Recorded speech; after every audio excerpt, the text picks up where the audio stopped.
It's hard to see. Yes. Is everybody? The sun, yeah, it's the sun. Do you want to close this? We can do that. No, I don't care. Relax. It's hardly going to be the worst. Okay. Are we ready to go? Yes, sir. Awesome. Just seems like the room is empty.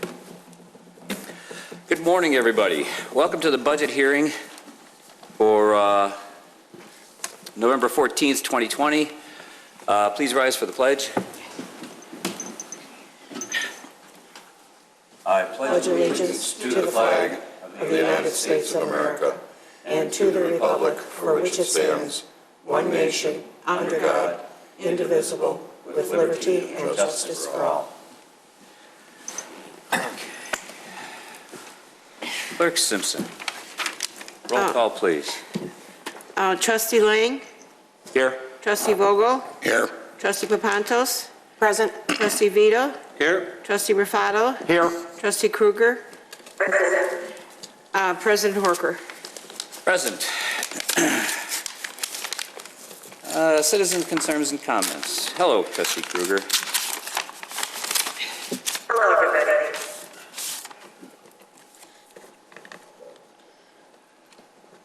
Hello, everyone. Hi, Mary. Aye. Are you Yes, waiting we for can that hear you. response? Should we just pretend we Okay. can't?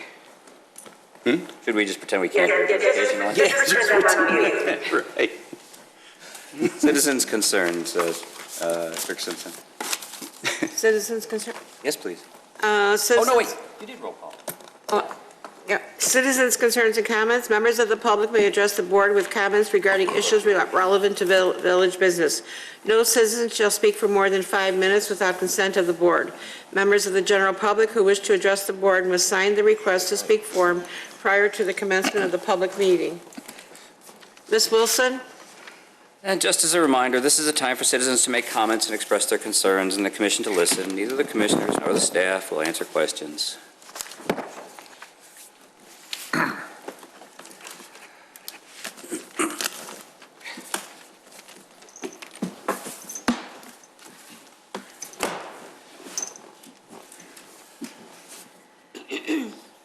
Good morning.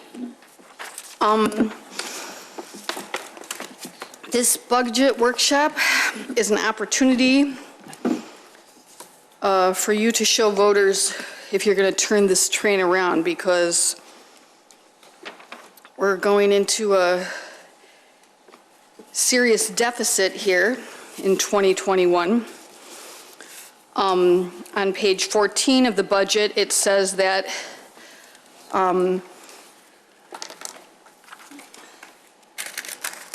the increase to the expenditures, $946,000 compared to 2020, is almost entirely due to increases in the cost of salaries and benefits.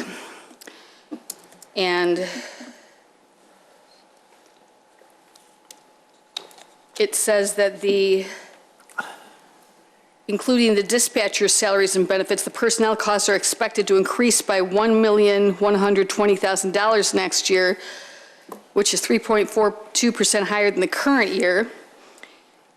And it also says that the 3.42 increase reflects higher costs attributable to increases in wages and health insurance and pension costs. So we're going into, according to your document here, a deficit. So I don't understand why you would give a 3.42% increase. Meredith Company, who owns People magazine, actually cut their pay for their employees, for 60% of their employees. And other companies are doing hiring freezes right now. And you're giving raises. On page 8,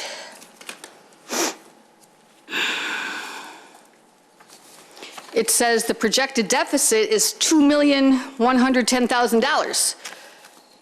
So if you put a hiring freeze on, you could knock about $1 million off that.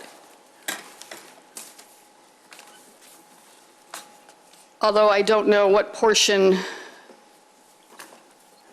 of that is health insurance and pension, but certainly the portion, the 1.12 million of the costs that are increasing are due entirely to increases in wages. So I don't know what portion of that 1.12 million is salary and what portion is health insurance and pension, but if we're going into the new year with a 2.1 million deficit, it seems to make sense that the first thing you should be doing, like every other company in the nation, is freezing salaries during the, wheeling. Many of these people are losing their jobs during Corona, or they're not working. And certainly many of our businesses are going to go under because of this, And so if the businesses aren't there to support our tax base, it falls on homeowners. Now on page 8,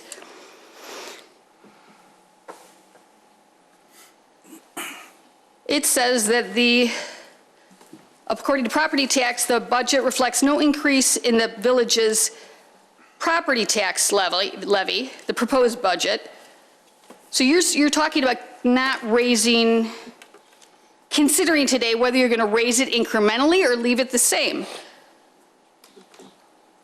While the staff recommends that the board continues its history of approving incremental increases to the levy by not including an increase in the levy, which is what the proposed budget is showing. The proposed budget gives the board the opportunity to consider what size the deficit would be absent this increase. As the board considers this question, it may be useful to know that every 1% increase in the levy generates $168,000 in new revenue for the general fund. So in order to I had someone do the math, someone way better at math than me. I said, so how many percentage points would we have to increase it to get rid of this projected deficit of 2.1 million? And he said it would have to be a 12.5% increase to the levy.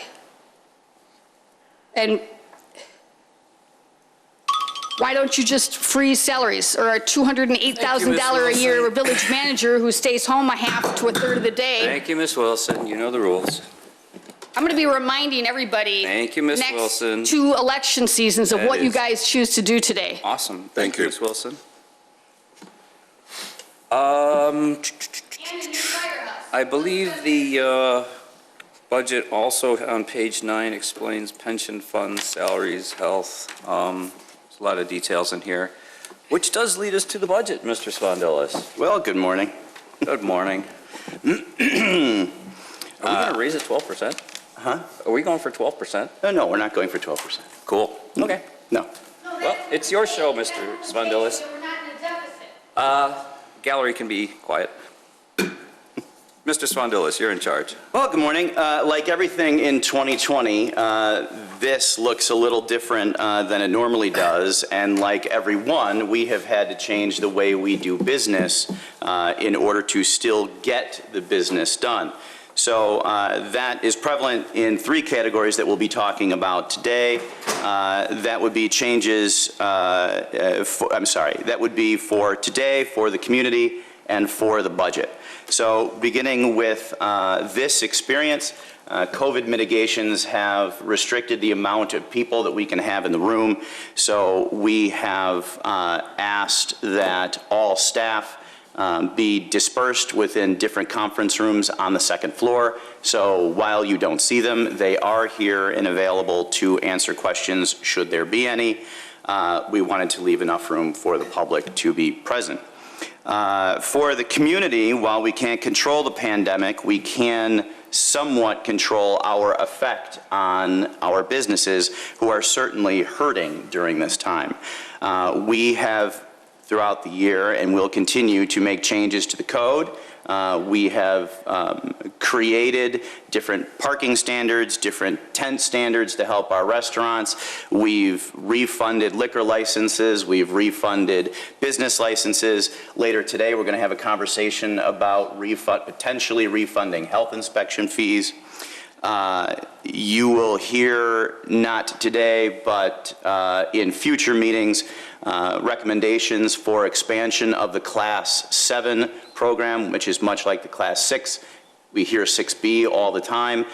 These are tools that are used to incentivize businesses to come into our community.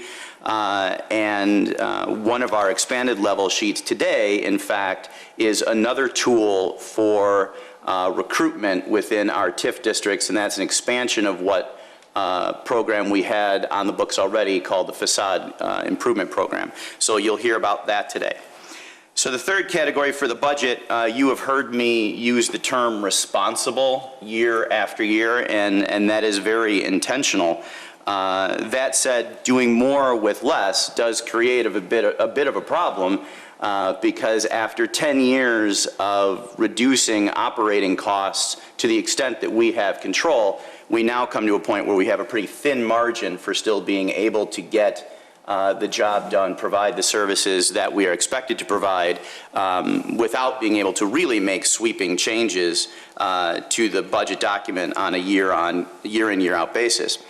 That said, that affects the document itself. In reality, though, we can control spending. And for 2020, as we project the year-end closing, we expect that we will be $1 million under budget for the 2020 fiscal year. And we continue to take the hard line on any expense that is not specifically essential. The village has, over the past 10 years, made very wise short and long-term financial decisions, which have left us with a healthy fund reserve. And that fund reserve is exactly for times like this. This is a pandemic. This isn't a situation that we created. It's not a situation that we can budget our way out of. We are expected by our residents and our businesses to provide services. In order to do that, we need money to provide services. The key there is responsible budgeting. That's what we have done for 10 years, and that's what we continue to do today.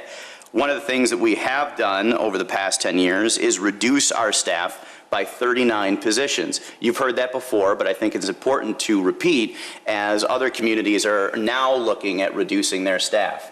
Well, we did that. 39 positions is a substantial amount of our workforce. That number is across all departments. We currently have 221 full-time positions. We do have a hiring freeze. And in fact, we are holding 4.5 positions in abeyance right now, which saves just over $400,000 to the 2021 budget. But again, as I said, the 2021 budget includes those positions because we're taking a look at what level of service we can provide without them and make the decision later whether or not we will eliminate them. But also, as I've said, we can control our budget through spending, which is why we're not filling those positions right now. So that $409,000 of savings for those 4.5 positions, should they not be filled, will be realized at the end of 2021. Without any additions to the budget, be it personnel, be it programming, be it purchasing, our costs have gone up 3.5%. That is partially based on contractual obligations to our several unions that we have. It is also significantly impacted by health insurance costs, by other insurance costs, all of which will be described in detail as our finance department provides their analysis and presentation further along. To put that into perspective, we've gone from an anticipated 2020 surplus of $700,000 to a expected deficit of $1.6 million.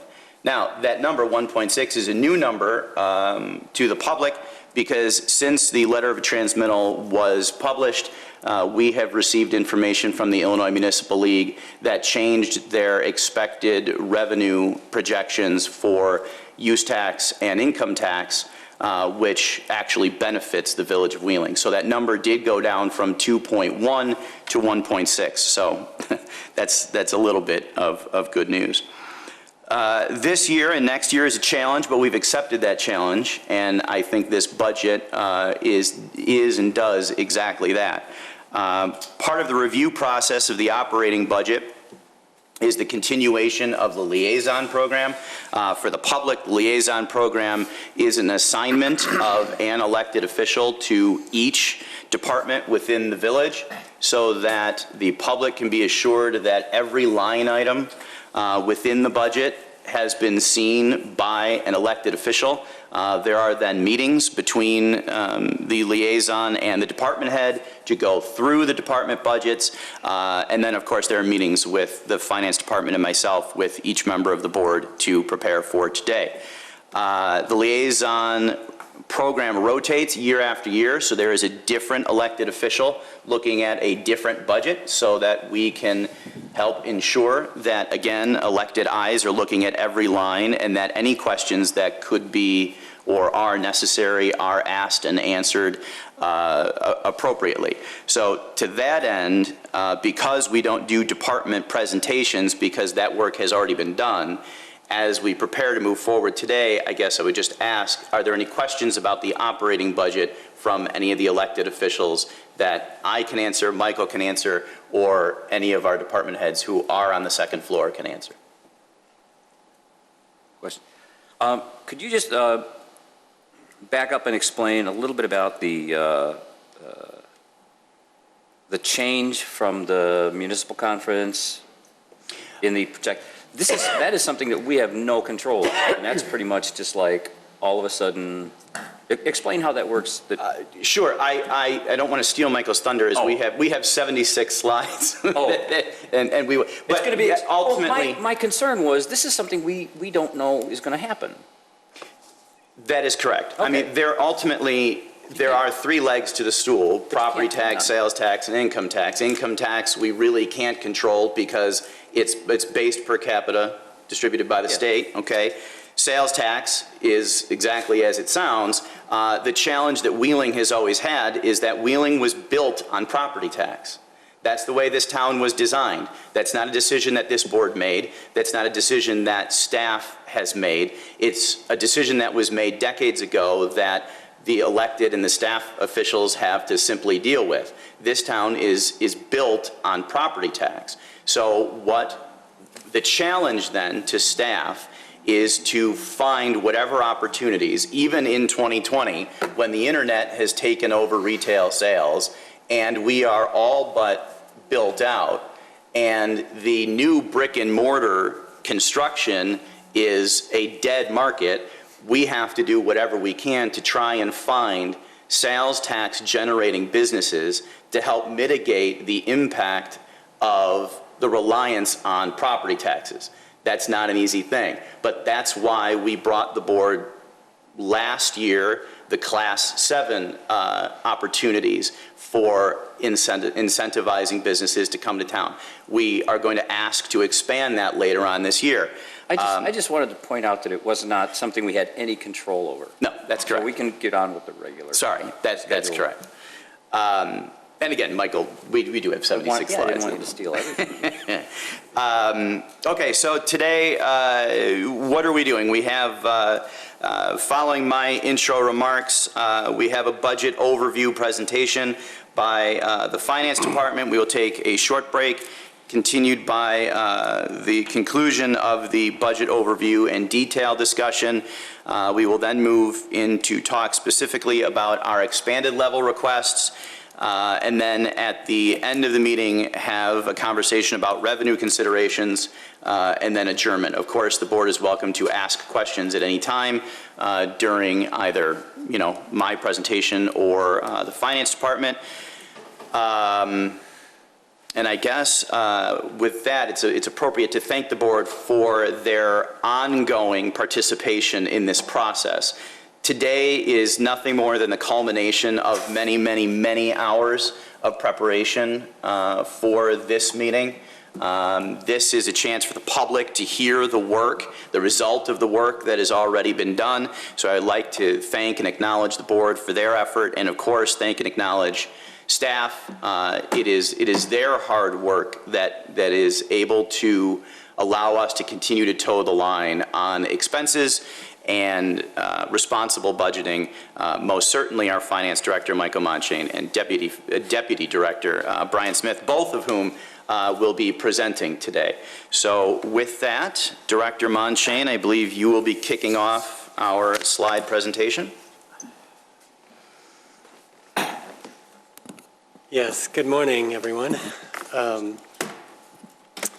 Boy, you know, a year ago when I was doing this presentation, I did not think that I would be standing up here wearing a mask doing the presentation this year. So it's been, as everyone knows, a really tough but interesting year. I just want to echo what the village manager said. I want to thank each of you for your involvement in this process. I know all of you put a lot of time into reviewing the budget, and we appreciate that.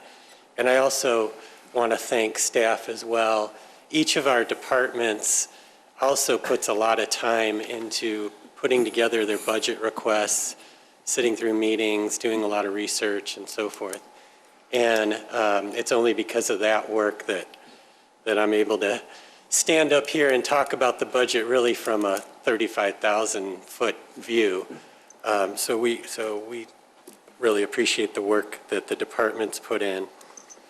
And as the village manager noted, this year I am fortunate because Brian Smith, our Deputy Finance Director, is going to help out with the presentation, so I'm going to get to rest my voice at some point. It seems like every other year I lose my voice at some point during the presentation, so Brian's going to help me with that. And before I dive in, I just wanted to note that the proposed budget is available on the village's website. I have the citation there. If you go to wheelingil.gov, and then you click on transparency, and then budget information, and then the 2021 proposed annual operating budget, you will find the same copy of the budget that we have, that you all have in front of you. We also have 2 extra copies in case anybody walks in and wants a copy of the budget. And water as well. And I brought candy if the village... Not just for me. If the village president decides to share it, then you can all have candy. Otherwise, I guess you can't. So it's up to him. But he'll be on a sugar high. Right. So with that, I will go ahead and get started. And as always, if you have questions, please feel free to interrupt me or interrupt Brian, and we'll try to answer your questions. Okay, so the agenda for today is we're going to talk a little bit about the economy, which is obviously the big topic this year with COVID-19. It really has impacted our budget, not in a good way, and so that's going to run throughout this presentation as a huge topic. Again, we'll do what we've done in the past, which is our education piece. For people not familiar with how the village's budget works, we'll explain that in a little more detail. Talk about our projected results for this fiscal year, which is fiscal year 2020. Talk about revenue and expenditure trends, a little bit about the property tax levy. Then we'll take a break. If everyone wants to take a break, I assume they will.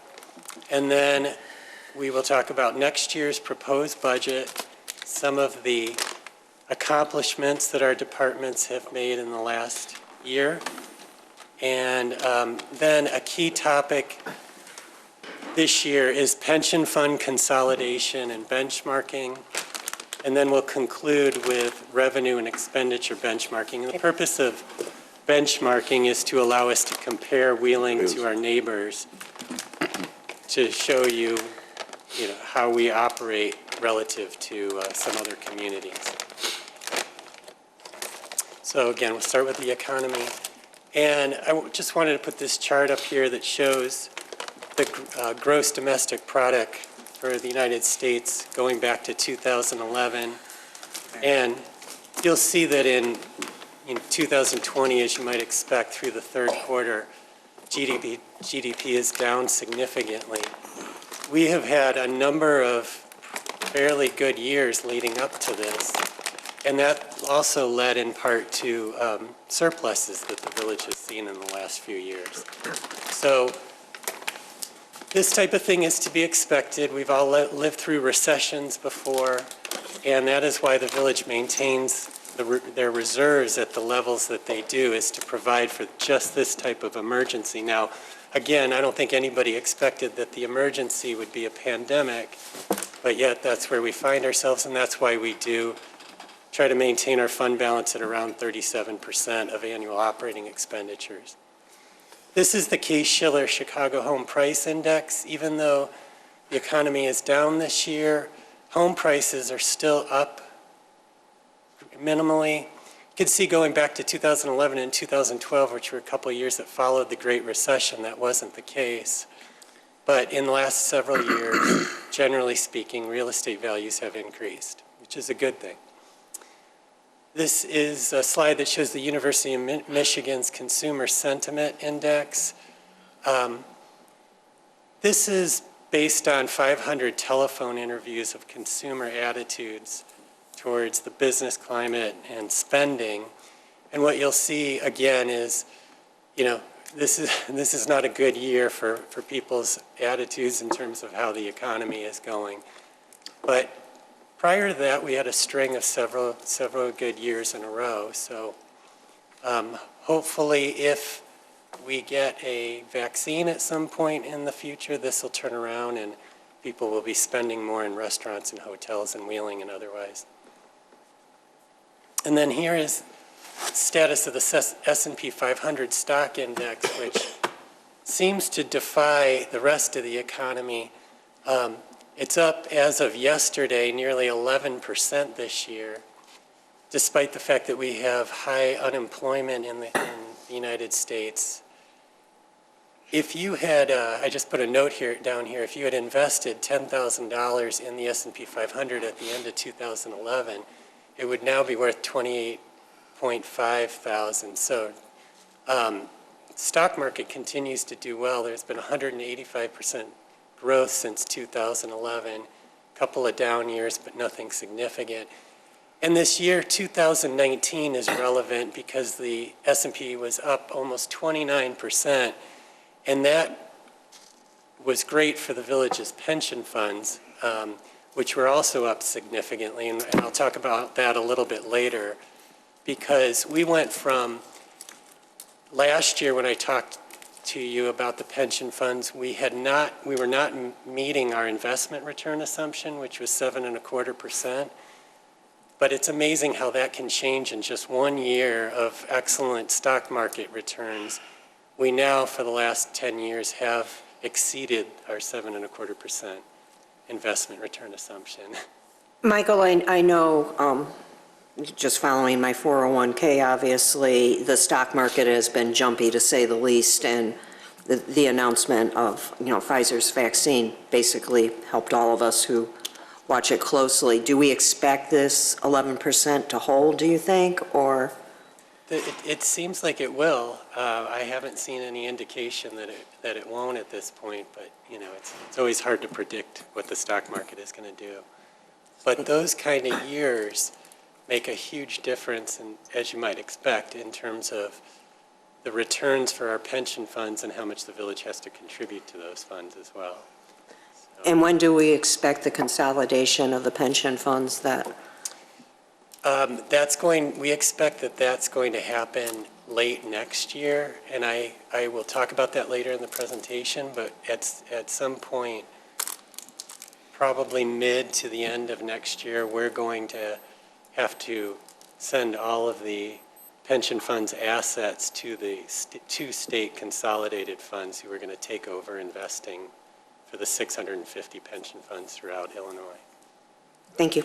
Sure. And then these are unemployment numbers for both Wheeling, for Wheeling, the United States, and the state of Illinois. And what I highlighted here in yellow is if you go back to 2010, which was when we were well into the recession at that time, unemployment was at 9.1% at its peak that year. This year, as of September, in Wheeling, unemployment is at 8.3%. So not quite as bad as back then, but still, not where we would like it to be. That compares to 7.9% for the United States as a whole and 9.8% in Illinois. And what that translates to is it means that there are 1,834 people in Wheeling out of 22,000 total who would normally be employed who are not employed. And so there are, there's no doubt that there are people that are hurting, especially in the restaurant, hotel, motel, and entertainment industries. So now with that, I'm going to turn it over to Brian. He's going to talk about what the budget is.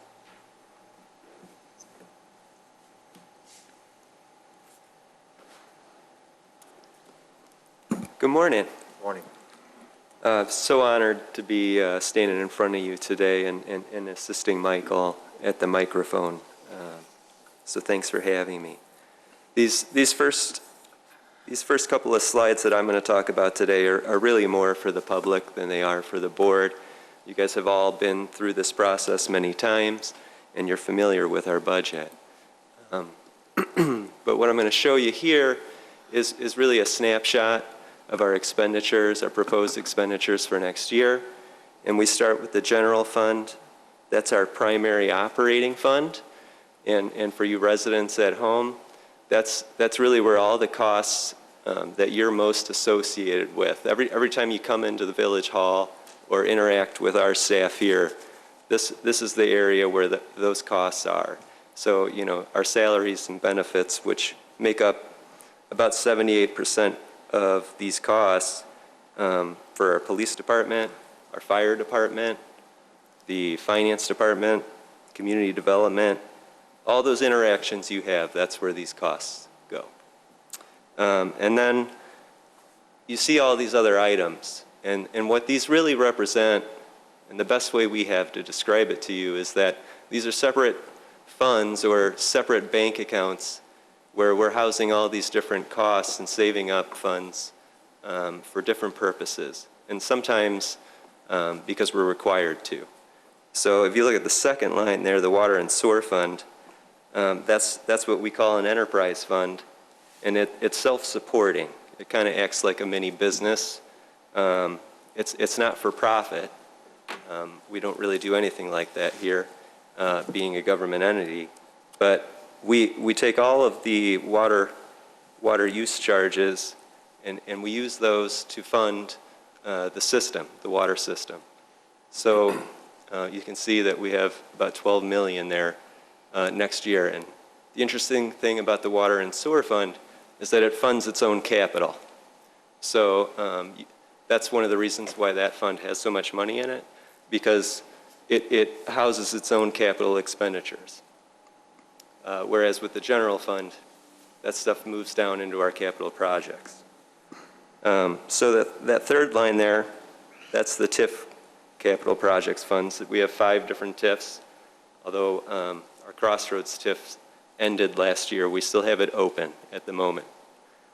The capital projects, that's where all our acquisition and construction outside of the water and sewer fund is. We're saving up for roads, other things like that. So a couple more lines down, there's the capital projects fund, about $8 million next year towards projects. Towards the bottom, you have the stormwater fund and the capital equipment replacement fund, our SURF fund, where each department's making contributions every year to fund their future vehicle and equipment costs. And that's because we're a pay-as-you-go community. So, we don't like to issue a lot of debt here. The costs associated with that are high. So if we can save in these individual funds to make those purchases, we're better off in the end. In addition to that, you see the debt service fund down there, the bond funds. Those are funded by things like property taxes. I failed to mention there, the capital projects fund is funded by utility taxes. And then we have the special revenue funds. Those are legally restricted funds. We have specific purposes to use those funds for. The main one, the motor fuel tax fund, about the middle of the page there. That's funded by all the the taxes related to the gas you pump. And we use those to fund road replacement and resurfacings throughout the village. Any questions? The motor fuel tax, that's any gas, any fuel that's pumped in town. Yeah, diesel or gas, yeah. And the stormwater fund is solely funded by the stormwater management fee that's That's charged correct. on your? Yeah, so that still goes on your utility bill, but those funds are siphoned off into the stormwater fund, and we use those to fund the stormwater projects around the village. We have a stormwater plan. I believe it's still on our website, and you can go and look at that and see all the future projects, and that's what drives the rate. So, you know, for water, sewer, and for stormwater, it's those projects, those future projects, and the operating costs on an annual basis that drives the calculation we use to ask for increases on an annual basis. And so when we did the Wheeling Road project to prevent the flooding, that was without incurring debt and using the stormwater fund, correct? That's correct. Thank you. The Long Tree Basin? Same thing? Long Tree Basin? Yeah, I believe so, yeah. And then where was it? The Dunhurst East, where the water's not in the streets anymore? Correct, and East Chester, correct. I think it's important to know, it's an excellent question. I think it's important for everyone to be reminded and the public to know, we haven't issued debt since we issued in 2006 for these building projects. And that plays right into why this budget is what it is, because this board and this village has for a long time done the right thing and appropriated money on an annual basis with the understanding that that money goes to pay for the bigger picture, whether that's this year or in years to come. Whether that's the SURF fund for vehicle purchases, I don't recall, maybe at the beginning of my career we bonded, but do we ever bond for a fire engine? No. A lot of communities will bond even for $1 million for a fire engine because they didn't have the money, or capital projects. We don't bond, and we shouldn't bond. It doesn't matter how cheap money is. If you can avoid it through appropriate financial practice, you should avoid it, and we have, and that's a good thing. When do we finally pay off our bonds? 2032? 2032.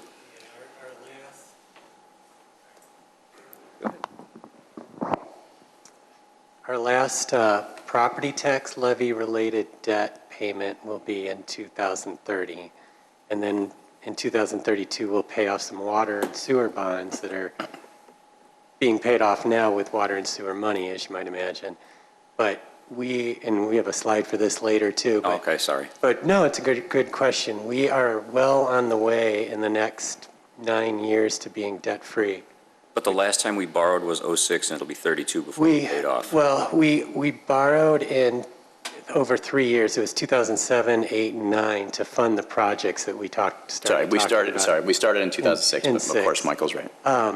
But we have not done really anything other than in 2012, we did some water and sewer bonds for our water meter replacement project. But that was not, property tax money. That was water and sewer fund money. So really, since 2009, we have not issued any debt. Awesome. Dave, did you? Yeah, just, you mentioned the, the Crossroad TIFs is still open. How long will that stay open, even though, how long are we obligated by law to keep it for a time frame? We chose to keep it open and leave a small amount of funds in it to offset any potential property tax rebates that occur from requests. And we haven't had any yet, so we're just waiting for the county to tell us that those are finished. And once that's done, we will sweep that into the general fund and close out. That like a 3-year, I think you're allowed 3 years to go back and request changes. Some other communities have held on to that money in their TIF funds for longer than that. we have no interest in holding on to it. As Brian said, the sooner we distribute it, the sooner the other taxing districts are able to get that money, their share of it, and then the village gets, 13.89% of it as well. But by law, we have 3 years to challenge or to go back and get a rebate on our taxes, so does that mean we have to I believe so. keep it for 3 years? So trustee Vogel, a person who files though an appeal their property taxes, there's numerous levels of appeals, and those so they could have done it in 2017 and still be making their way through the property tax appeal board. So it might take a little bit longer than the 3 years if they appealed it. So that's why it's held in case, because if those get lowered, there's a refund, quote unquote, issued. So, but we can probably double check and see, we should have a good idea if there are any properties waiting out there. I can work with you guys if you wanted. Just to make sure that we're clear here, though, we're holding some money. Can we talk about the portion of that money? Because most of it is being redistributed already. So I just want to make sure that everybody understands that we're not The schools and holding the that parks money. have all gotten The some of that other, already. right, the other taxing bodies are getting their money. In the Crossroads TIF, the Crossroads TIF district is expired, and there's about $400,000 left in that TIF.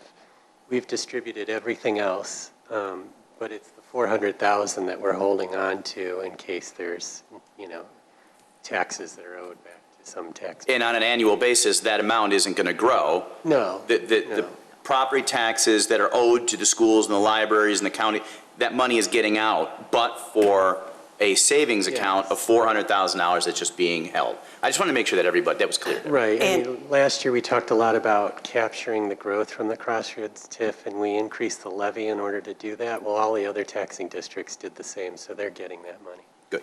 And out of that 400,000, when we say, okay, that's it, there's nothing else owed, the 400,000 entire doesn't come to the village. It goes to all of the taxing bodies based on their percentage, correct? Based on their share of the tax bill. So ours is close to 14%, and that's what we would get. Most of that would go to the general fund, and some goes to the police and fire pension. And out of the 400,000, I'm going to assume the school districts get the bulk of it. 65%. Right.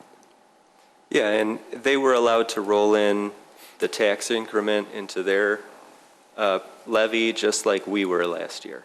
So they would, if they chose to, they'd be receiving those funds as well now. Thank you. Okay. All right. So the next slide is another question that often comes up. How much money do we have? And if you look at the general fund there on the top, we're predicting a ending fund balance of just over 15 million at the end of this year. And that's approximately 37% of next year's expenditures. The reason that's important is because when we look at what we're suggested to do by organizations like the Governmental Accounting Standards Board and the Government Finance Officers Association, the suggestion is that villages hold on to about 15 to 25% of the next year's expenditures, and we've been above that for a long time now. I think at least 10 years, if not more. And that's a good thing because that's something that the bond agencies look at when we do bond, and it's something that helps us when we attempt to refund bonds like we did earlier this year. And that helps reduce future costs. In addition to that, we have just under 4 million in the water and sewer fund. And you can see that represents about 56% of next year's operating costs. That does not include capital purchases that happen within that fund. That's just a percentage of operating costs. So you'll kind of see that number fluctuate a little bit more than the general fund number over years as a result of that. But again, we're well over our suggested policy. And as you can see, the village takes the high end of those suggested policies. We are holding our individual policy that's in the front of the budget shows that we try to stay above 25%. Brian, what was the, do you know the largest fund balance we had, general fund, over time? I think there's a slide on that. There is. At one point, we were up to about $20 million, and it represented over 50% of annual operating expenditures. But in the years following the recession, we started drawing down on that. And as Brian pointed out, for the last several years, it's hovered right around 37%. Well, as you said before, I mean, we're not in the business to make and bank money. So it wouldn't have any advantages for us to have a larger general fund balance, correct? Yeah, I would agree. There's certainly a peak, where you wouldn't want to be holding on to too much, because you don't want to be taking more from the public than you need. Well, without naming towns, when we were talking, you said some towns have what I would consider to be an excessive fund balance, like 75%. Yes, there are some communities that have We're not going to policies. do neighbor shaming, but Right. Well, but really, there's a limit. those communities will go unnamed, but there's at least one community nearby that has a policy of 75%. And that is something that their board feels comfortable with, but I agree with what Brian has said. At some point, you're hanging on to too much money, and you can be accused of overtaxing your residents and your businesses. So I think There's responsible, and then there's ridiculous. I think yes, and I think we've hit the sweet spot between 25 and 50%. I think that's a good place to be. Sorry, go ahead. No problem. Great question. I failed to mention the police and fire pension funds on the first slide. They are housed in separate trust funds. We don't have access to that money. That is to fund future defined benefit costs of our retired police and fire pensioners. And we have about $104 million towards the future in there. I think Michael will cover a lot on the pension funds later, but that's a good thing for us. And, there's certainly a fine line there, too. Between ridiculous and responsible? Yeah. And, that can become a long discussion, and I'll leave it to Michael to handle the sweet spot. Well, and one that we don't have any control over. Yeah, no control there. That's the definition of defined benefit. But you can also see here that our capital projects funds have pretty healthy balances in them, about $9 million in the TIFs, $7 million in our normal capital projects fund, and about $7 million in our SURF fund. And again, that's because we're a pay-as-you-go community. So those funds help us to maintain annual projects so that in times like this, we can still do those projects and keep moving forward. And with that, I think I'll hand it back to Michael.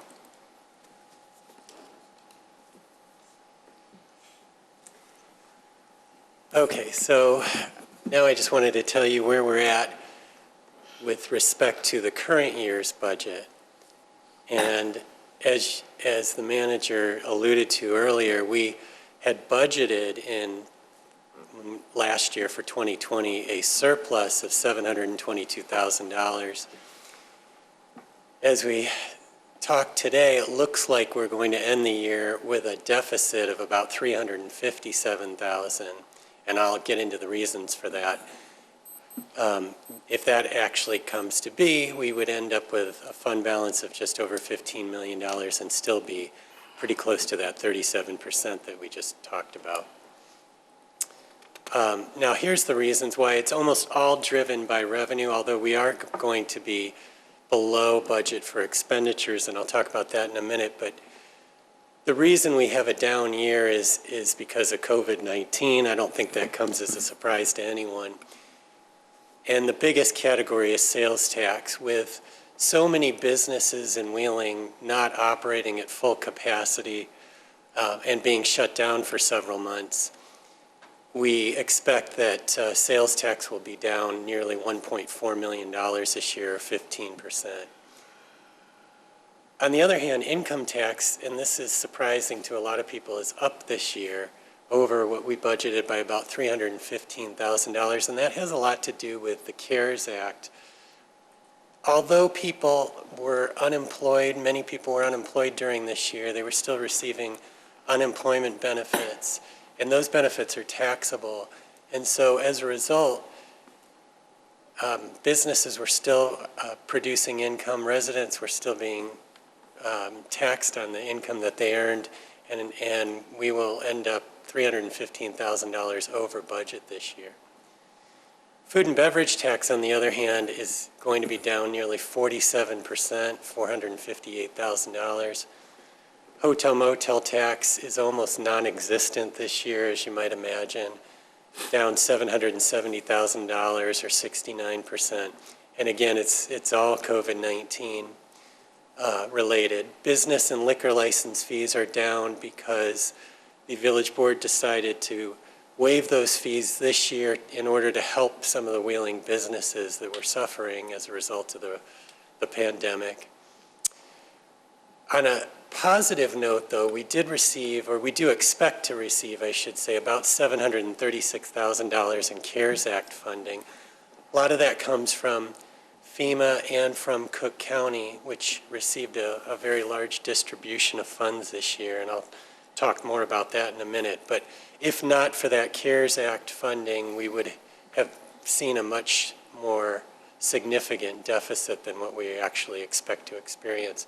What type of time frame are we expecting to receive the money? So we've already received $621,000 from Cook County.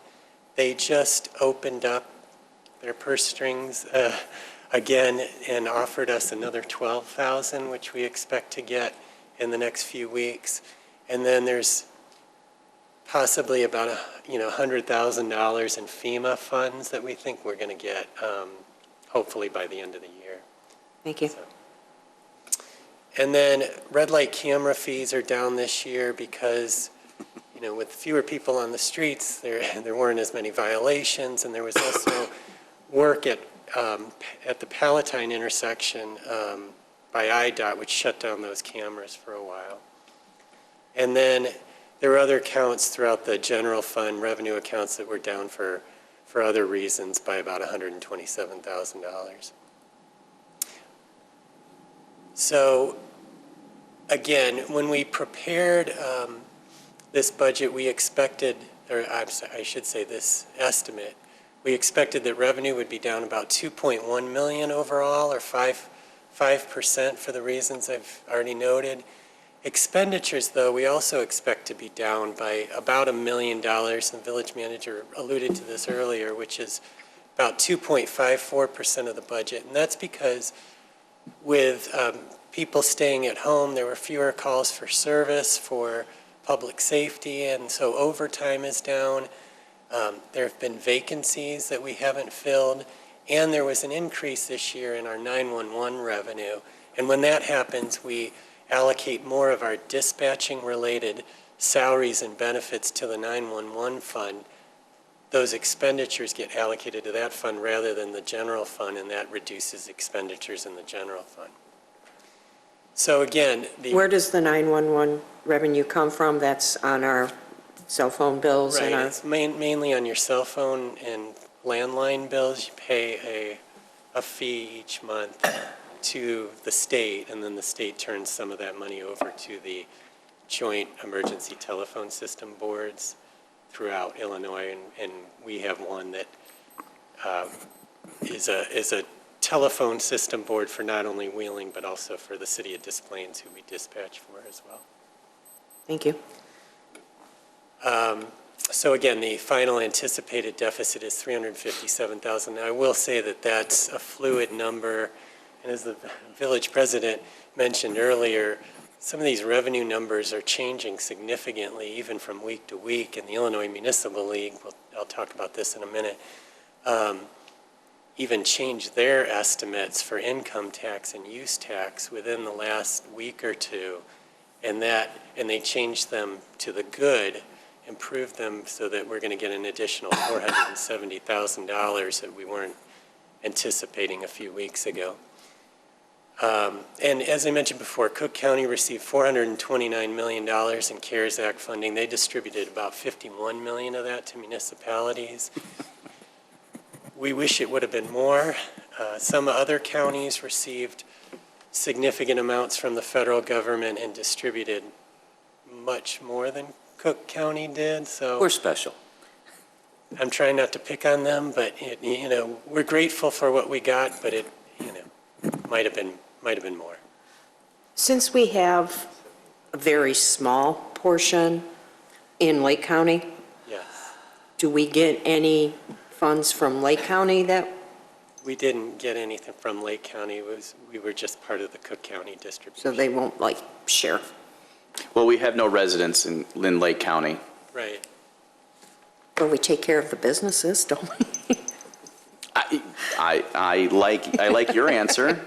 I'm trying. So this next slide shows a history of our surpluses and deficits, and I like to show this each year because it just puts in perspective where we're at with our annual budgets, and these are actual numbers. So as you can see, going back to 2008, we experienced a number of deficit budgets following the recession at that time. In the last several years, though, we've had a relatively good economy, and that's led to surpluses. And those surpluses have allowed us to contribute more to our pension funds and also to fund our fire station project, in part, without, as we said, having to issue debt for that. So this year, again, we expect a deficit of some amount, at least probably 370,000, but that number could change between now and the end of the year. So in total, since 2008, we've had 7 years of surpluses and 6 years of deficits, but we've been able to maintain our fund balances at about 37%. Now, going back to Trustee Lang's question, I only took this back as far as 2012, but if I had gone back further, you would have seen that we were at 52%, and at $20 million at one point, right around 2007 or so, was our high, I think 2007. But in the years between 2007 and 2011, we were drawing down on that. That number, though, has been remarkably consistent. And this demonstrates the importance of doing those incremental property tax increases, because without those increases, we would have drawn down on our fund balances, and we would not be able to have such a straight line that I'm showing on this slide. We would be at much less than 37%. Director Mondeshane, when we end up with a surplus, like we saw those past 4 years, this isn't, oh boy, let's spend more money. We have set policies where we make contributions to the pension funds, possible SURF if we haven't funded SURF completely. So this isn't, Yes. Oh, let's spend, we have extra money and, hire new employees. It goes towards pension for the most part, correct? Most of it has gone to the pension funds.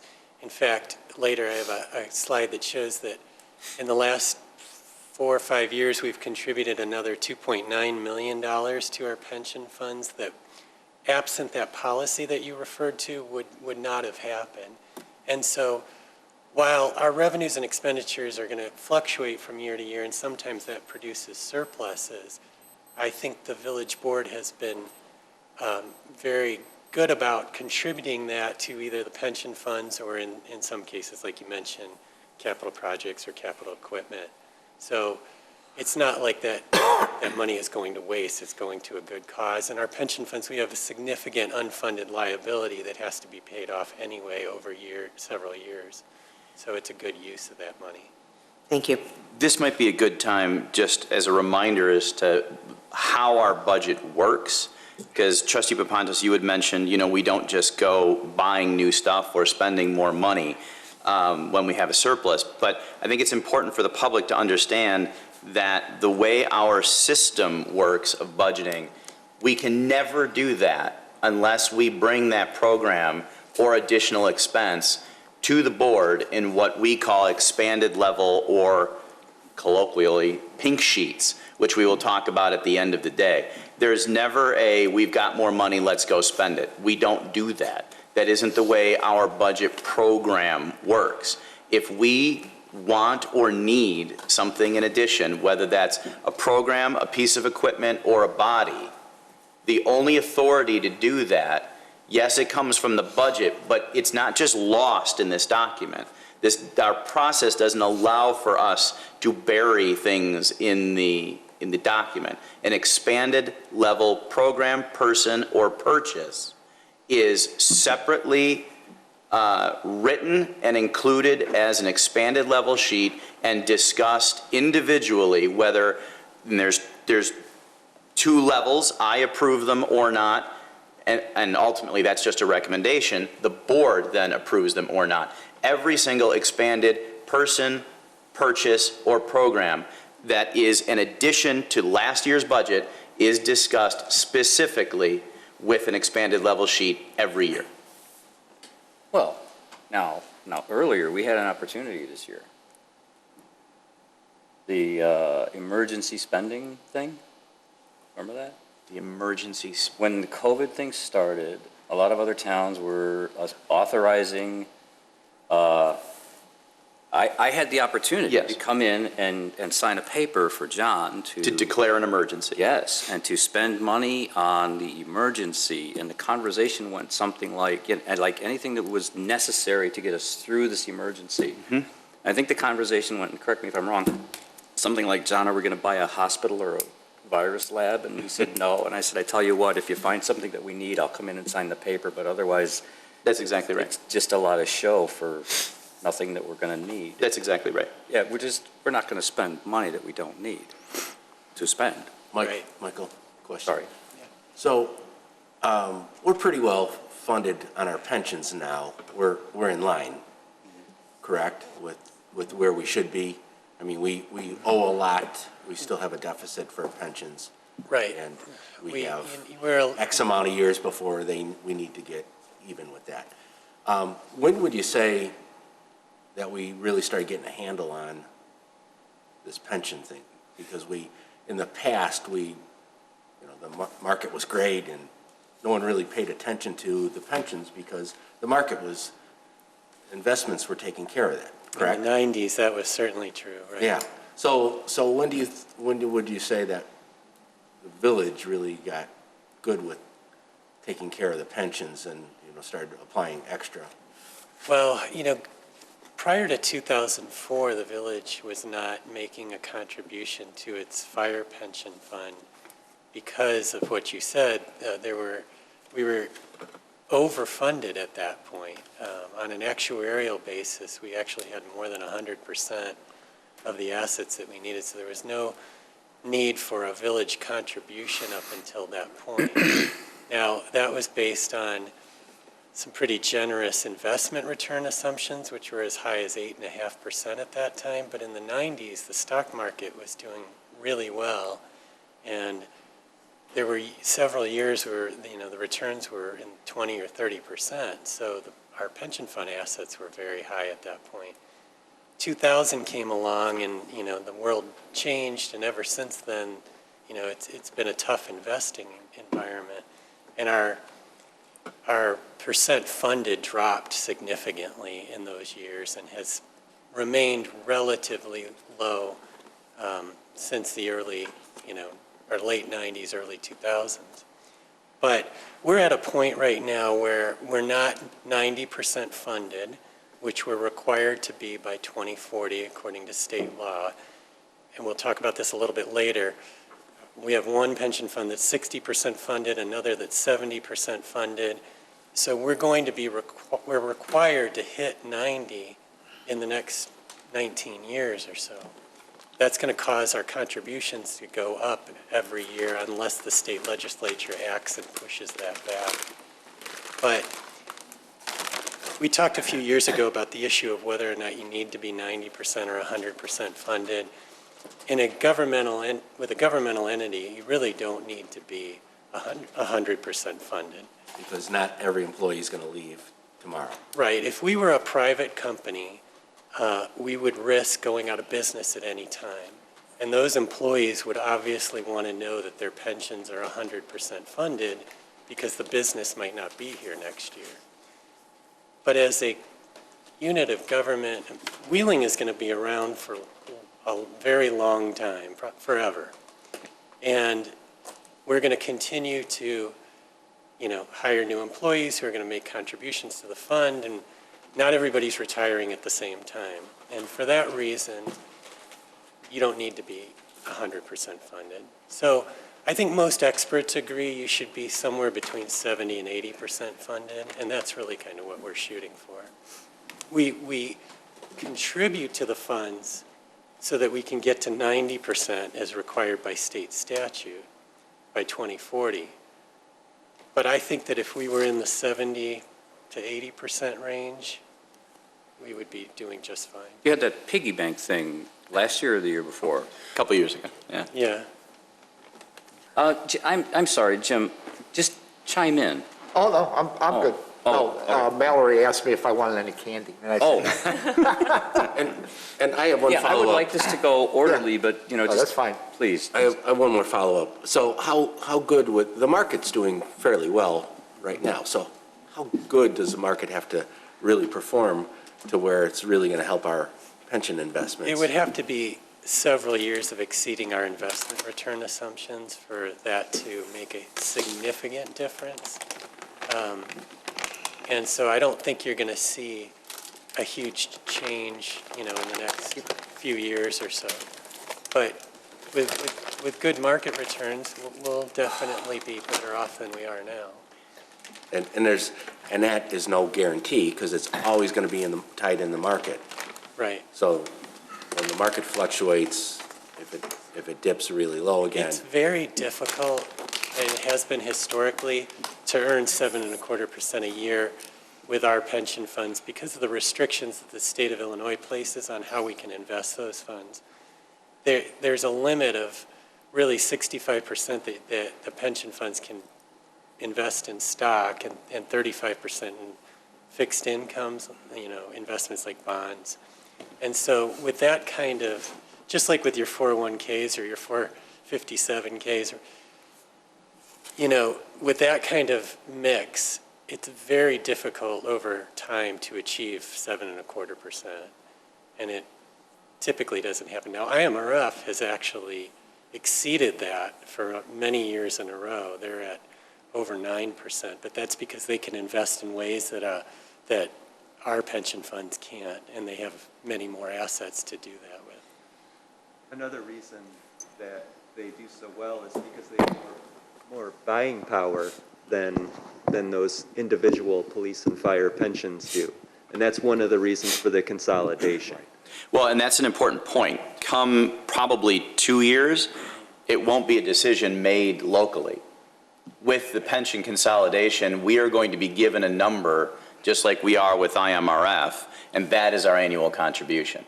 So that's actually a good thing, because pension consolidation saves the taxpayers a significant amount of money, but it means that we are given a number, and that's what our contribution will be. Yeah, it's a larger pool of resources. Absolutely. And then, of course, the cost of doing all that business goes dramatically down. The other point is, a lot of this is coming up, so maybe we're just getting ahead of that slide so you can smile at it. My fault, sorry. But it should be noted, since we're talking about it, that there have been, and I believe there will continue to be, bills in Springfield to push that deadline date of 2040 for a 90% funding to 2050, which will have a significant impact on what our annual contribution is.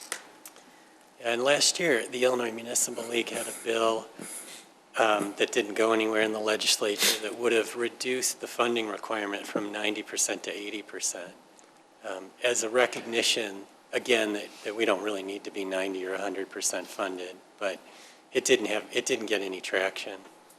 So. Thank you. Sure. Well, Michael, one more. I think you mentioned 7.25% is what the the rate was. Who sets that and why? You had mentioned that it's very hard to hit, Right. you know, and who sets that?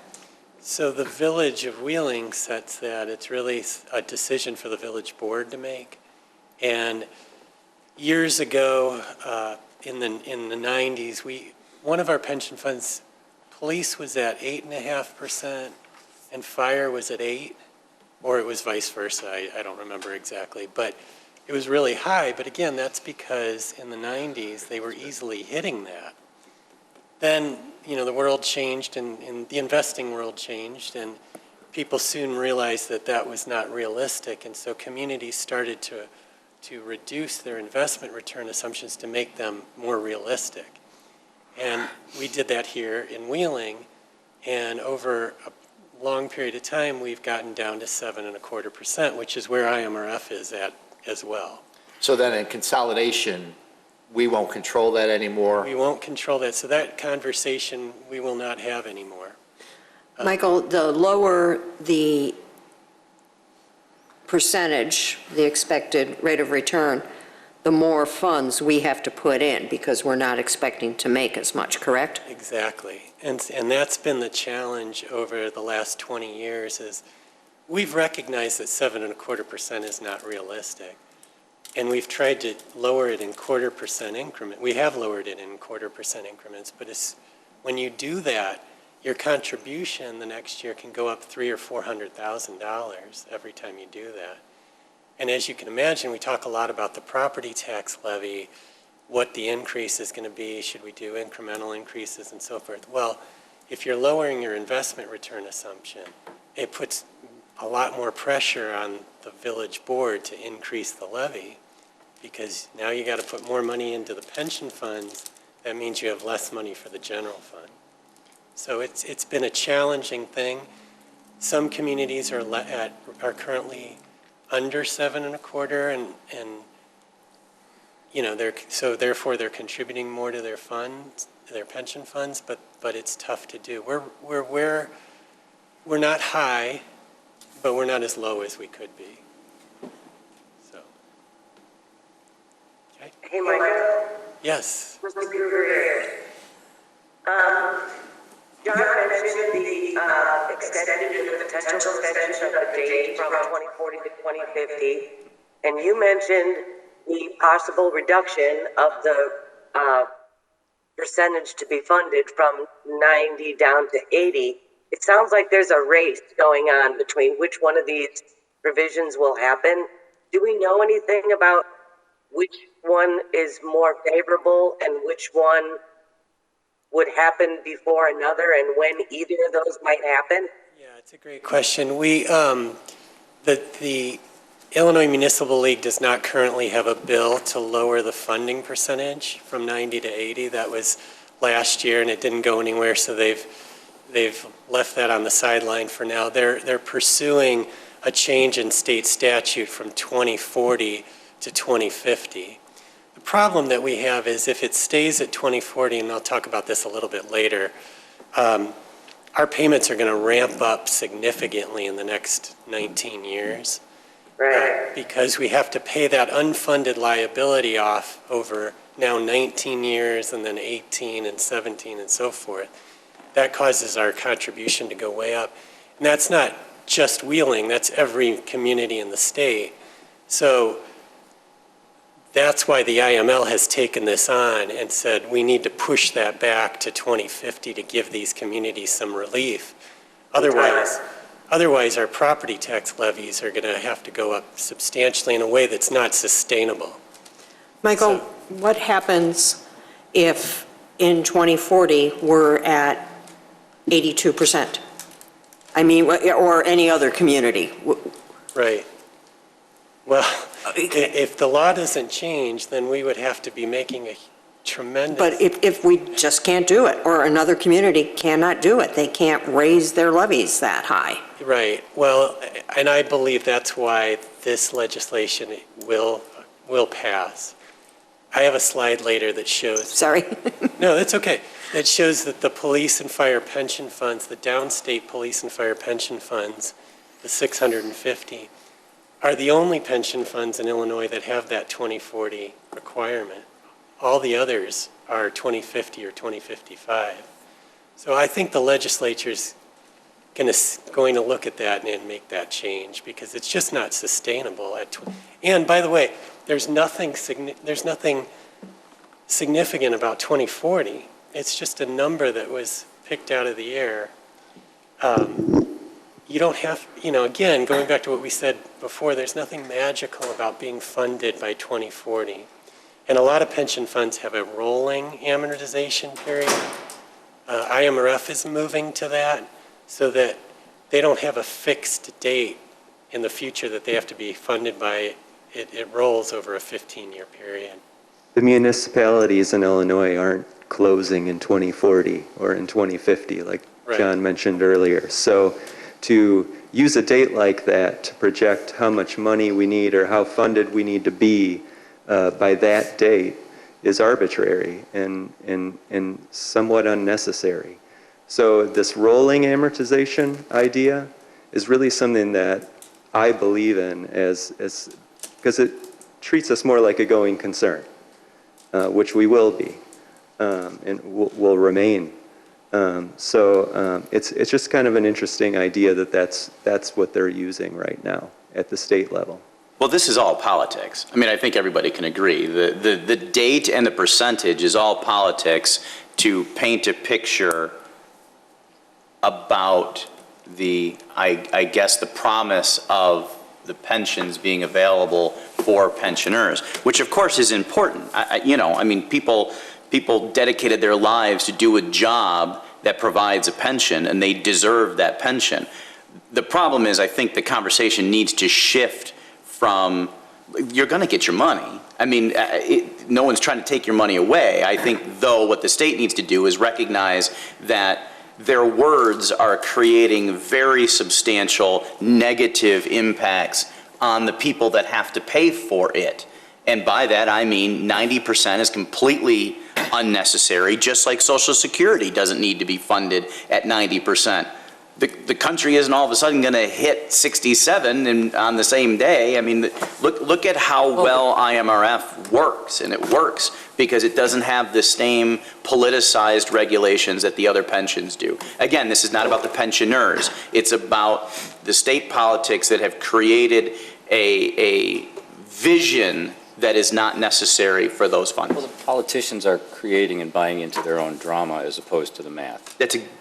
Yes. I also think that Someone write that down. That was good.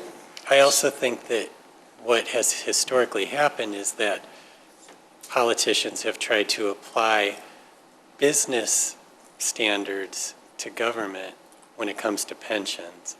And again, 100% funding makes sense if you're a business. Doesn't necessarily make sense for government. Well, I tell everybody it doesn't have to make sense, it's just the law. Right, right. So, two things, the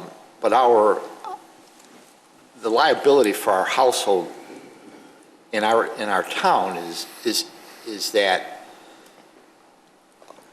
for a pension do we have a feel, is that high versus other towns? So I have a slide for that. Okay, good, then that's good.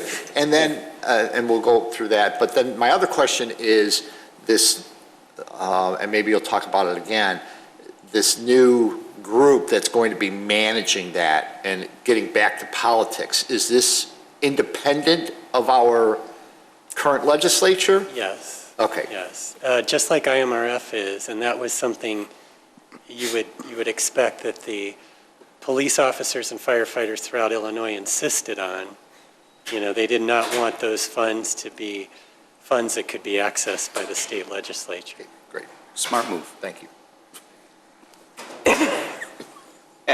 Well, section 4 was Brian's, but let's keep going. Okay, so yeah, Brian was going to do section 4, but I think lunch has arrived, so he's going to meet the. Now? Well, it's a box lunch, so we. Well, wanted- let's. Not even 10, but okay. So I guess I'll be stealing his. We have no staff here today, so somebody had to collect it, I think is the Right. point. Okay, so Brian would have said, if he were here, that Wheeling has 3 sources of revenue, the village manager referred to this earlier, that drives everything in our general fund, and that's sales tax, income tax, and property tax. And I just wanted to show you the breakdown in Cook County. The tax rate in Wheeling, the Wheeling portion of Cook County, is 10%. And the way that works is 5.25% goes to the state, 1.75% goes to the county, 1% goes to the RTA, and the village gets 2% through a share of the states. It's, they really tax 6.25%, but they give one of that 1% to us. And then we have a home rule 1% taxes too, so, as well, so it's 2% total. But are they still charging to give us back that money? They are. There you go. Okay, and here is Brian, so I'm going to let him take over. I talked only about the sales tax rate, so.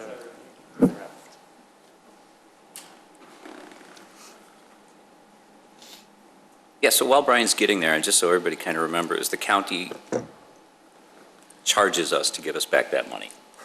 The state. The state, I'm sorry. Yes, a processing fee. Yes, because there's guys with pencils and paper. Not even. Yeah, It's I know. all, right. Yeah, it's probably. Right, exactly, because there's these imaginary people with pencils and paper. Hogwarts, I saw it, they're trolls, they're little guys. Sorry. Thank you to Chief McGreal for handling the lunch so that I could come back up and give Michael a break. So you covered the whole sales tax piece? The breakdown. Okay, the breakdown. On the 1% RTA, is that just Cook County municipalities that pay that? So other municipality? What about DuPage and? I'm not sure about DuPage, but I know if you go to Target or in Wheeling and you'll pay 8% as opposed to 10, and 1% of that goes to the RTA. Thank you. And when you go to Target or Fresh Farms, and you purchase foods or drugs, the rate drops to 2.25% on those items, and the village gets 1% of those funds. And for the year, this year, our projection is $7.6 million, and for next year, it's 8.4. The second leg, income tax, is distributed per capita, and the number they used for this year, I believe, is still 37,648 residents. And we're projecting $109 per capita for the year, which translates to about 3.8 million down at the bottom. Oh, excuse me, 4.1 million. And we're projecting for next year $100 per capita, or a reduction to 3.8 million for the year. And then, so we're going to go over these histories in the next couple of slides, but that contributes to the pressure on the property tax like we've been talking about all morning. I asked the finance department to put this slide together for 2 reasons. One, to, I think, just reiterate how sales tax is broken down, because I think, sometimes the folks don't understand the breakdown of it. But also the bottom of the slide, look at the way sales tax versus income tax versus property tax balance or don't balance each other out when it comes to our total revenue. So, what does Wheeling have? Wheeling has a lot of restaurants, and Wheeling has a number of grocery stores.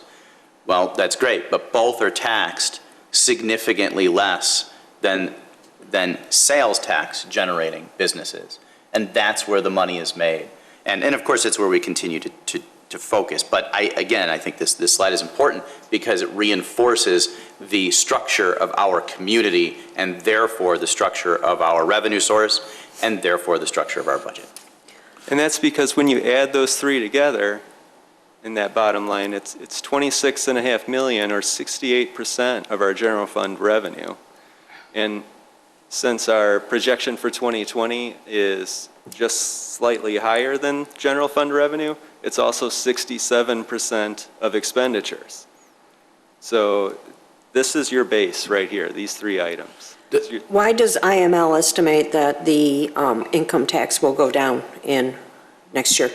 There's a lot of factors involved there, but Michael can speak to them a little better than I can. But Future slide. the CARES Act changes boosted those revenues for this year, and that's going to actually cause next year to be a little lower as a result. Some of those ideas, like that people were able to push off payments and take credits earlier, that's going to affect next year's income tax base. But you might have more items that you... No, I think that's correct. The numbers are up, as we mentioned, because of the CARES Act, but that funding is going to cease at some point. There might be another stimulus bill, but the IML is anticipating that the economy is going to struggle next year without stimulus, and people are going to continue to be unemployed, and businesses are really going to start to feel the brunt of the economic recession next year. That they base their numbers on what happened in the years after the Great Recession.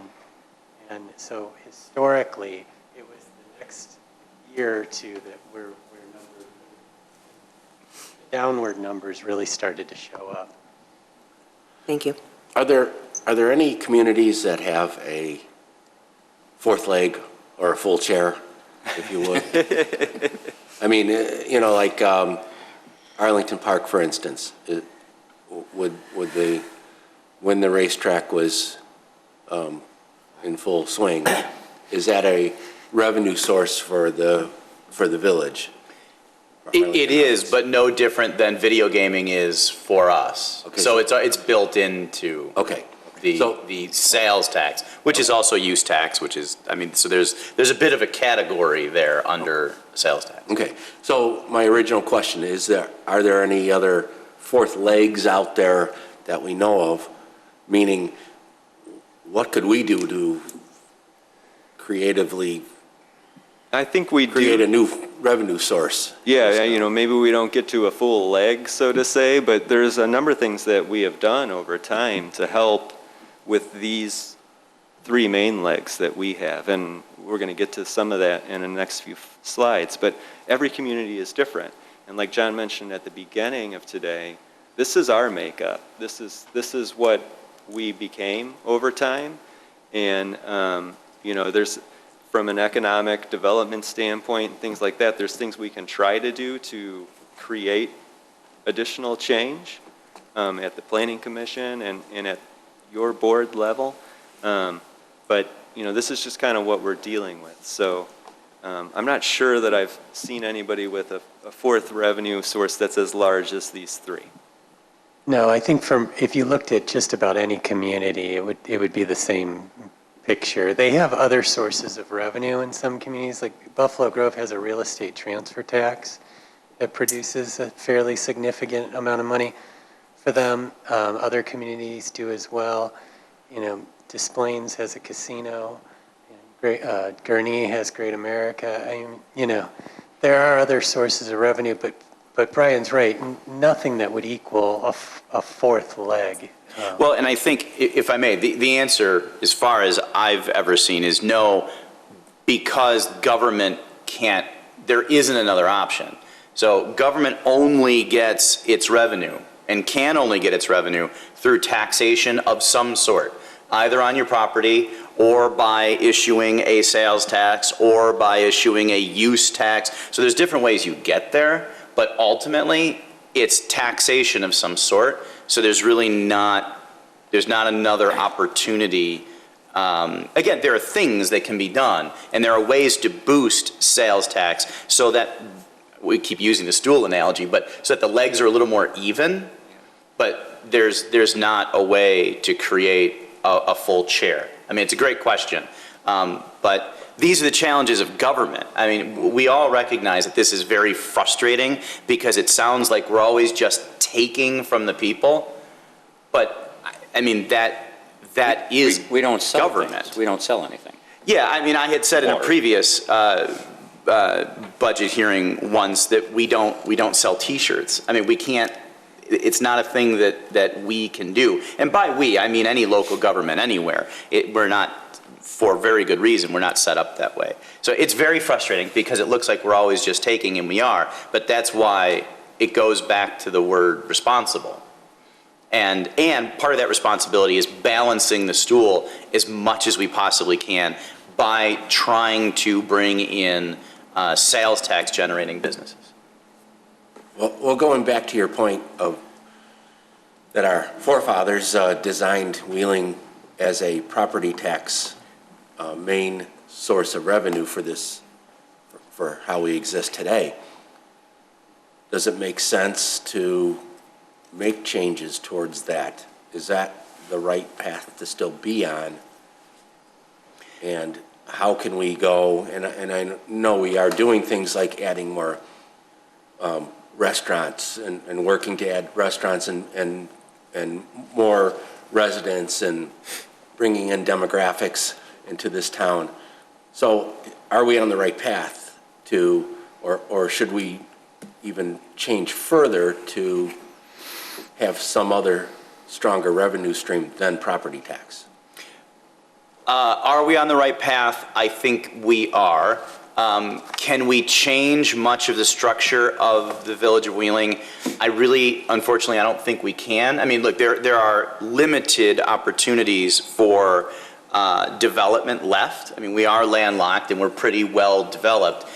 And there are opportunities, is physically. I think the challenge then becomes what's left in and I don't mean this because of the pandemic 2020, I just mean the state of the world technologically and through user experience where we're at in 2020, basically meaning people buy everything online. And what's left are service industries and experiences. And those are great. You know, all of the variety of pinstripe type restaurants where it's not just food, it's an experience and all that, great. But you also can't really tax that in any meaningful way. Last year we did pass an amusement tax to capture some of the revenue from our movie theater that was going to open and you know, help us through some of this, which, you know, was open for 2 weeks. So did that help anything? No? Okay. I think it's an excellent question. And I don't think we could change. I do think we can focus. And, you know, we have been looking at, and we have new developments coming in. I think the idea of accepting that the Village of Wheeling is just going to get bigger by population is a good thing. What we need to do is focus on how we can keep the money of those new residents in town. So retail is limited. Look, we have, case in point, we have 2 dispensaries that we're working with right now, today, that hopefully we can bring online in 2021. That's an entirely new category of business that provides not just sales tax, but actually a much higher level of sales tax because of the kind of product that it is. That would help exponentially, which is why you know, we are working very hard to get them to come in.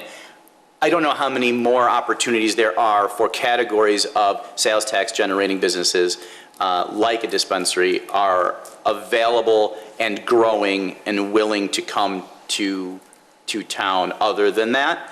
But as long as we focus on bringing in residents and providing them opportunities to spend their money here, and supporting the businesses that we already have, I think we will do, that will provide everything that we can do to help level off the sales tax versus property tax imbalance. Do I think we will ever actually balance it out? No, and that's just by sheer volume of how many properties we have in town. that are residential or businesses not otherwise generating sales tax. So very important to shop Wheeling, Very important to shop. Walmart, Target, Fresh Farms, and so on, and very important to dine in Wheeling, carry out now. Yeah. Once a week, everyone has to carry out, Let's make it twice. or twice. Twice, yeah. Well, yeah, and so One we thing- can't really, but we can't really up the sales tax, or that'll make us completely prohibitive.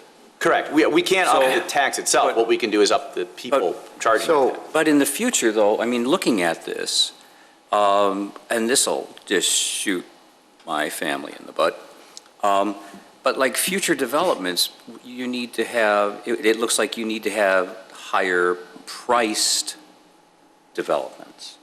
You'll have, if you have higher priced developments, you'll have a higher property tax generated, and typically you'll have a higher income. I mean, that would be a way, looking at this, of yes, it would affect property tax, but it would also affect the income tax end. Am I looking at that? You are absolutely You need to say right. something. No, you are absolutely right. I mean, obviously, that still goes in the property tax category, but what we need to do then is continue to try and provide our residents with opportunities to spend their money in town too. Yeah. And you're right. Well- Oh, yeah. The more people we have, the more opportunity there is for them to shop local, dine local, and keep their money local. But also. One thing we've seen, though, over time is a change from the towns like Schaumburg and Vernon Hills and even Northbrook, where they have the big malls. These malls are no longer providing the sales tax revenue that once was. I mean, They're going to be hurt. And that's, even without COVID, people have been and will continue to shop online. It's much easier to push the button and and say we'll see that Amazon. affect how it is on us in the next few slides. And I would assume that those communities are struggling more in those areas than even we are. So those hearings will be fun for us to watch. Yeah. Right. Ironically, my answer to that would normally be, that's why we need to focus on restaurants. Right. If it wasn't for the fact that nobody can go into the restaurant. Right.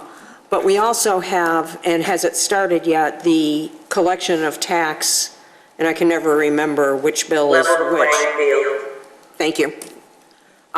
When does that start, and do we have any idea of what will help us with? It starts at the first of the year, and it is going to move, you're going to see some of the use tax dollars. We're going to show in the next few slides how that's been rising as a result of online sales, and during COVID, certainly, it increased further. But some of those dollars are going to move up into the sales tax line as a result of the Level of the Playing Field Act. And, you know, we have the projections from IML on what effect that's going to have, and certainly there'll be a boost. But it's hard to tell. There's a lot of factors in there, and so we just kind of have to wait and see what that effect is. And, you know, I certainly would say there's a hope that that combined with, you know, the movie theater actually opening and some of the other things that the developments being finished and people returning to the community would also create a boost. So there's definitely hope there. And to President Horker's point, those more expensive developments, that's going to boost the EAV, right? So the EAV then Equalize assessed value. would in turn lower our residents' bills as that development takes more of the property tax levy. But is So- there any chance, any type of incentives or anything that we could do for our residents to have them improve their properties? That raises the value of the home, hence more real estate taxes? I don't think so. The problem with that is it is a very thin line between, the answer is no. That would be giving the people's money back to the people to do maintenance on their homes that they should be doing anyway. Well, I'm not talking maintenance, you know, additions and to their homes. In Dunhurst and places like that are smaller homes that maybe there's something there. It's just, we're looking at ideas. Sure, I'm not sure that, I'm not sure that's legal. But there are ways that we can look at our code to not incentivize, but make the process. Yes. Oh, yeah. Right. Of say doing an addition to a home or whatever. One of the additional challenges that Wheeling is, I think, in a unique position to have is that our lot sizes are on average quite small. We have previously talked about, well, how come some towns are tear down communities and ours really isn't? And I think ultimately that's the answer. Yes, you can always go up. You can always go up. But as we work to increase the EAV and attract a higher category of development residentially, I think that will filter down to all segments of our properties to then have people want to come in and say put a second story addition on a Dunhurst home or whatever. But it is a challenge. The property size is a challenge. So there's things like that we can do and have done. But as far as direct money, I don't think. Yeah, just remember that we levy a dollar amount. So as the EAV changes, that's really just a shifting of property tax liability within the community. So adding an addition onto a residential property doesn't really create any additional revenue for the village. It just redistributes levy to that home from other residences or even businesses. But in the long run, you could attract different people to come into these homes that will stay here. That's where I'm looking at. Stay here and spend their money here. Exactly. And if the long run of. There are a lot of, on my street alone, there's a lot of young families that are moving in, and they're putting a lot of money into their house. On the other hand, there are some families that have lived there who haven't touched their place, and it's their American right to live how they want to live, and Dave, they don't care. Yeah. So they won't put any money into it, but some people do. So is that what you're saying in a way? Yeah. Where, Yeah, exactly. you try to, how do you incent people to invest in their homes, which will then increase property values? Code enforcement. Dave had something. Yeah, at the same time, if there's new EAV created, you're spreading that flat amount over it. I mean, our taxes, my taxes could be flat because there's new EAV to pick it up, so. Yeah, I think we saw that last year with the Crossroads tip, right? We rolled that into the levy, and we had a big, what was it, 5 that we went with last year? Well, we did 5.5, and 2.75 was the incremental increase, and then 2.75 was capturing the new growth. And I think a lot of people saw their property tax bills actually go down. And to be clear, they saw the village's portion of their property tax go down. I mean, again, we've had that conversation, and in fact, the example of Spondilisville is not in this year's presentation because we've made that, a number of times, but I think that misinterpretation of the village raising taxes, and they associate, say, 5%, whatever it is, on the $10,000 that they're paying, and that's clearly not the case, and we do have a pie graph, so. Spondilisville, Right. a sleepy bedroom community. How many slides do we have to get through So today? many comments. How many slides do we have in this? Do you really want that answer? 70. We're almost a third of the way there. Yeah, and the good thing is we've covered a lot of the information. So even though there are slides, at this point, those slides will just reinforce what we've already talked about. Yeah, and But yes, we should be I aware. was actually going more towards maybe we should continue. Yeah, exactly. Maybe we should, yeah. Okay. Too subtle? So now let's look at a little bit of the detail of those legs. I agree. And I'd like, this is our 1%, the state share of sales tax that we receive by fiscal year in millions of dollars. So it may be difficult to spot the peak here, but if you look at 2015, That's the most recent peak of sales tax, and we're going to be looking over the next few slides at 2015 compared to 2019 and 2020 as well. But since we've kind of covered a lot of this, I'll just say that, you know, there's that flat line for you that we're looking to, that we would look to avoid. And then the result of COVID's effect on sales tax, you can see that dropping below 2011. And I will say that, you know, looking back at last year's presentation and everything, it's below 2007 as well. So that's not what we're looking for, and that's not what we're hoping for, obviously. To refresh my memory, what did we predict for sales tax for 2020 last year? Good question. We can look at it later, thanks. Michael will look for me this year. Okay, and then looking at income tax, this might look a little better to you. You can see a small incline there.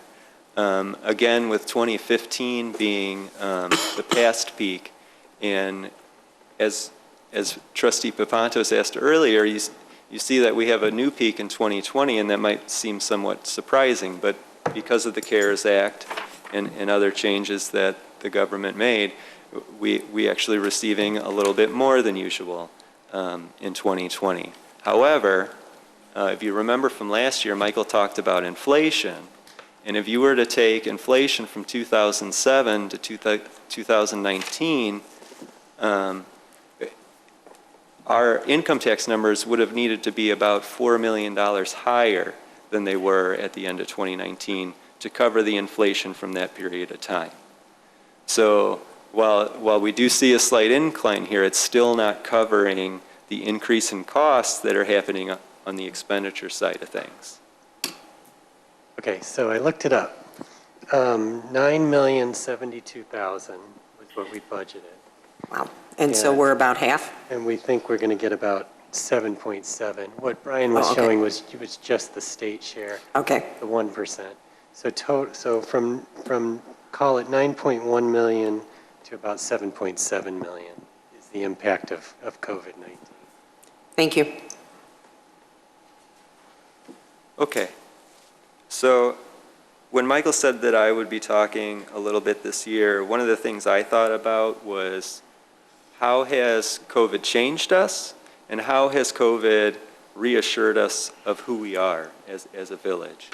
And looking at these numbers, this is fiscal year 2015 against 2019. Here's what we've been talking about, right? So there's the sales tax. You can see that we've actually gone down $450,000, or approximately 1% annually. You can see the flat income tax line, and we've talked about telecom tax and how it's a declining revenue. And then to Trustee Lang's point, you can see some of the things that we've done to offset those in addition to property tax increases. So things like the ambulance fees changes that we've done over the past few years to try to catch up to the expenses that we have related to those fees. And the video gaming tax, you can see the 60% increase from 2015 in 2019's number. But the important thing for you to really look at here is that bottom right, that our revenues are increasing by 0.74% over that period. And we're going to look at expenses during that time in a few slides. So then, how has COVID changed us? Well, we kind of talked about it already, right? That sales tax number is significantly worse, 21.5% down from 2015 now, and almost 4% annually. And then kind of the microeconomy here, look at the hotel and motel and the food and beverage tax numbers. So that's almost 1.1 million between the two there because of COVID's change, that suddenly now we have an 11%, 7% annual decline from 2015 in those items. So while sales tax isn't our biggest leg, the result of COVID has shown us just how vulnerable those numbers can be.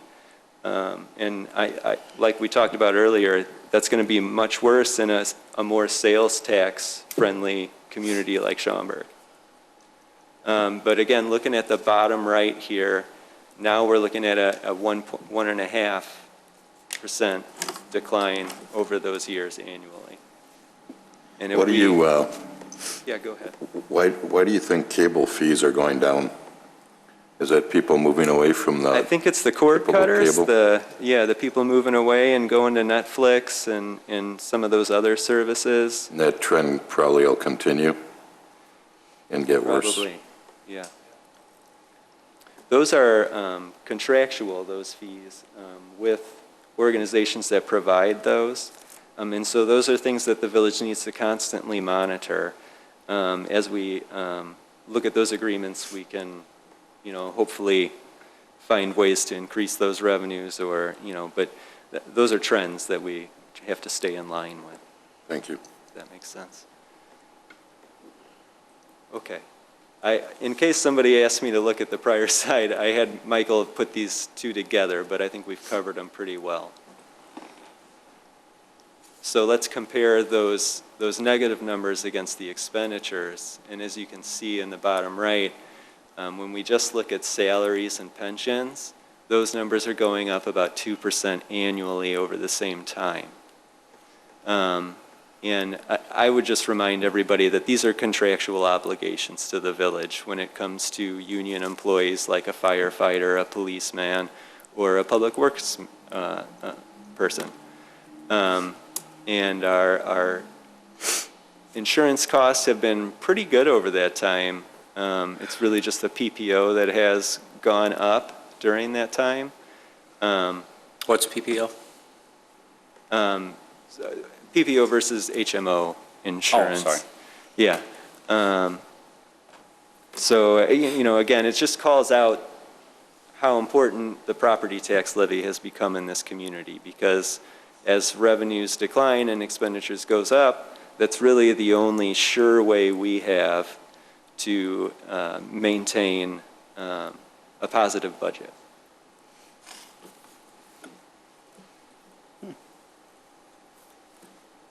So I wanted to be invited back next year. So I needed to leave with some sort of good news for you, just so that every slide I talked about wasn't negative. So we did kind of cover this, but those COVID changes, you saw how radical they were, and that's affecting our projections for next year as well. So like Michael mentioned, just the last 2 weeks, IML revised their projections up for both income tax and use tax, which gives us about $476,000 to the good for next year's budget, which took us from the proposed budget that you received prior to today, from a negative $2 million budget to about 1.6. So that's my good news, and I hope to see you again next year. And with that, I'll give it back to Michael. Well played, Brian.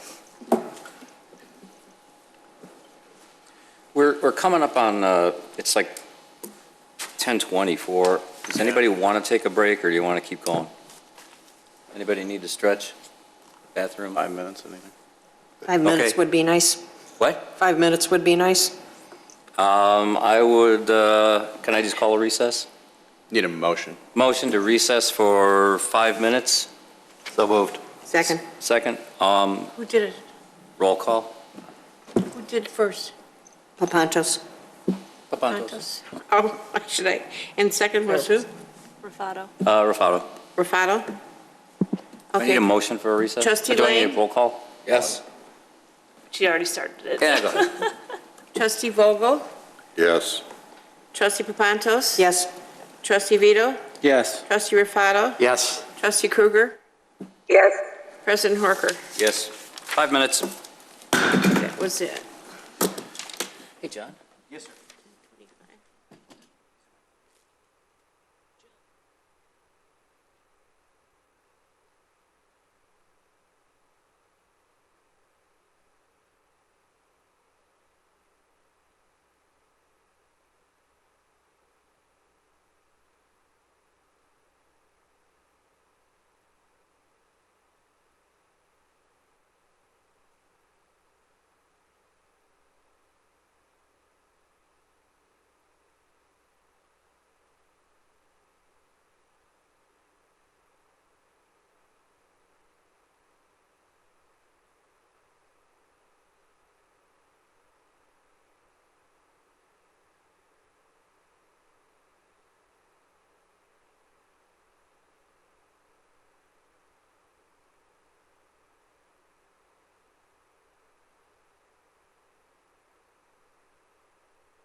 Should, it'll keep Mallory happy. Joe, What?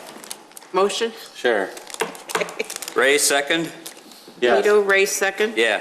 Okay. Roll call. Trustee Lang, Yes. trustee Vogel, Yes. trustee Papantos, Yes. trustee Vito, Yes. trustee Rufato, Yes. trustee Kruger, Yes, President Horker. Yep.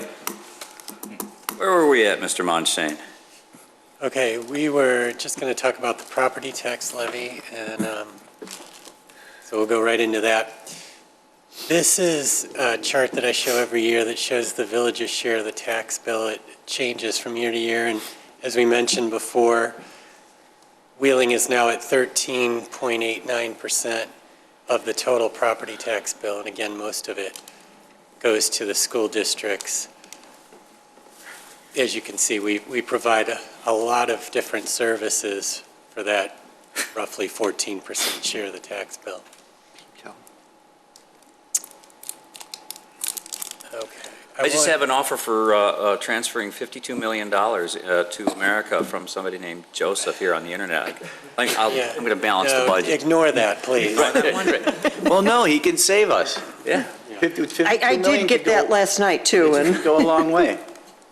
I'm sorry. No, that's okay. me too, that 52 million for each of us then, or? This could be great. This slide, I just wanted to show you a comparison of how our property tax levy has evolved over the years. And so I'm comparing the 1999 tax levy to the 2019 tax levy. And if you'll see, going back to 99, at that time, we levied $6.5 million, and 67% of that went to the general fund, 18% to debt payments, and 15% to our pension funds. Fast forward to 20 years later, that mix has changed significantly. We now levied, as of last year, $16.8 million.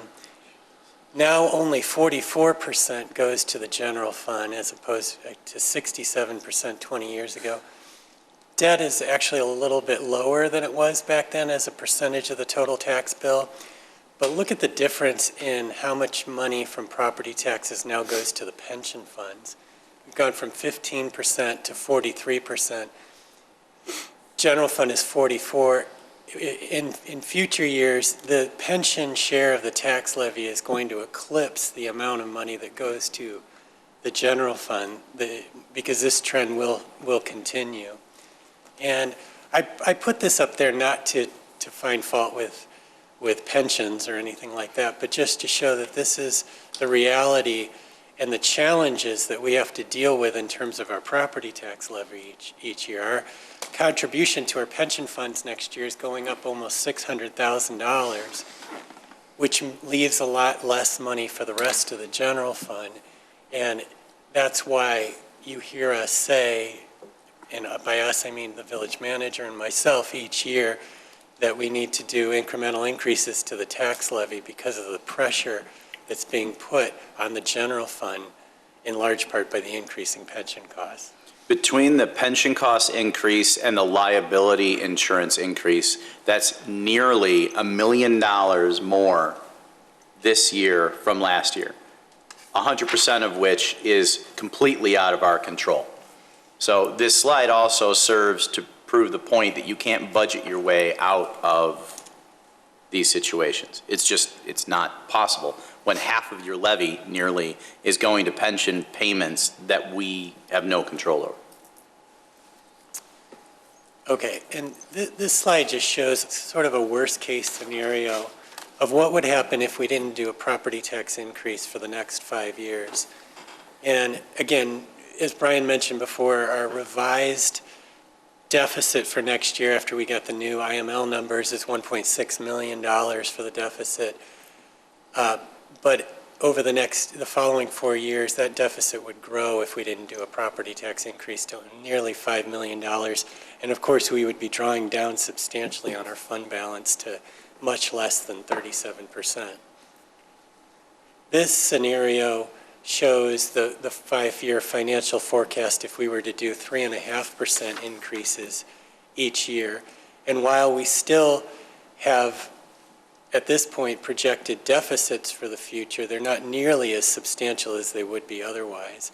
Now, this does not include any new sources of revenue that the village might receive, and the manager mentioned, cannabis as a possibility, which would certainly improve this picture.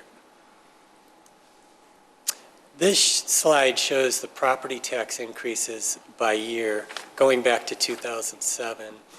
And I put this up there so that you can see that we've done 0% increases in the past. They are, however, followed typically by rather significant increases in the few years after that. And the average between 2007 and 2019 has been about 5% a year. As we talked about before, a 1% increase for 2021 in the levy would equal $168,000. So just to give you some perspective on our historical tax increase. Director Mondashane, on 2019, that 5.5% though really was, half of it was in order to capture the Crossroads TIF, correct? Yes, that's true. It was really 2.75. And the other 2.75 was, as you said, capturing the new growth, which did not place any additional burden on the existing taxpayers. So good point. Thank you for mentioning. So when the previous slide, when you went out a number of years, what were you using as a basis for property taxes? Were you? This is reflecting 3.5% each year for the next 5 years. No, I'm sorry. Values. So for instance, home values could go up or down year over year. So what do you use as a basis for that? Well, I'm not making any predictions about increases in equalized assessed value. Okay. This is just a, as you know, we levy a dollar amount each year. So this is just a 3.5% increase to the existing levy. Got it. Each year. Okay. But we do consider that on an individual year basis when we make a recommendation. Okay. Thank you. I'm going the wrong way. Let's see. Okay. So just a couple of points here. As you've now heard, a lot of property tax is a key part of the way that we pay for village services in Wheeling.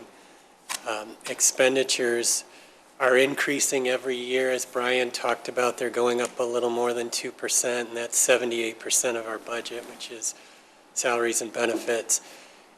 As Brian noted, these other sources of revenue are not growing, and historically, these smaller incremental increases to the levy have been necessary to avoid large increases in the future.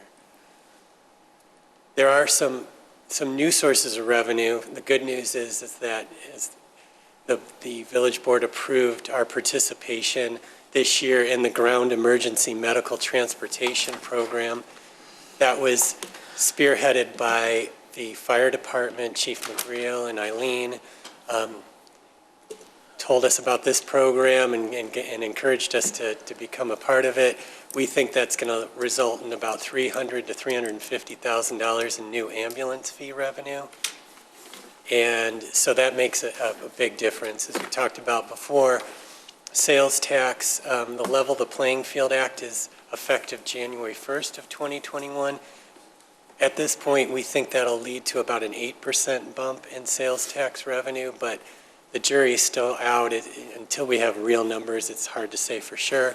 And then eventually we may have a dispensary, and then we may get significant cannabis tax. Do we have any idea from municipalities that have dispensaries up and running right now and perhaps like Mundelein since January, what type of sales tax revenue or cannabis tax revenue they're receiving or have received? I do not know the answer to that. I can find out, but I have not done that recently. It does depend on the size of the dispensary, but without putting a number to it, it's significant. I've heard estimates of close to $500,000 a year. But again, that depends on the size. But isn't also probably going to be higher this year for the early birds, and as more and more people, I mean, I know people from Wheeling that are going up to Mundelein. When Wheeling's got it, hopefully they're going to stay here. So it's kind of like the video gaming tax. You know, once all our neighbors have got it, ours is going to level off or possibly go down, and I think the same thing's going to happen with the marijuana. The interesting thing with cannabis, though, is that it's an untapped market, because now that it's legal and the longer that it's legal, I think you're actually going to see people who never used to participate decide, well, everybody else is doing it. I do think there's something to be said there for just attracting new customers. But you're right, at some point it will level up, just like liquor stores. But hasn't the state actually seen increases every single month since legalization? Yes. Yeah, so as of October 13th, the state saw about over 360 million in cannabis sales since January 1, 2020, which was higher than expected. Communities are anticipating around 450 to 600,000 per year in sales tax revenue. I'm trying to see if I have any specific number. Most of the numbers I have are all estimated, not actuals yet, because the ones that we had surveyed recently hadn't been open long enough. Thank you. Director Monson? Yes. Quick question about the level of the playing field. I hate to keep going back to it because it seems to be, I mean, it's an increase, but it's not significant. What did you say, 8%? 8% is a ballpark estimate at this point. And because it's sales tax, will it also be lumped in with the sales tax distributions that come 90 days in arrears? Yes. So we really won't know anything about this until March.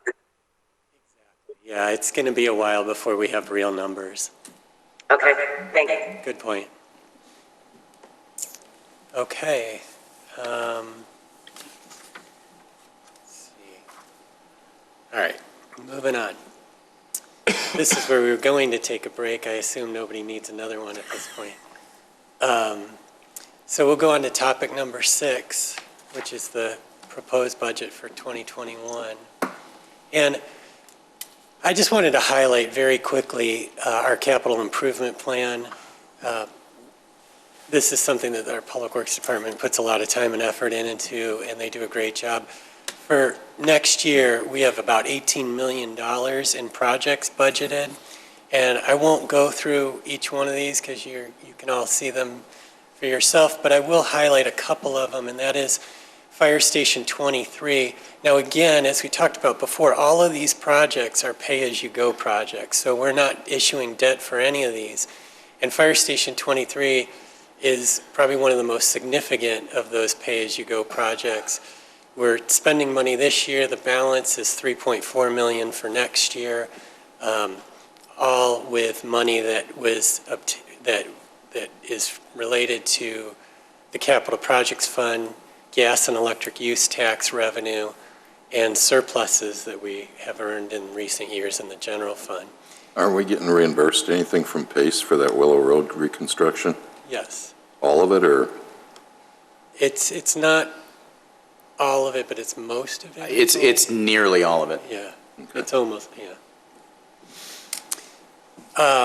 And then, as you'll all recall, when we talked about building Fire Station 23, we also talked about a future Fire Station 42.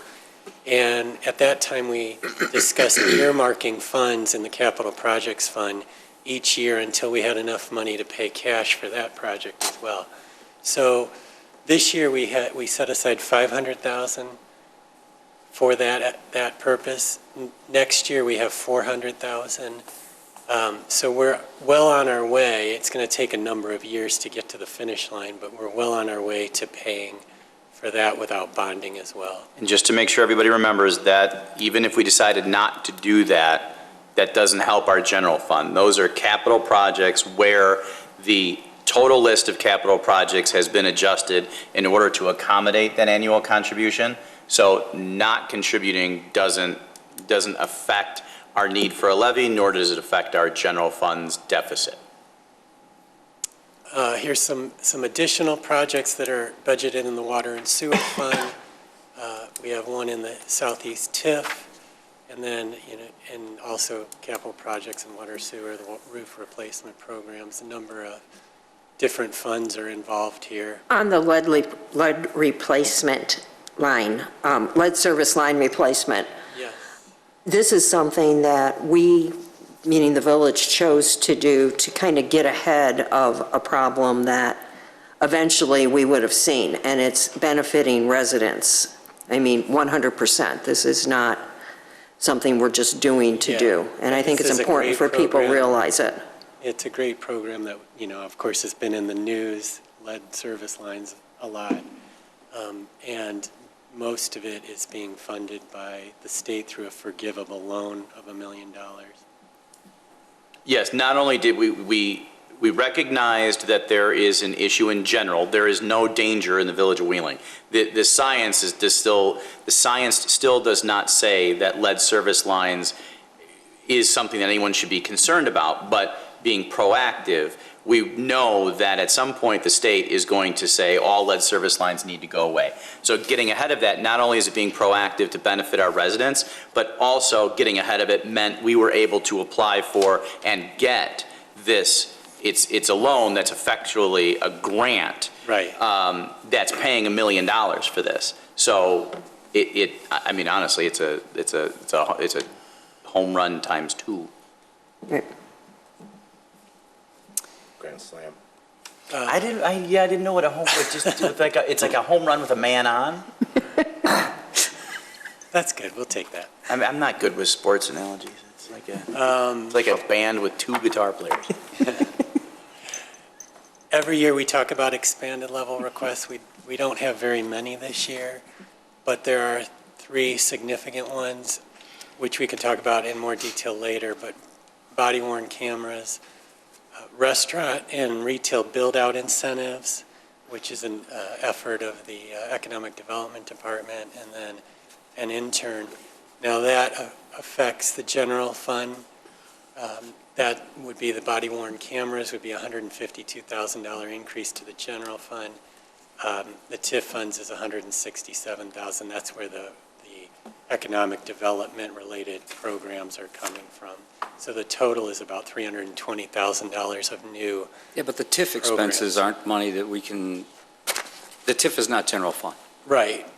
Right. The TIF has That can only be spent on restrictions. TIF expenses. Can only be done, yes, exactly. And we're going to go through each one of those specifically, and the board is going to be asked to vote on each one of those specifically. Right. Just wanted to talk briefly about our general liability insurance fund. We've been self-insured since 2000, and the program has been very successful. Our insurance premiums have not increased that much over the years. Our claims have been pretty steady, which I'll show in a minute. But for 2021, we are actually expecting about a 50% increase in rates, which would increase our costs from what we currently pay for liability insurance of $478,000 to $721,000 or $243,000 more. And that's really related to the state of the world. It doesn't really have anything to do with Wheeling specifically, but as you know, their insurance companies are taking a second look at whether or not they want to be in the business of insuring law enforcement risk. And that's related to the protests that have been going on, the attention to unnecessary use of force in some instances, the damage to businesses that have happened when there's been riots and things like that. A lot of these companies do not want to be in the business anymore of insuring that risk for municipalities. So there are fewer players and the premiums are going way up. Again, has nothing to do with the Wheeling Police Department, which is great and doing a great job. It's just when costs go up for insurance companies nationally, it affects us as well too. And then we have a lot of environmental issues, wildfires and hurricanes, and those costs when insurance companies have to pay out those claims, they pass that on to their customers.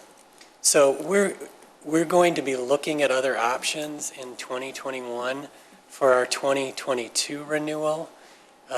We may still end up being self-insured because there may not be a better option, but we're going to explore other possibilities.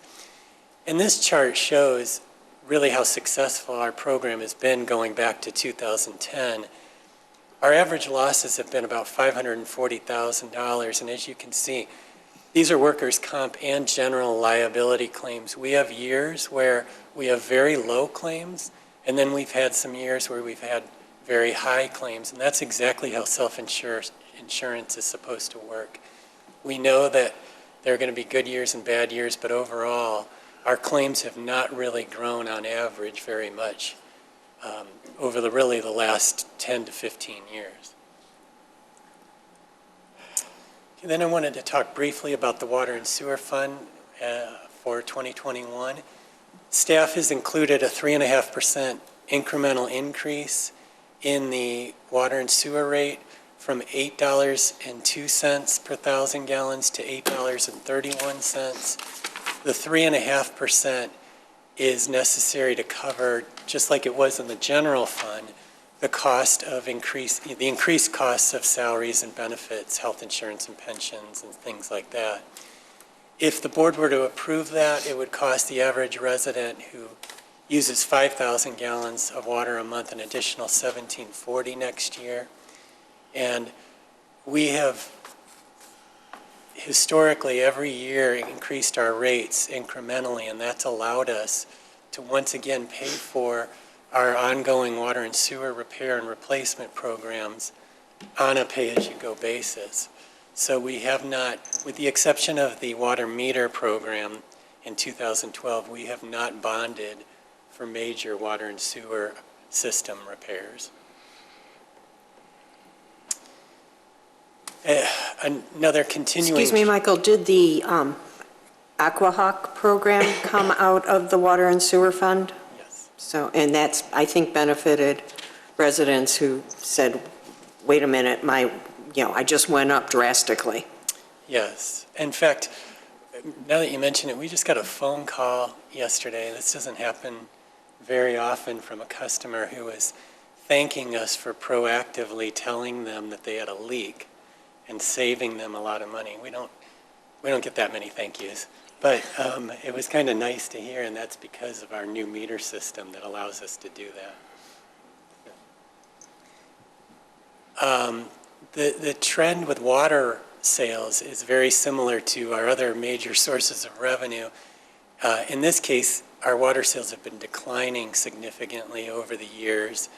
And again, this is not just a Wheeling thing. This is a national trend. People are just using less water as they have more efficient appliances and things like that.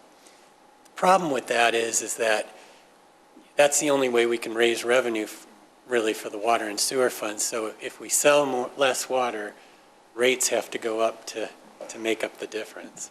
And yet the necessity to maintain and replace water main remains consistent.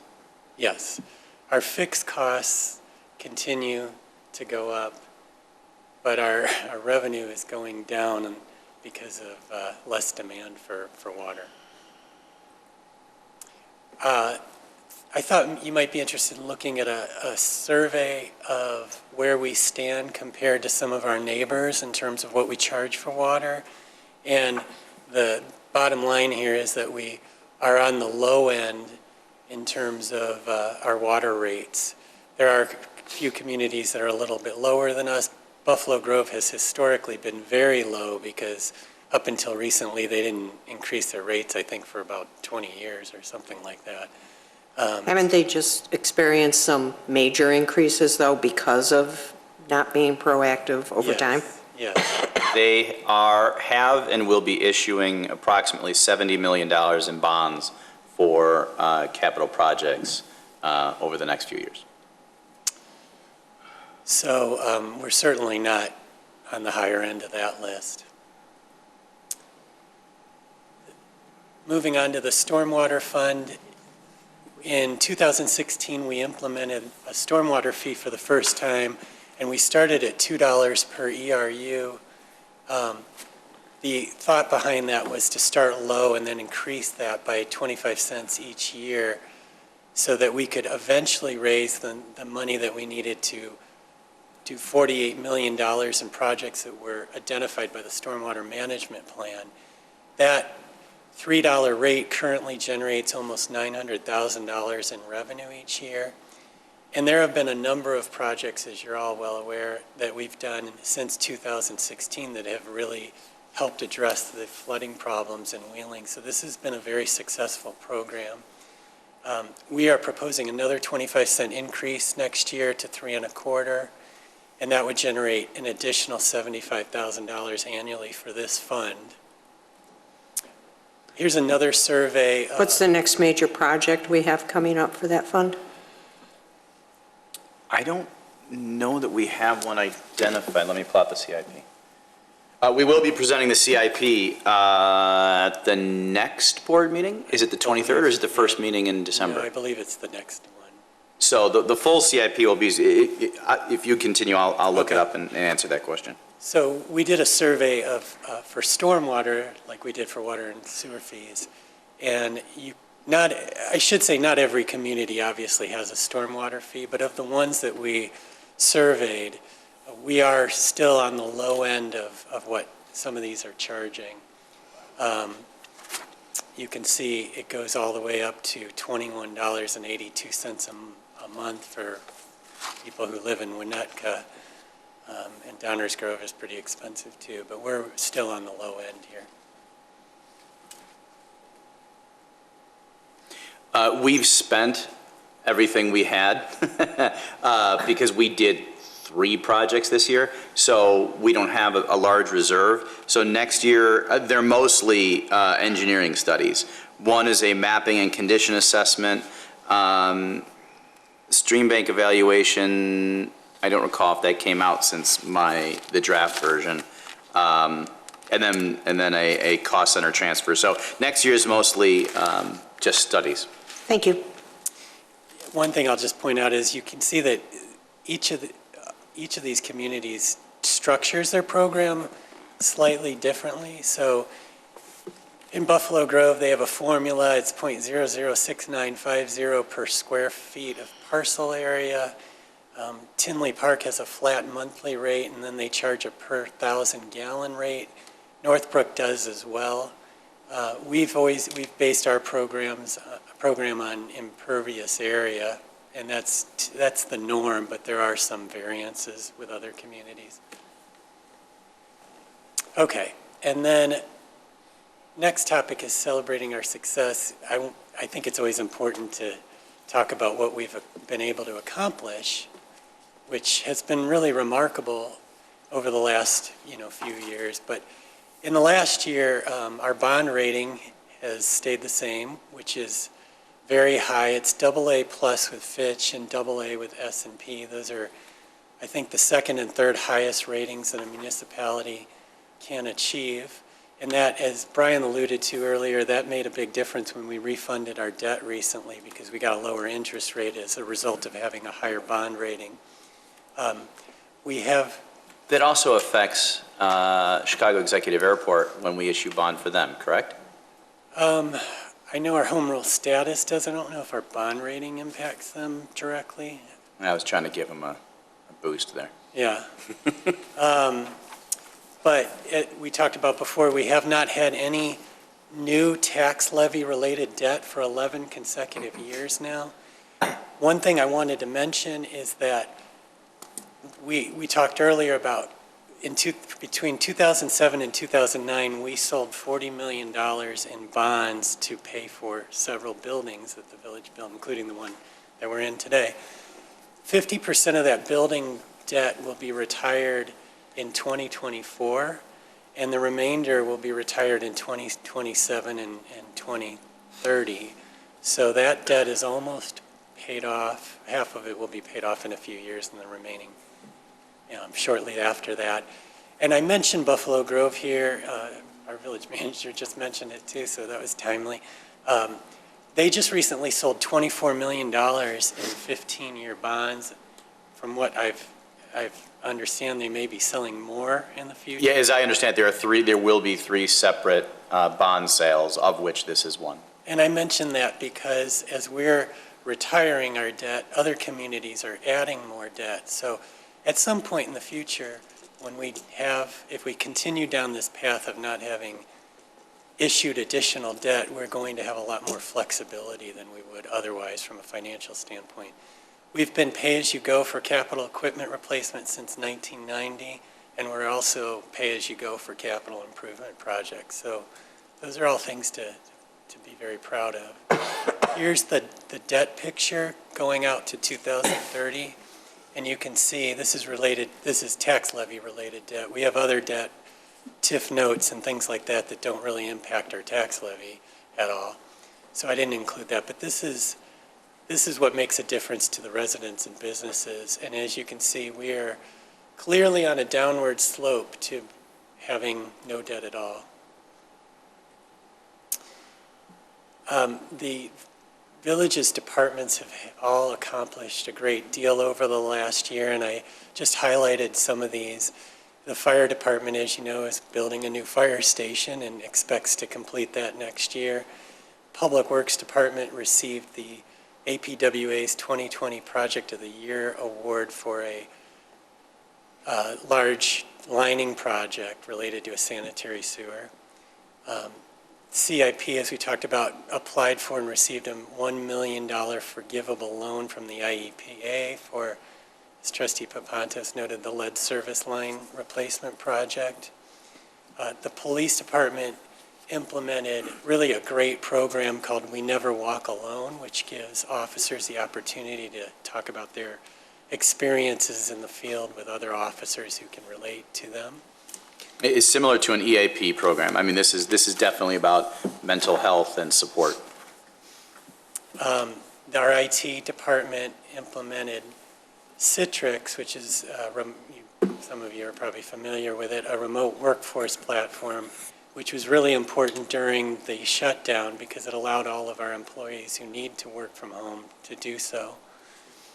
And then our Human Services Department provided 316 individual seniors with over 13,000 meals, which were picked up or delivered during COVID. So another great accomplishment. That program continued at a time when it was really needed, probably more than any other time.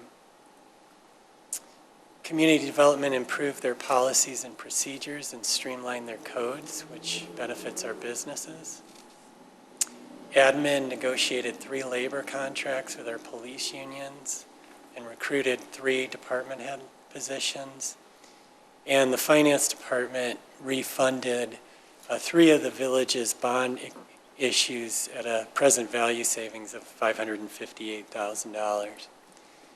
And then last but certainly not least, the Economic Development Department enhanced the village's website by creating an interactive dining guide and an available property website, which highlights available properties for businesses and developers in town. And then, of course, the town center continues to see restaurants open, maybe not as open as we'd like them to be, but still, it's a great project. And Uptown 500 is moving along, and it's really a very cool-looking building. So I think there's a lot to be proud of. Okay, we're almost done. I wanted to talk about pension funding rather quickly because it is an important subject. And this shows our 2021 pension fund contributions.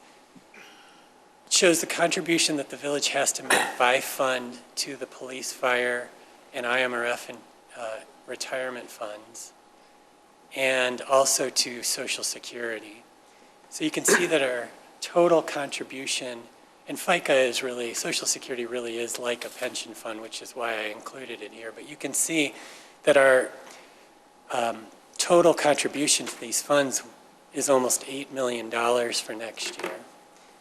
And our police pension fund was almost 70% funded as of the end of 2018 when the actuarial report was done. Fire is at 60, and IMRF is about 93%. That left unfunded liabilities for each of the funds in these dollar amounts for a total of $63 million. And that's the money that has to be paid off as it stands now by 2040. So you can imagine when you look at a number like $63 million, that if that 2040 number is not extended, that'll become unsustainable, trying to pay off $63 million in the next 19 years. Is the 63 million 100% for the unfunded liability or 90%? So it'd be, Yeah, it's a great point. It's 100% funded, so it's not quite 63 million that we have to get to, but it's Still up there. a big number. Right. Yeah, but no, thank you for clarifying that. But it's at today's market value on today's dollars for what we might have to pay in 2040. Right. Correct. So inflation pretty much guarantees it'd be more. Whatever. Right, it could be less, it could be more. Right, could be less too, I'm sorry. But I think the point that I was trying to make here is that, and Wheeling is not alone. This would be true, and we'll see this in a minute, of just about any community out there. That's not sustainable.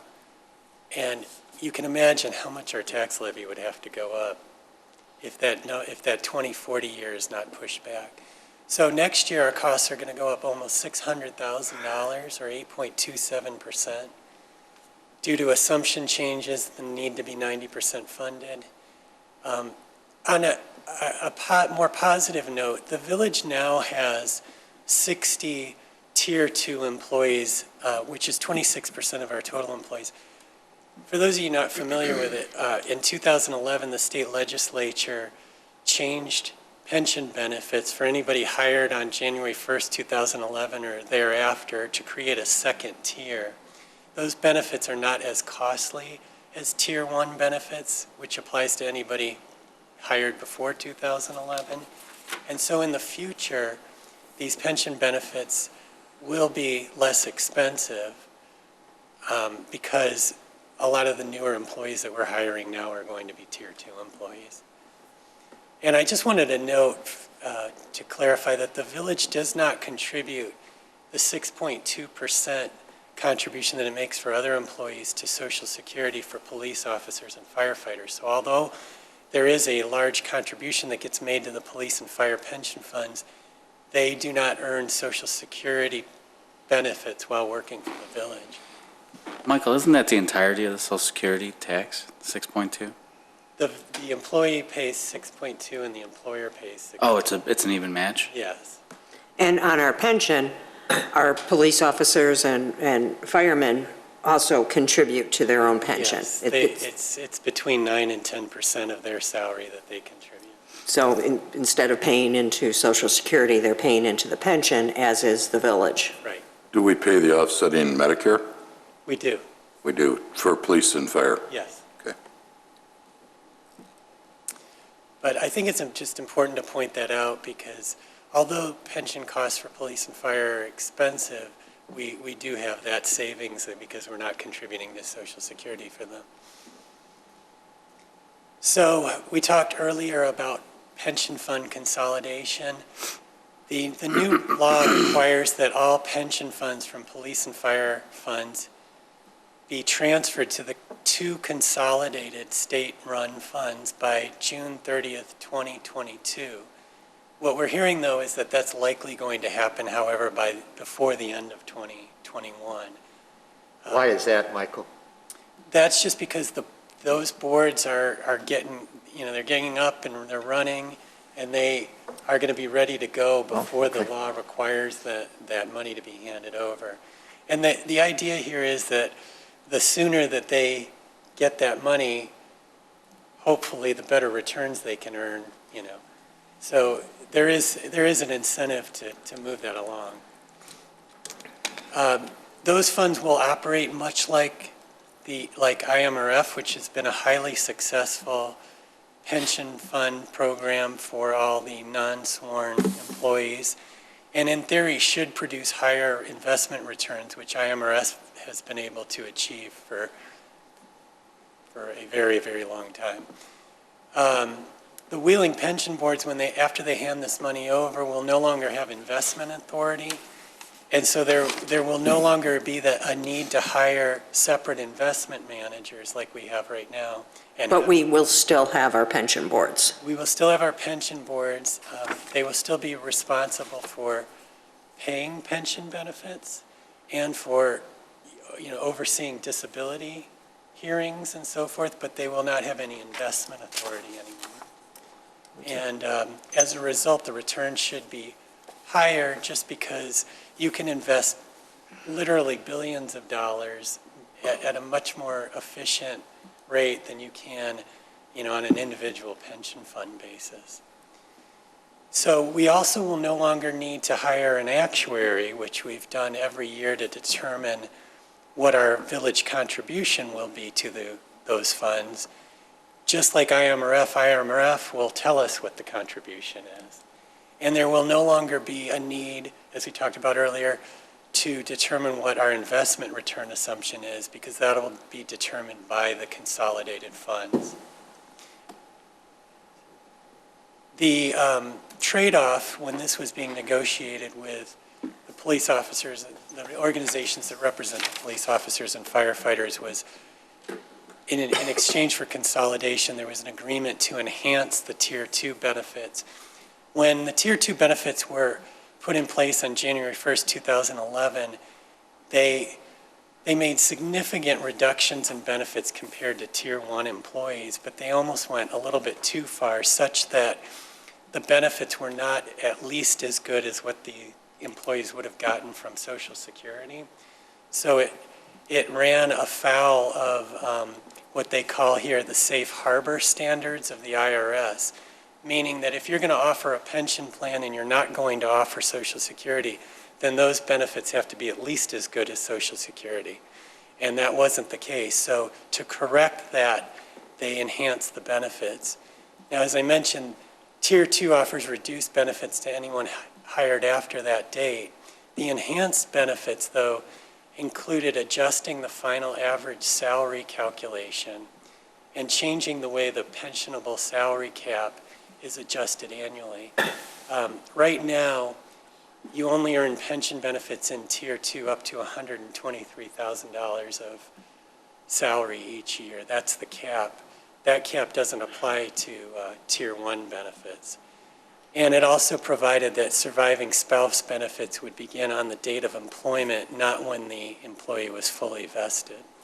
So the increase in the cost to the village of those enhanced Tier 2 benefits is $205,000 in 2021, and it increased the total plan liability by $669,000. That said, we think that those increased costs will be more than offset by the increase in returns that those pension funds will earn going forward because of consolidation.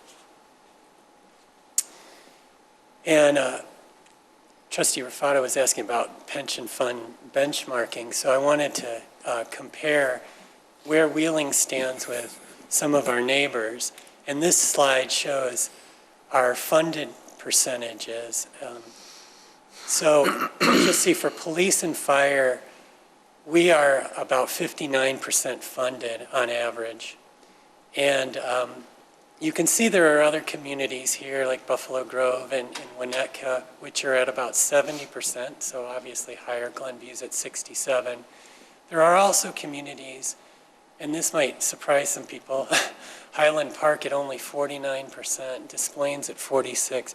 So it's a mixed bag, but on average, not including Wheeling, the average is 58.4, so we're right about at average.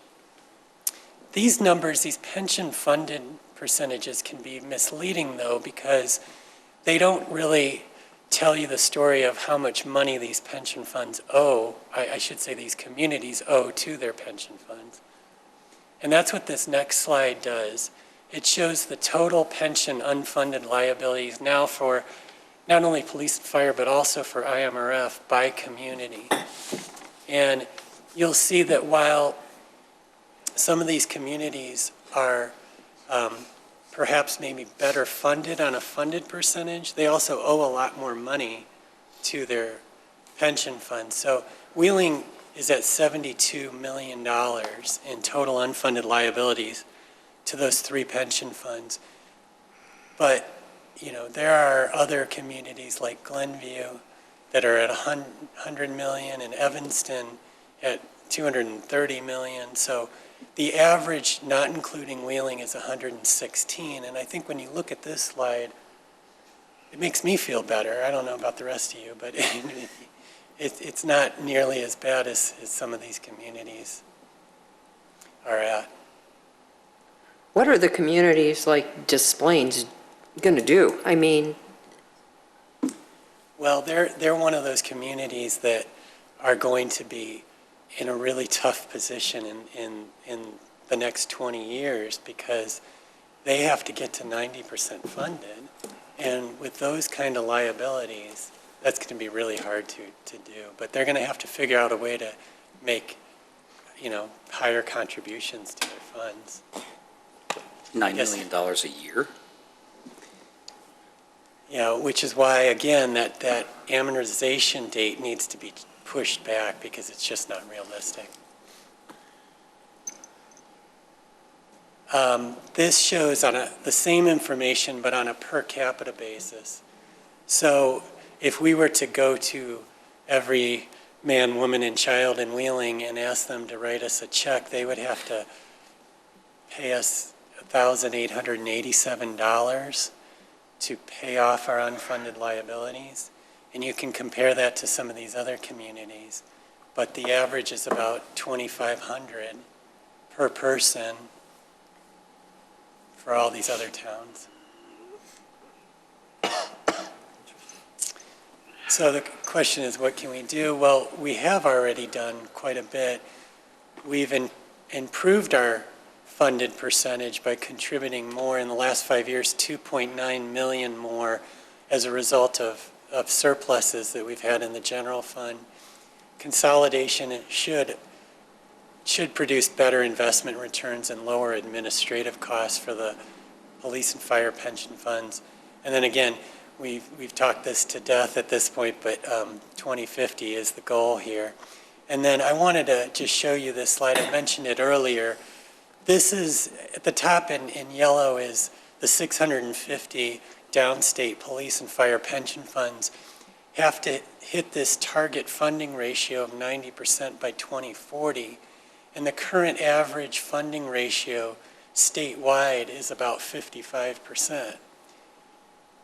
As I mentioned, these are a number of different pension funds in Illinois, some administered by the state and other organizations.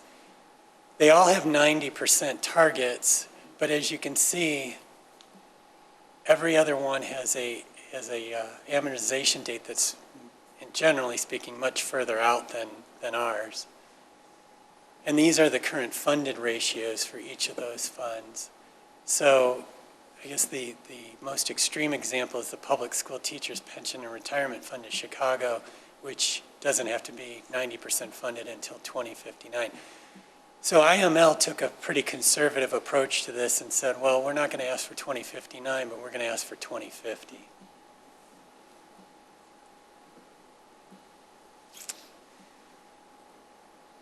Okay, and then I believe this is the last section. I try to every year show you how we compare from a revenue and expenditure standpoint to our neighbors.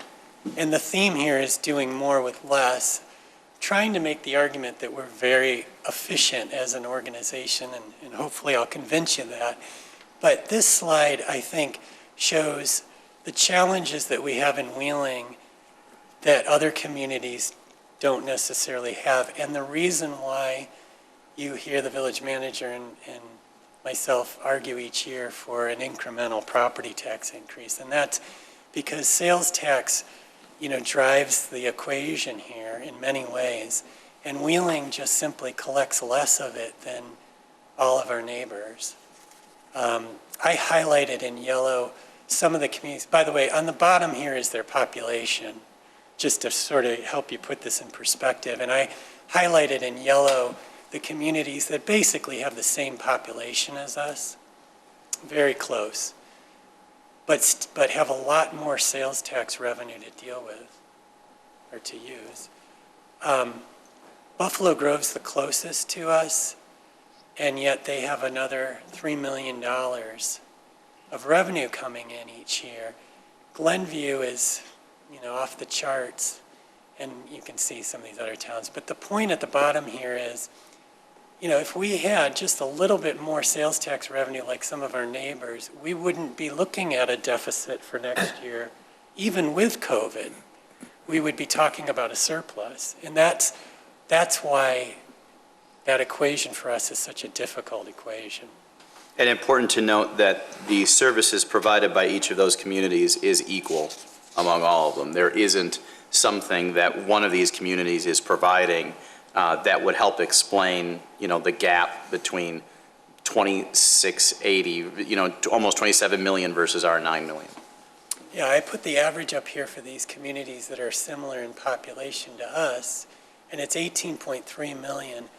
If we had another $9 million in sales tax revenue, I think these meetings would probably go a lot better, wouldn't they? Well, if we had 1 million, This isn't going bad. no, if we had 1 million, that's essentially a 5% levy increase. Right. I mean, there you go. There you go. Okay, so this slide is sales tax, but now I threw income tax into the mix to just give you a different perspective. Income tax is totally driven by population. It has nothing to do with how much income tax businesses or residents in a community pay. It's distributed on a per capita basis. So if you're in a wealthy community, you don't get more than in a poor community. But again, same story here. We have 13.4 million in combined sales and income tax, and that's lower than our neighbors. The average of our neighbors that are close to us in population is 22.5 million. And that would be a game changer for Wheeling if we had that kind of revenue. And then finally, I added real estate transfer tax to the mix because there are 4 communities that I've highlighted that have a real estate transfer tax, so they have another source of revenue that's not available to Wheeling, and that makes a big difference as well.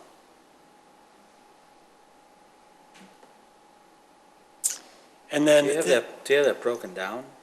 I'm sorry? Do you have that broken down as to what the real estate transfer tax itself is? Because that was together with sales and income, right?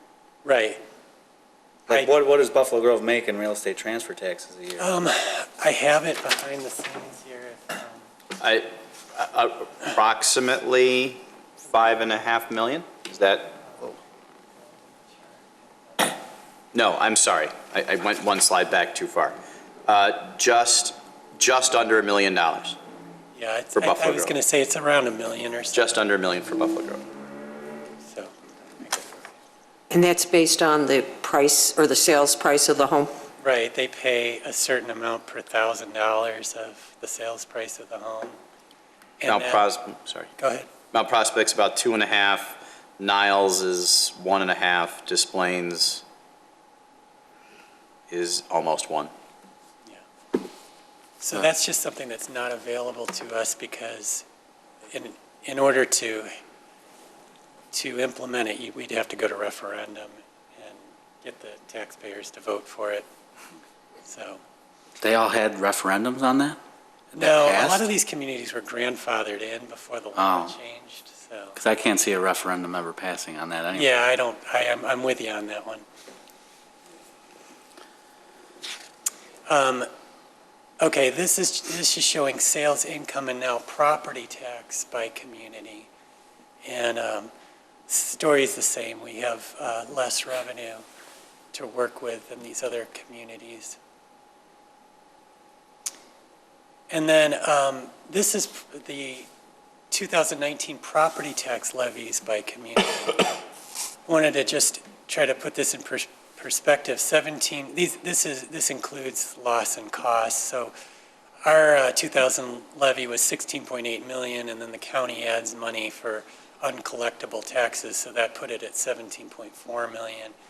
But the story here is that, and you would expect this, when you bring in a lot of sales tax, you don't have to bring in as much property tax. And so Glenview, which is a high sales tax community, and Niles don't rely on their property tax levy that much to fund village services. Other communities have to rely on property taxes to a greater extent. The average, though, of our neighbors, our similar neighbors, is 17.2, and that's really right where we're at. And then this slide shows the property to sales tax ratio, and really what it's showing is that for every $1 of sales tax that we collect in Wheeling, we have to collect $1.85 in property tax to fund core services. So that's very similar to Arlington Heights and also Palatine. But again, Glenview only has to raise 47 cents for every dollar of sales tax. They only have to raise 47 cents from their property tax levy for every dollar that they get in sales tax. And Niles is 25 cents. So, you know, these communities that have a lot of sales tax revenue, for obvious reasons, don't need higher tax levies. And then this is total general fund revenues by community. So this includes everything. And again, we're providing the same services for the most part as these other communities, but we're doing it with less revenue than they are. The average this time being 54.4 million, we're at 40. So, and then on the expenditure side, this slide shows full-time sworn police officers, and firefighters, and also public works employees, which for all of these communities are the big three departments. And Wheeling is on the low end in terms of the number of employees we have. The average up here being 204, we're at 154. Niles is lower, however, and I'm going to turn it over to the manager. He's going to make me be the bad guy and say it. When Michael and I were going over the slides, that number struck me because it just didn't seem right. So we did a little bit of research and learned, because again, this is just, we're trying to do apples to apples. Because when we talk about services provided, we want it to be all the same. Whereas, for example, Wheeling actually dispatches. So we wanted to take that out of it. So the best way to do that was use full-time sworn police, fire, and PW employees. That number still didn't seem right for me in Niles, so we did a little research and found out that they employ 70 part-time CSOs assigned to various responsibilities, including traffic enforcement and such. The point is, that number looks low, but they have 70 part-time positions to help keep the number of sworn officers low. So we didn't want to take it out, which would have been the easiest thing to do, but these are the communities that we've used in every other slide for comparables. So it didn't seem appropriate to do that here, but did want to make that point. How they get 70 part, I can't answer that, but that's what they do. Yes, and because they're not sworn, they wouldn't have been included in this calculation, but that definitely changes the picture. But again, Wheeling is providing the same services with fewer employees, and again, those employees and the salaries and benefits they earn are 78% of the general fund budget. So we're doing that. We're providing those services more efficiently. This is total general fund expenditures by community, and it's the same story. Again, we're on the low end. We're spending less and providing the same services. The average of our closest communities in terms of population is about 51 million. And that's it, finally. What we hope to do at this point is answer any questions that you have about revenue, including the health inspection fee issue, discuss the expanded level sheets, and then basically adjourn, assuming there's no executive session that's necessary. We'll go in a more orderly fashion. Let's, do we have any? Well, we have so Oh. the Oh, I'm sorry. we can do, well, it's your pleasure. We can either do the expanded levels first, or we can talk about the levy first, whatever you would like to do. I was well, there's the water rate too. Do we do that today? The water rate, yes, and the storm sewer, that's all part of the revenue. Yeah, because I was making notes. Oh, nice. I was gonna go over water expanded expenses, TIF, and then, or water, the expanded sheets, and then the tax levy. Is there anything missing? Nope. Did you want to, was there a presentation? But, pardon? Was there a presentation you wanted to make? Well, only with the pink sheets. I'm just going to explain them. You want to start there? Sure. Okay. Thank you. What didn't we see? Well, they were included in the budget, but wanted to, provide the opportunity really for anyone to ask. There were no pink ones. They were all. There were no pink ones. There were 3 requests. That's it. There were 3 requests out of all the departments for this year's budget. 1 in police, 2 in the economic development department. As you know, these requests, we call them pink sheets because typically I don't sign them. Then they are presented to you on a pink sheet. This year I did sign all 3 of them, starting with body-worn cameras. I'll explain why I signed it. And then, of course, the board has the final say. This is just me signing it is simply a recommendation. Want to just do these one at a time then? Sure. Okay. Okay. Body-worn cameras, it is exactly what the title indicates. This is a hot topic in the nation. This is something that our police department has researched in the past and has discussed. This is a request coming from the police department, recognizing that this will probably be legislated in the future.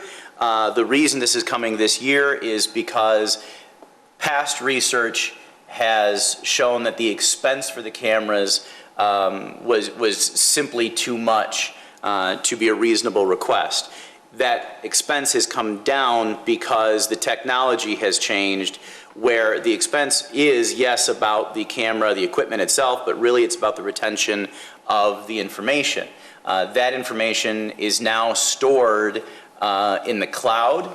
Number 1, and number 2, it also works in conjunction with our dash cams. So we have a lot of the hardware besides the cameras themselves, a lot of the hardware that would have otherwise been necessary in previous iterations of quote-unquote body-worn cameras. So considering the advancement in technology, the pending need, and the overall what we see as protection of our officers, I felt that this was an appropriate request coming at an appropriate time for us to move forward with the program. Chief Dunn, did I miss anything? I will let the record show that was 2 thumbs up. Okay. Dave Vogel had a comment, and Mary Papp was after that. What's the life of these cameras?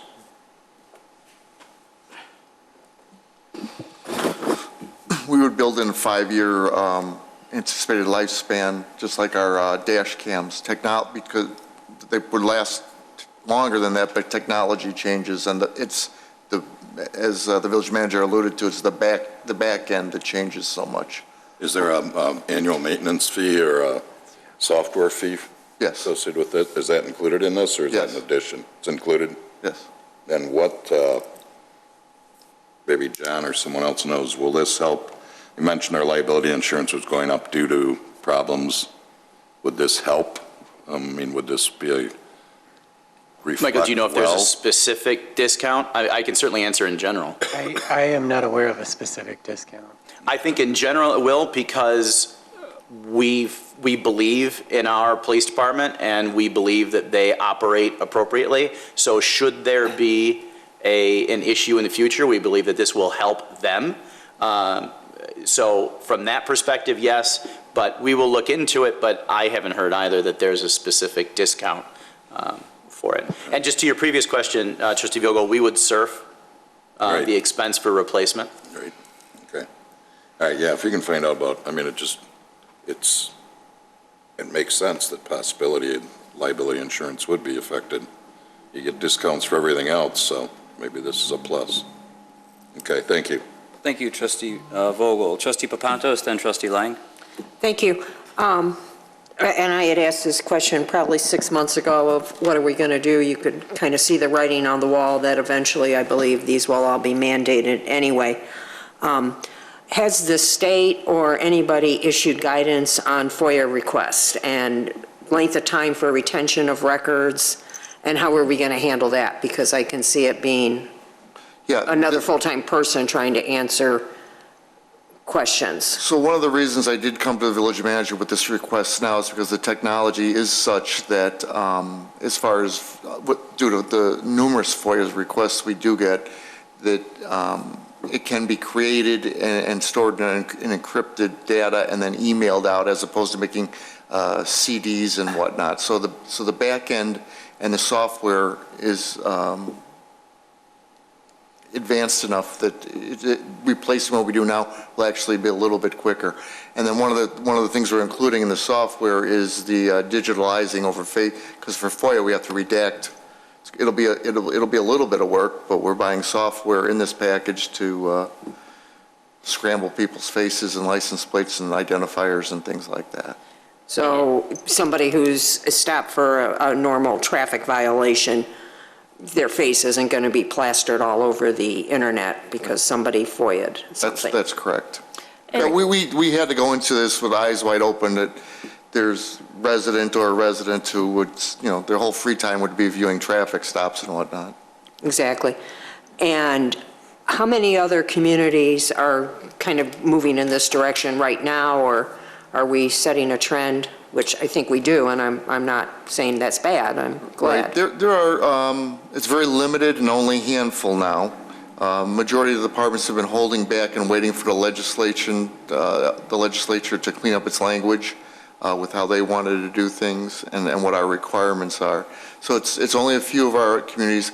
I can say this, everybody's exploring it. And I've been contacted by several chiefs this week who are asking what we're doing and would be willing to go into a joint purchase, which may even drive the price down further. That's great. And what's the training level on this? I mean, do officers have to remember to turn the camera on, or is it automatic, or that kind of situation? It'll be set, well, as with the dash cams, when your emergency light goes on, your cameras begin to record, but it also have a manual on-off because there are still certain requirements for privacy when officers are on breaks due to union requirements and how we'll have to negotiate this with the union, but also domestics and ambulance assists and things like that where people there are some privacy rights. Thank you. Thank you, Trustee Papantos. Trustee Lang, and then Trustee Rufato. Well, one of my questions was answered, but I know we've been looking at or asking about these for years, and it's nice to see that the storage issues were always a huge problem with this. It's nice to see that technology has come forward, and so it'll be a lot less costs involved and so on. So, yeah, I think it's a good plan. Thank you, Trustee Lang. Trustee Rufato? Thank you. Chief, have you landed on a company yet? We identified one going into the budgeting process and set that as our benchmark after shopping others. But after being approached by several of the departments, and then also in conjunction with the ticketing system we're looking at for the metro lots, we're looking at a couple other systems. Oh, excellent. And then lastly, and Trustee Vogel talked about it, the annual maintenance fee, I would assume that would become a line item going forward in your budget as far as the maintenance goes? Yes, one of the decisions we'll make in this budget process is, are we making a lump sum payment, or are we going to stretch it out for 5 years, and the discounts with those payments and how that would be done. Oh, okay. We'll do that in conjunction with advice from finance. Great. Well, thank you. It's great. Thank you. Thank you, Trustee Rufato. Trustee Kruger, I see you there. Did you have a question? Or not? No, I didn't have a question, but as liaison, I wanted to just let my colleagues know that I asked pretty much every one of the questions that you asked of Chief Dunn today when I met with the police chief and the command staff. And I applaud you guys for staying on top of the body cam issue, because as Trustee Lang said, it's something that we have been looking at for a while and have always decided against it because of the storage. I was actually concerned about the data being protected, and with it being encrypted, I think that protects the data. And it really is a game changer that the cloud is going to be taking, the bulk of the data in one place. So great job by the police department, and glad to hear my colleagues are sounding like they like it. I take every opportunity to point out that we had a few demonstrations this summer, and the Black Lives Matter movement and the whole police thing, and I try to tell people as often as possible about the group that came from Wolf Road, marched down the sidewalk on Dundee Road, did their few moments of silence, and then one of their speakers pointed out how lucky we were to have a police department like ours. That is so proactive in the de-escalation practices, and just is such a good police department. And I think this goes a long way towards, showing the transparency that we are capable of, just because of the practice that you have, brought to us. Thank you so much, Chief Dunn. I'm going to go through these as we do it. In case you hadn't guessed, I'm all in favor of this. I have one question, President Yes. Horka. Oh, I'm sorry. That's from me. Trustee Vito. Chief, what's any vibe on the rank and file, how they feel about having the cameras? Are they more pro, more against? I think the majority are pro. Before I even brought this to the village manager, I met with the two union leaders from the Sergeants Union and the Patrolmen's Union, and I wouldn't even have brought it this forth, would have moved this if I didn't have their support and encouragement. Sure, there's going to be a couple naysayers, but for the most part, I do believe that the generation of officers we're hiring now, they're very accustomed to their lives being on public display, being recorded, being digitized, and, frankly, being out in social media and being out and available. So I don't think this comes as any, this is just another step with the dash cameras that it takes, beyond that when they're out of the cars. But we do have the union support at this point. And when we sit down to create our policy, it'll be with them, and of course, it'll be under the framework of the state laws, their input, and then what our needs are. Thanks. Thank you, Trustee Vito. So I am a yes. Trustee Rufato? Yes, definitely. Trustee Kruger? Absolutely. Trustee Lang? Yes. Trustee Vito? Yes. Trustee Papantos? Yes. Trustee Vogel? Yes. That is a yes. Excellent, thank you very much. That is the only general fund expense. The next two requests both come out of economic development and are funded, and I'm going to repeat this several times just to make sure that everybody understands, that both of these requests come out of the various TIF districts. We have 4 TIF districts remaining, so there is no impact to the general fund on either of the next two requests. The first is the restaurant and retail build-out incentives. Let me begin by saying, should the village board move forward, we will be bringing to you a package of what this looks like. You will get to see these specific applications. So even if you say yes today, there's more approvals necessary from the village board. But what this is a credit to our new economic development director, Patrick Ainsworth, who is here. He took a look at the existing facade grant improvement program, and had an idea that he had done in another community, And it came out of discussions we were having about what can we do to try and incentivize particularly restaurants to come in, and particularly in the restaurant row corridor. This came out of those conversations. It is much more broad, and therefore I think will be much more effective, but also meets the needs of my initial request of him. So what this is an expansion of the facade grant program, which dealt with, and you are all familiar with this, exactly what it says, the facade, the exterior, number one. And number two, it meant it was for existing businesses. This program digs a little bit deeper as far as the list of eligible expenses, but also, more importantly, provides an opportunity for a financial incentive in addition to potentially a TIF incentive for new businesses. Ultimately, those are the differences. And instead of a $50,000 cap, it is now a $150,000 cap. You will see that this is effective in the 2 TIF districts that would accommodate restaurants. That's why you see 2 of them. The facade grant was $50,000 in each of the TIF districts. I think this is a great idea. I think our businesses, both existing and potential, will appreciate this. I think it is, again, taking a step to do whatever we can to differentiate ourselves between other towns when businesses are looking to come into what their target market area is. They don't care about municipal boundaries. We care about municipal boundaries. So whatever we can do to get them inside of ours, that is a good thing. So again, this should the board wish to proceed, this will come before you. I think that's a general overview. Director Ainsworth is here and can answer any other questions. Trustee Papantos had something? Thank you. I just want to be clear. This is going to replace our existing facade improvement program. It expands it, yes. Okay, but it's not in addition to. That's correct. Okay, and that's what I wanted to get at. And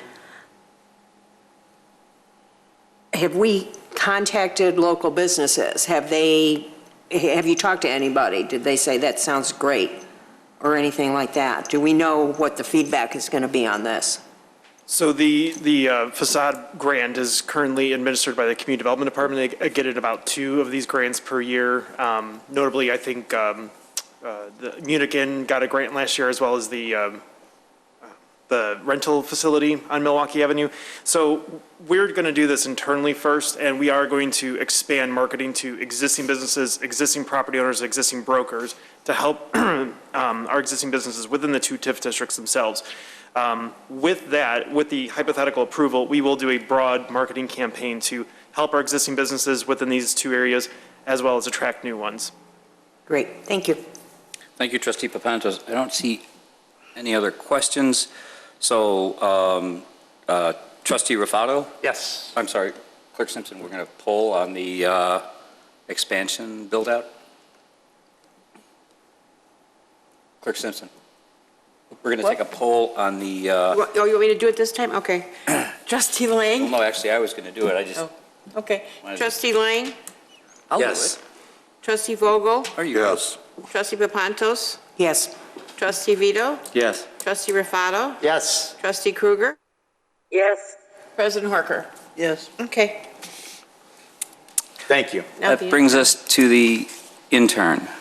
Which is the final request for expanded services, again, paid for equally out of all 4 TIF districts. The cost of this is only $17,000, but nevertheless divided between the 4 existing TIF districts. For those of you who have had an opportunity to meet Director Ainsworth, you will know that he comes with a lot of ideas and a lot of energy, and that is to be congratulated, and in an effort to allow him to accomplish some of the things that he would like to. He came to me with the idea of an intern who he can dispatch on specific. In fact, he sent me a list of 21 things that he would like this person to work on. The fact that this is paid for, one, it's a part-time position. Two, the fact that it is 100% paid for out of our 4 existing TIF funds. And most importantly, the fact that recruiting new business and taking care of our existing businesses is our #1 priority from all aspects of revenue and service. I didn't feel I could say no to this request. Again, Director Ainsworth can answer any specific questions. Are there any questions? I have a question. Trustee Vito. So how are you going to market this position? Like where are you going to aim it? Because, I mean, I've been on the chamber board, and to find kind of these helper interns, I mean, they're either gold or they're just garbage. And me personally, in my own law firm, we had someone from College of DuPage come in on a free internship on a paralegal program.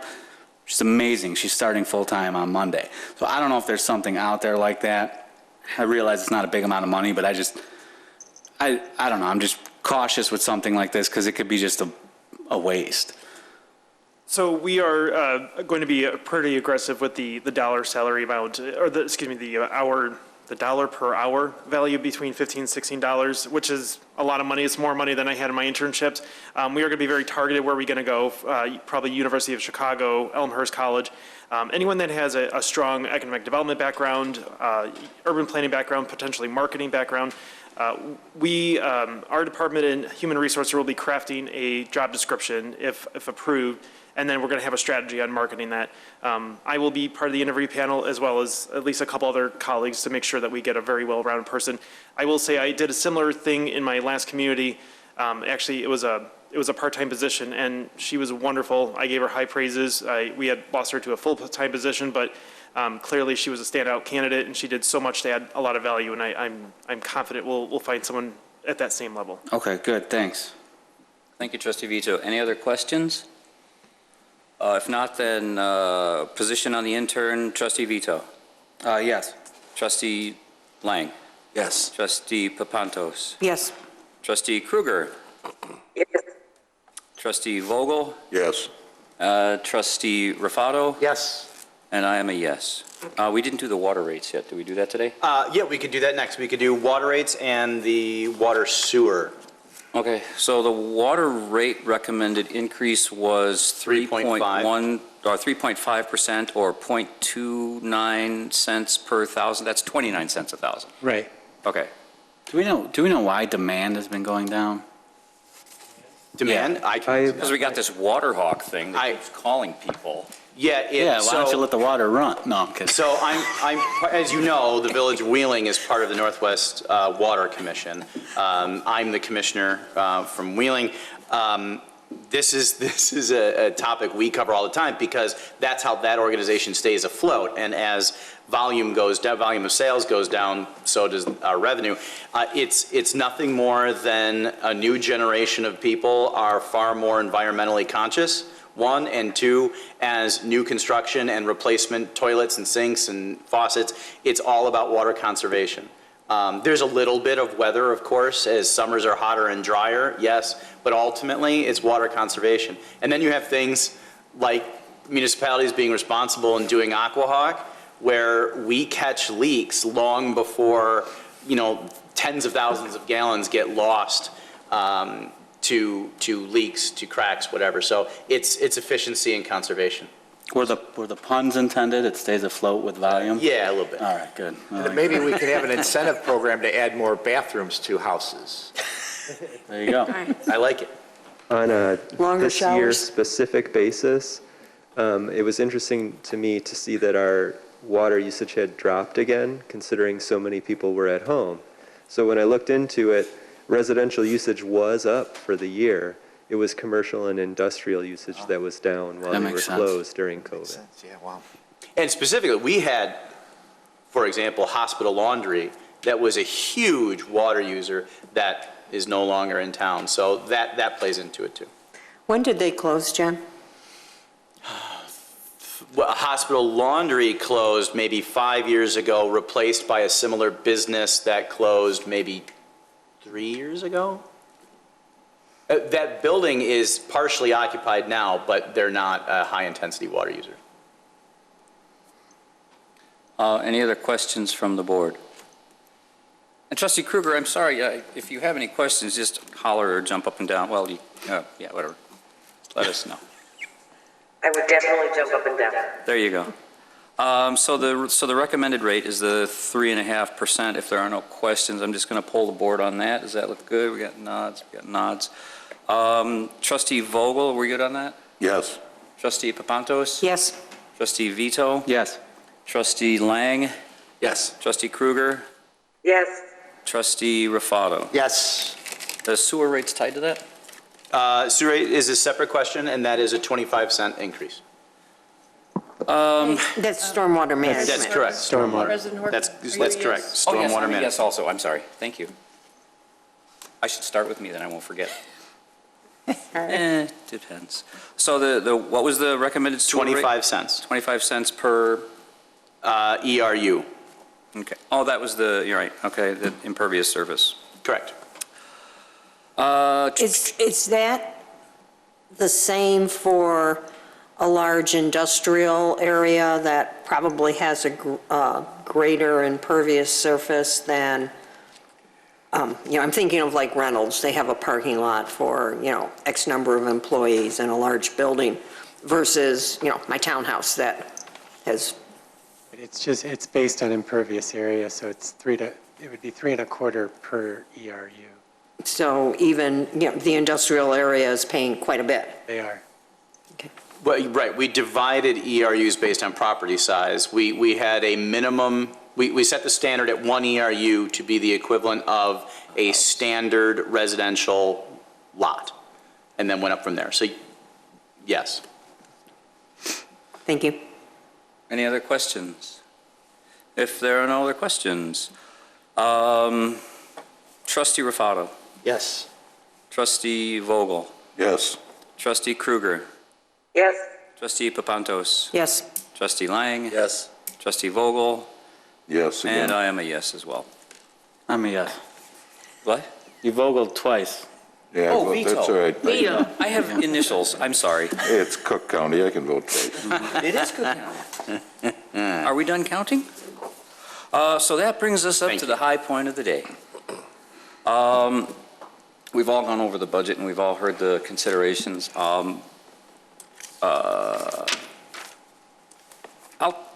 Does anybody want to talk first? I'll talk first if nobody else wants to. I have a few things too. Trustee Lang. You want me to go now?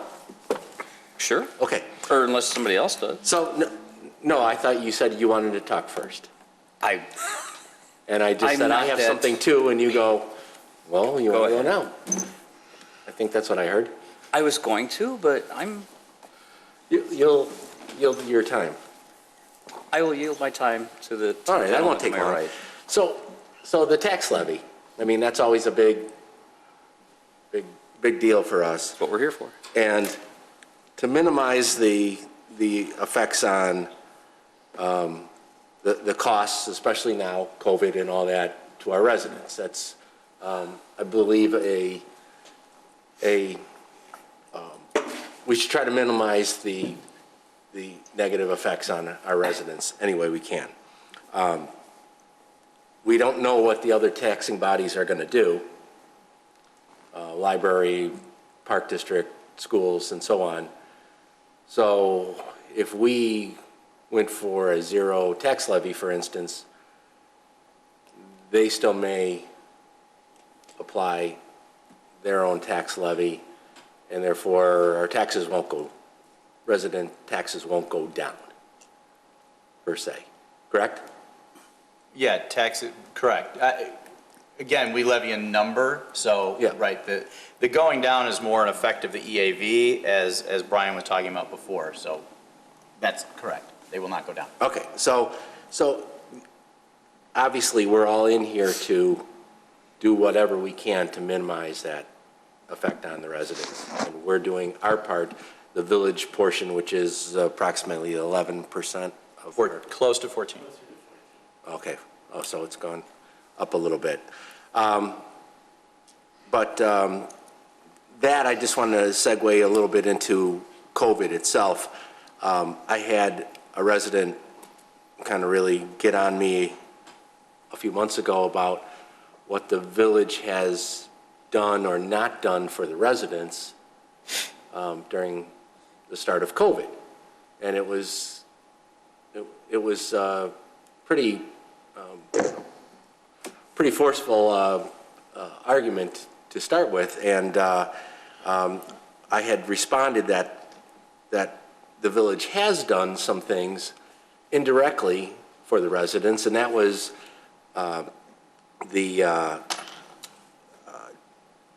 to keep the expenses for tax-producing like restaurants and so on to a minimum. The liquor license was waived. Liquor and business licenses were both waived for the year. So we went through that stuff very much in the beginning. So that was my, kind of response for that. But then I was also asked, well, why didn't we lower our water bill or give people a credit on water? Some communities have done that. Why didn't we do it?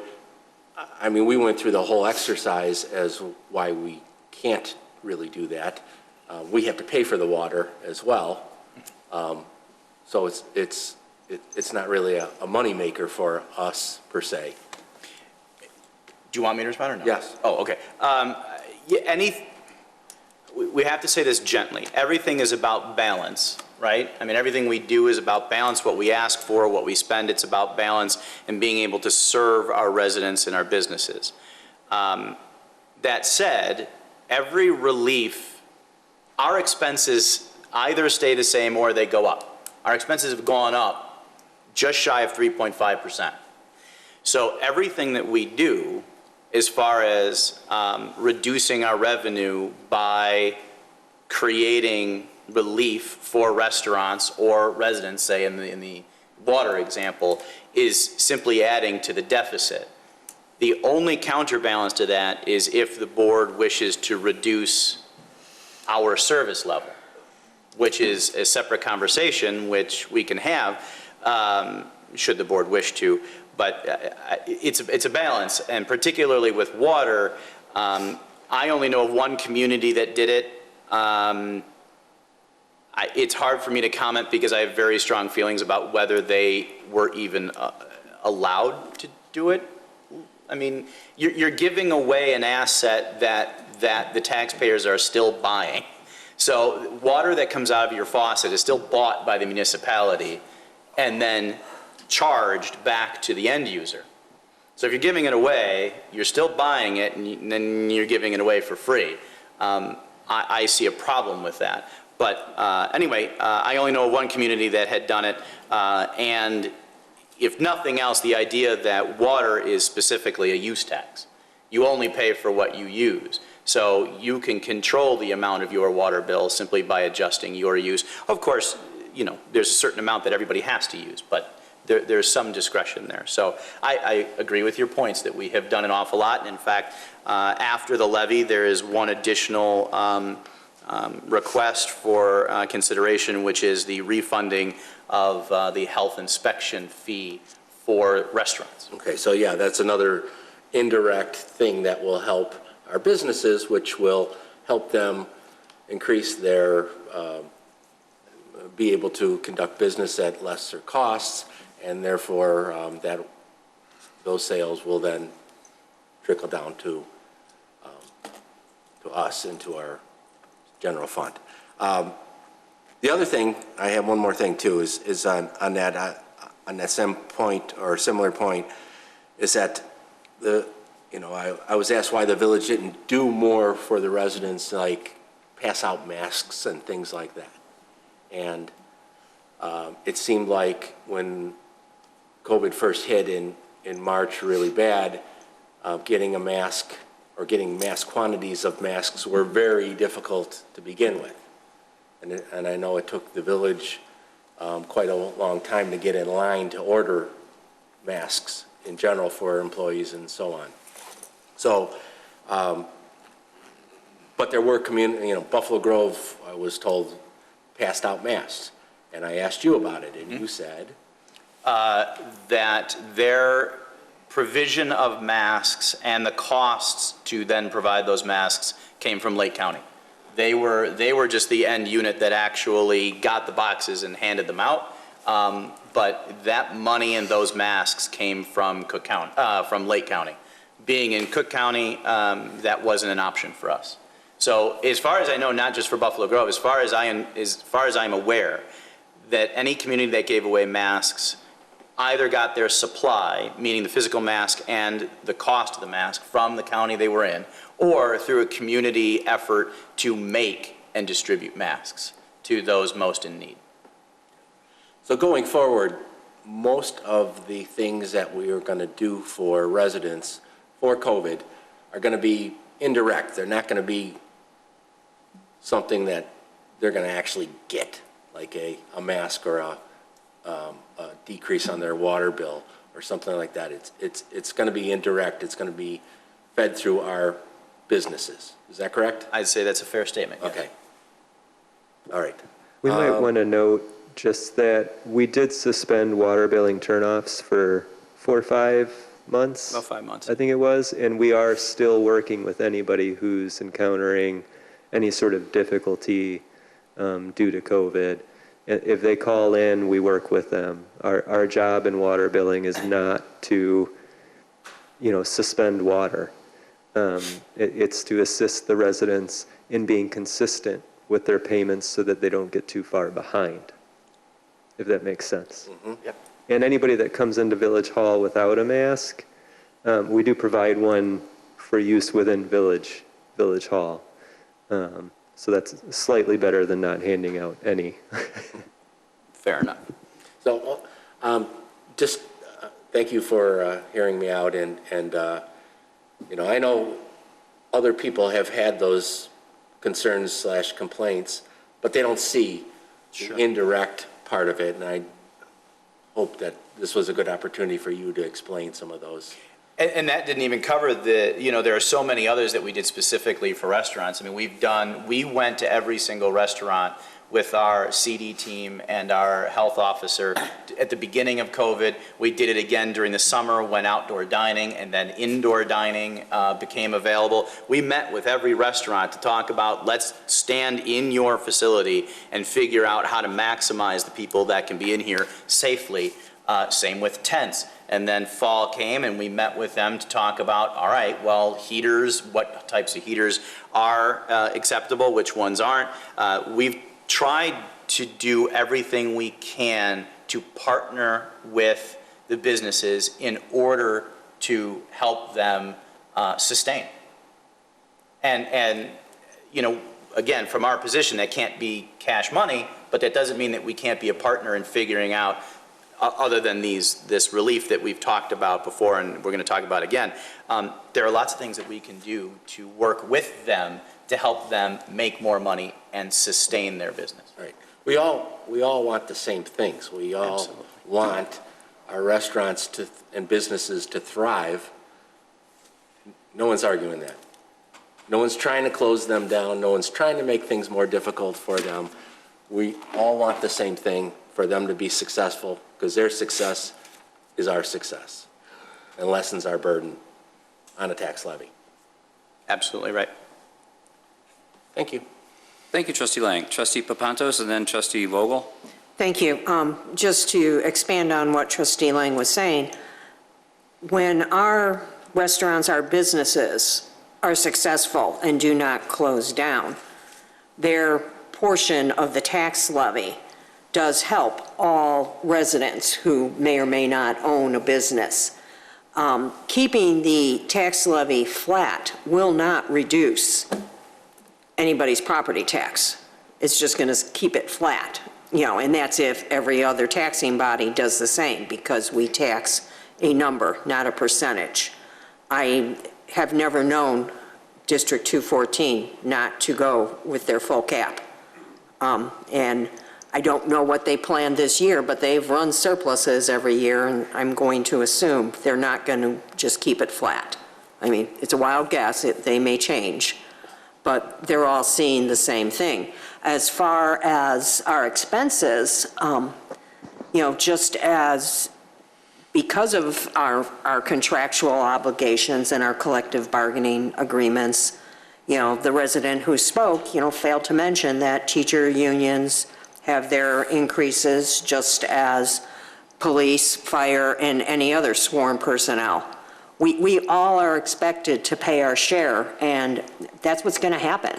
We're not a business.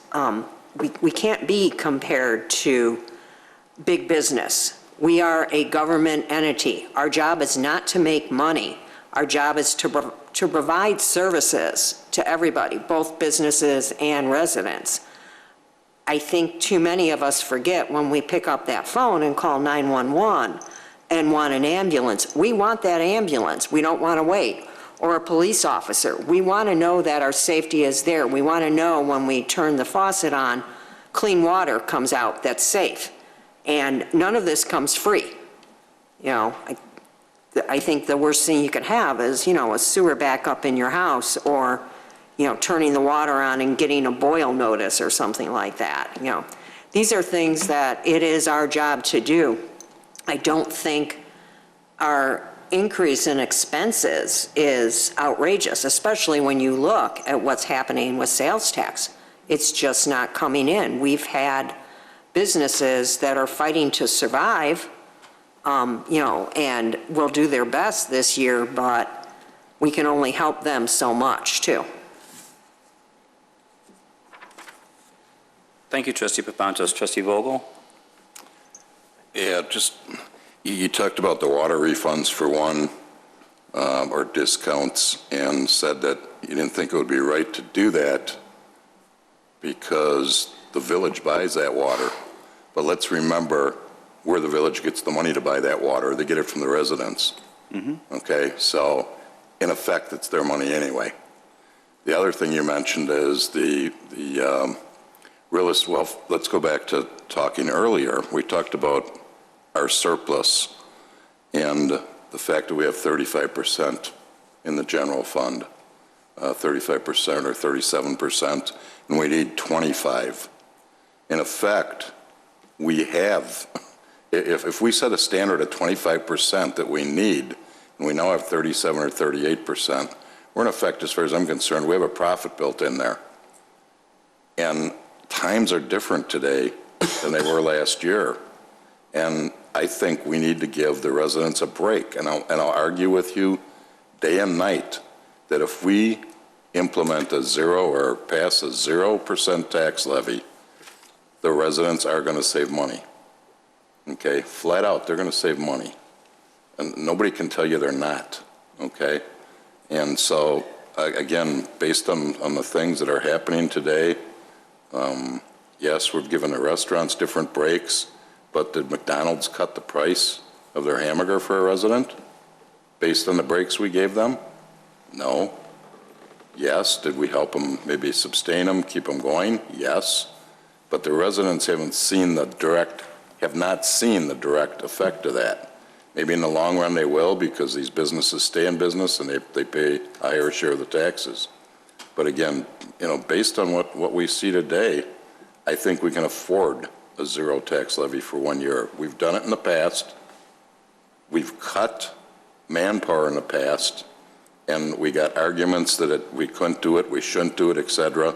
And the services, as I said to John, have been greater than ever with 38 less people.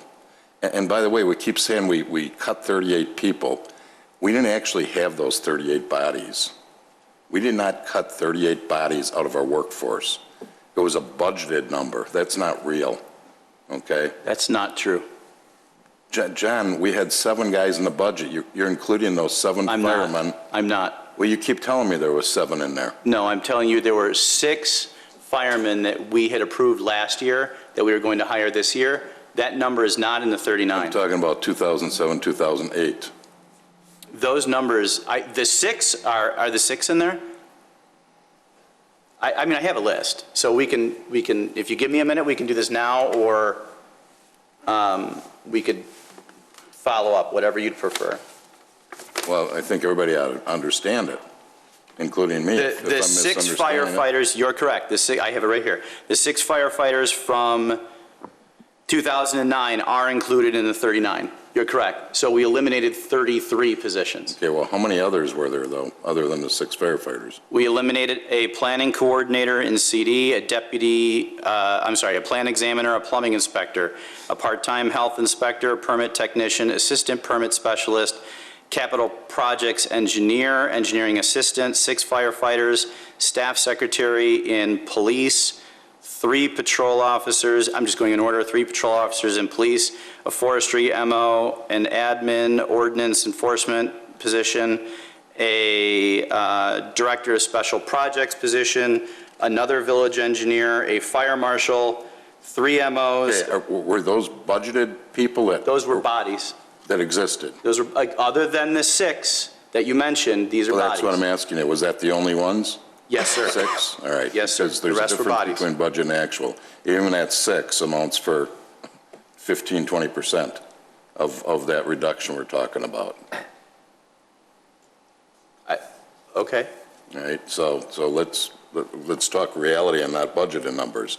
And again, we're at 38% that we have there. We need 25 a year of cutting it back and doing what we did in 2007, where we zeroed in 2011, and then taking a little bit more the next couple of years got us back into good shape. And I'm 100% behind a 0 tax levy this year. And personally, I hate seeing the taking a little bit more the next year, because that seems to hurt a lot more, that big increase after a 0%.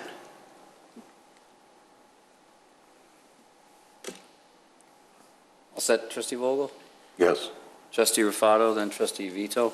And trustee Kruger's raising her. Oh, sorry, yes, hold on. Actually, I saw Kruger raise her hand before, so That's I'd like fine. to go trustee Oh, that's fine. Kruger, Sure. then Rufato, Yep. then Vito.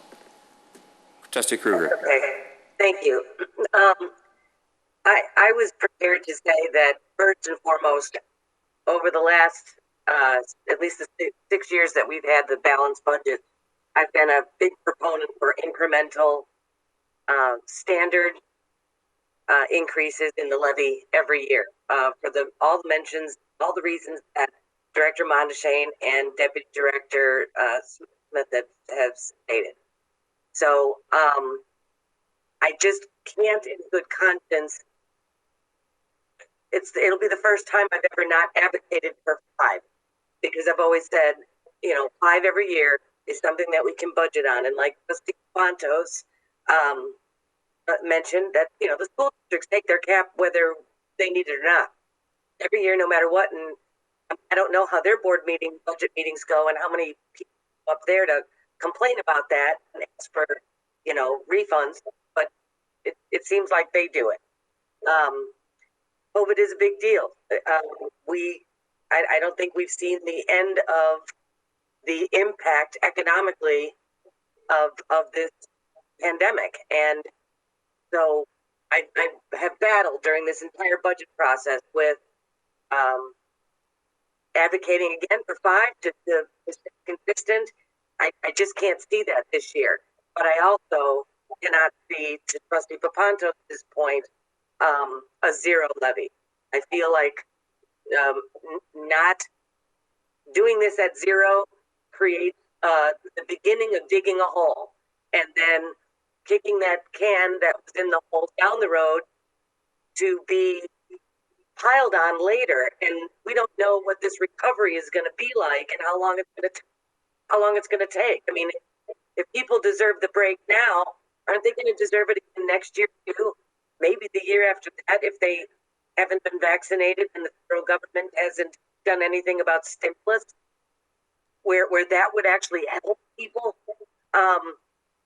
So I feel like, knowing what we went through with the budget today, and knowing that we're just shy of 3.5%, my question to Director Mondeshane first would be, 3.5%, if that is what we in fact agree on, would make us balanced?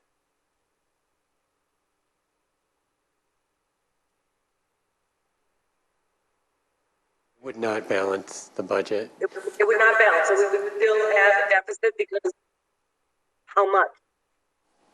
We would still be in the $1 million range for a deficit. Each 1% is about $168,000. So at 3, you're looking at.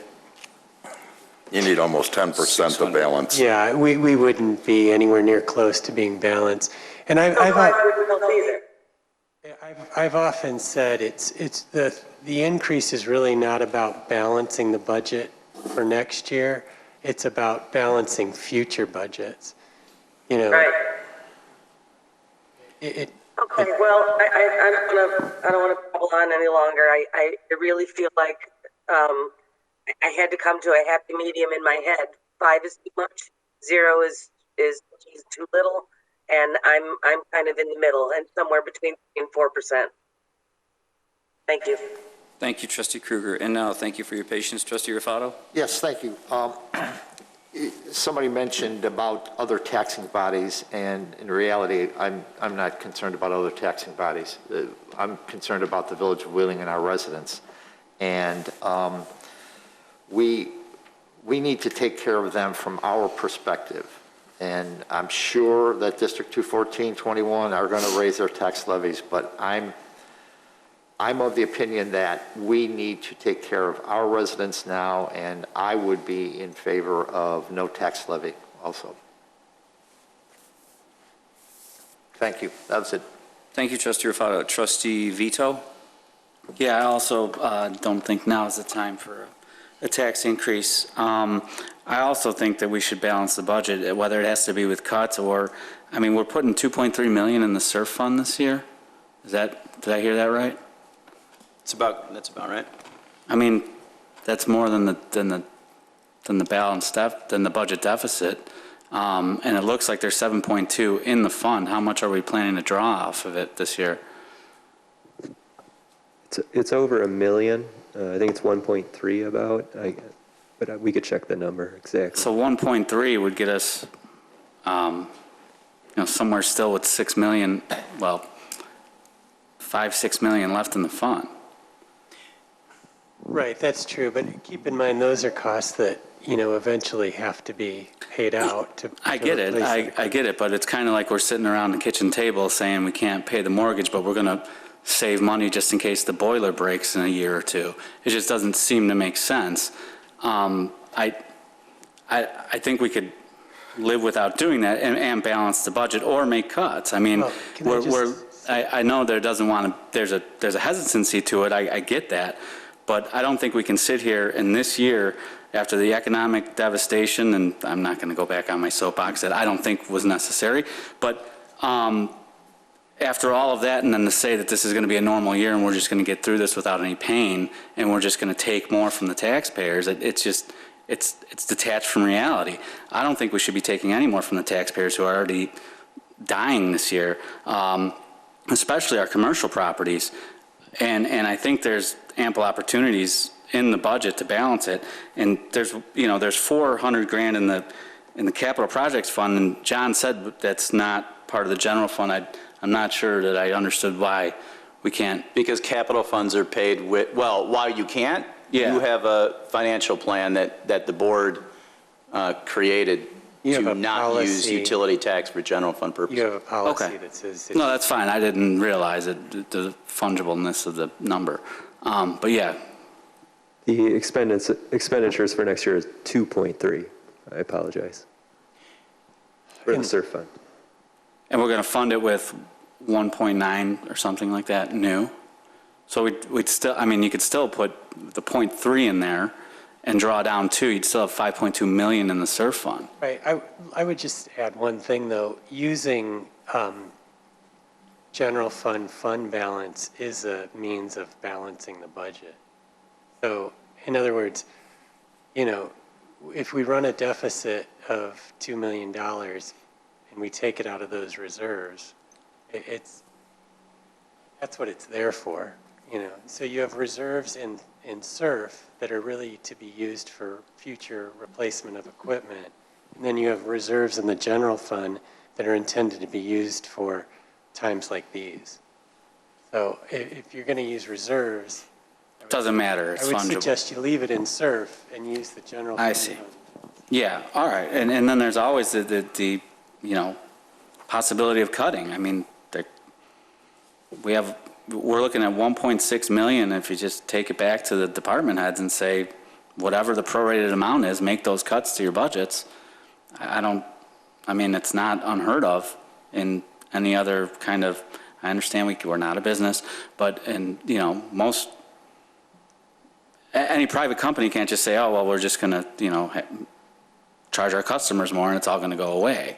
You can't do that. You have to budget based upon your expected revenue, but that's my take. If I may. Yeah, I get it. The revenue you can increase, but staff has never been flippant about and I know you're not accusing us of that. I'm just saying staff has never taken lightly the idea that we just go back to the well. My only comment was going to be, I just want to make sure that the board and the public understand that we've done the pain. I mean, 33, in fairness to Trustee Vogel, 33 bodies plus 4.5 in abeyance right now without changing service levels. I mean, that's a pretty big deal. So I'm not asking for credit. I'm just saying I think there needs to be some recognition that, for example, you're the liaison to fire. I don't know that you could go or did go into the fire budget to say, let's just cut 10%, because I'm not sure where you could get 10% if we're not talking about bodies. And if we are talking about bodies, we're talking about service level cuts. So I do not mean to be argumentative. I just think that there is an unfortunate reality that it costs money to provide the services that we provide. And I think we have, over the last 10 years, been getting this budget to as thin as it can be because that's the responsible thing to do. That's all. And so, to all your other points, if you don't fund SURF, that's fine. We can absolutely not do that. As long as there's an understanding that the reason SURF exists is to be able to replace the equipment that provides the service, and we would have to make that up in future years, just like we did in 2011. It's absolutely possible to do that, just like the fund balance is there for a rainy day, and it is raining. So to Trustee Vogel's point, he's absolutely right. That's what the fund balance is there for. So Yeah, it's more about years going out from this year than it is 2021. I get it, and I'm not trying to have my cake and eat it too. There may have to be service cuts. We are not living in a normal time where there's no pain. There's pain. And pain doesn't come without pain. It is what it is. I can maybe go with withdrawing on the funds, the general fund to, as Michael calls it, to balance. I don't think there's going to be an appetite for cuts outside of me. But I don't think we should be raising the levy. Thank you. All set? Thank you, Trustee Vito. I have Trustee Lang and then Trustee Papantos again. So, Michael, taking and funding from our reserves, funding our deficit, what's that going to do to our bond rating and et cetera, for 1 year only? And I think everyone, at least those who are saying zero, we're talking this year only. I don't anticipate any impact to our bond rating in the short term. If we were showing a trend of drawing down every year for several years in a row, that could impact our bond rating, but not for 1 year. So we could sustain it this year at a time where Trustee Vito says, and I agree, that it's not your typical year. So this is something that we should go above and beyond, and I'm willing to do that as well. Yes, it's sustainable for 1 year. I think the point that the manager and I have always tried to make is that when you don't do an increase, it comes back at some point. You're going to have to do an increase later. It's just the way that this community is structured from a revenue standpoint. There's going to have to be an increase in the levy if you're going to continue to provide services at the same level that we provide them now. Absent some cut in core services, the levy will have to go up at some point. Trustee Vito made another excellent point, which is about this year. And, do we need to make cuts this year and the condition of the world this year? And that certainly you can't argue that. But I think a point that needs to be made is the difference between a recession and a pandemic.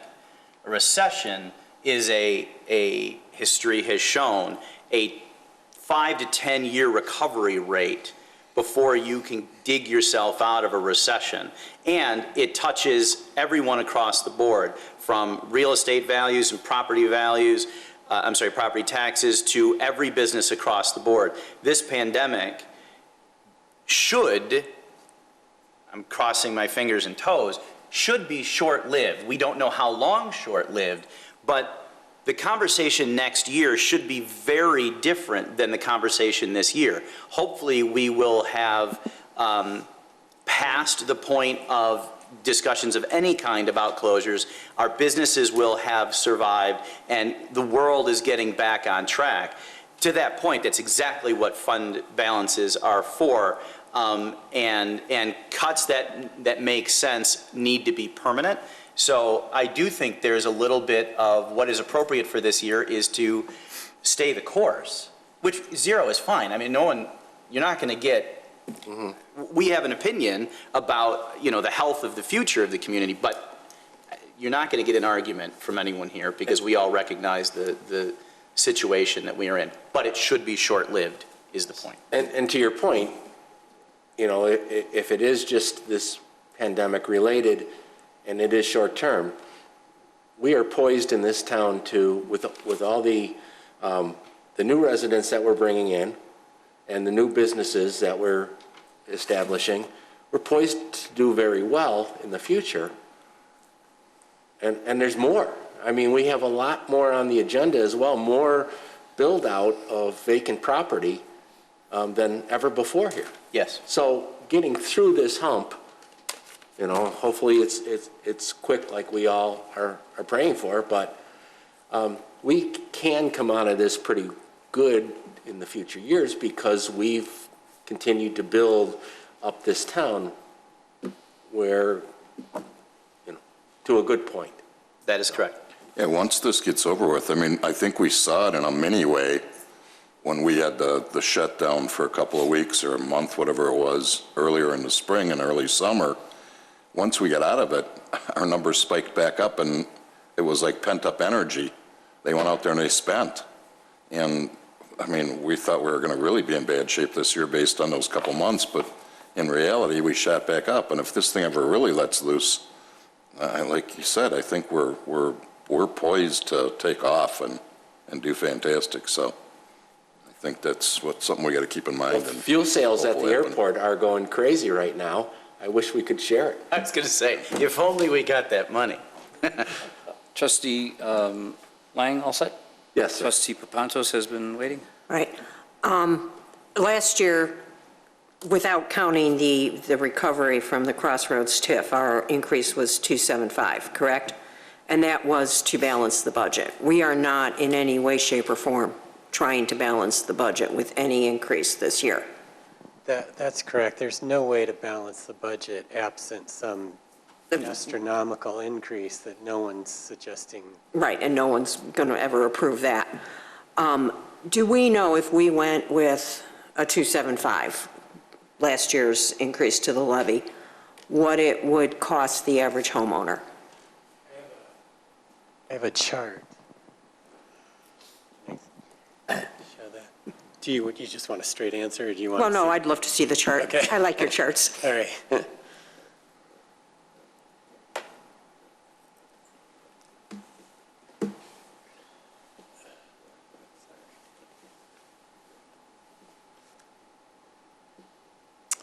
Okay, I didn't do it based on 2.75, but I did it based on 3.5. And this is what a tax increase, depending on how much your total tax bill is. At 3.5, it would be these various dollar amounts. For the year? For the year. Okay. And then can also look at it from the standpoint of some of the businesses in Wheeling, 3.5. That's the problem. Yeah. I mean, Right. that's why I can't swallow. I mean, the Weston, 13 grand, I mean, they've been decimated. But Well, yeah, for the Weston, it is because they haven't received the revenue this year, and we obviously saw those numbers too. Right. In hotel tax, but, for Bob Chin's and Rise and Dine, not to pick on them, but that doesn't seem like an extraordinarily high amount. But I understand your theory, Trustee Vito, that hurting the businesses does not help our community. Another thing, we talked earlier on one of the slides about the unemployment rate in Wheeling. While a lot of our residents have been hit, a lot of our residents have been very lucky in that they're working from home. I mean, they are still working. Our unemployment rate seemed lower than the average, if I remember that slide right. And in some cases, working from home actually saves you a little money. You're not, traveling, you're not going out to lunch, you have a bit of a benefit there. So I wonder in some cases for some of the residents who are saying, you got to help us, are they really experiencing any pain, or are they just saying this is a good way to lower rates? I mean, I'd love to see my tax bill go down too.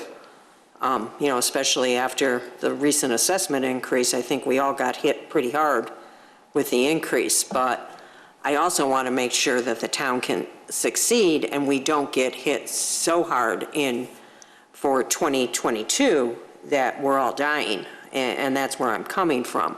I'm not asking for a 5%. I'm looking more towards, based on what everybody's saying, the 275 that we were able to sustain and probably would have come out with a balanced budget from last year. And then hopefully we are in a good recovery.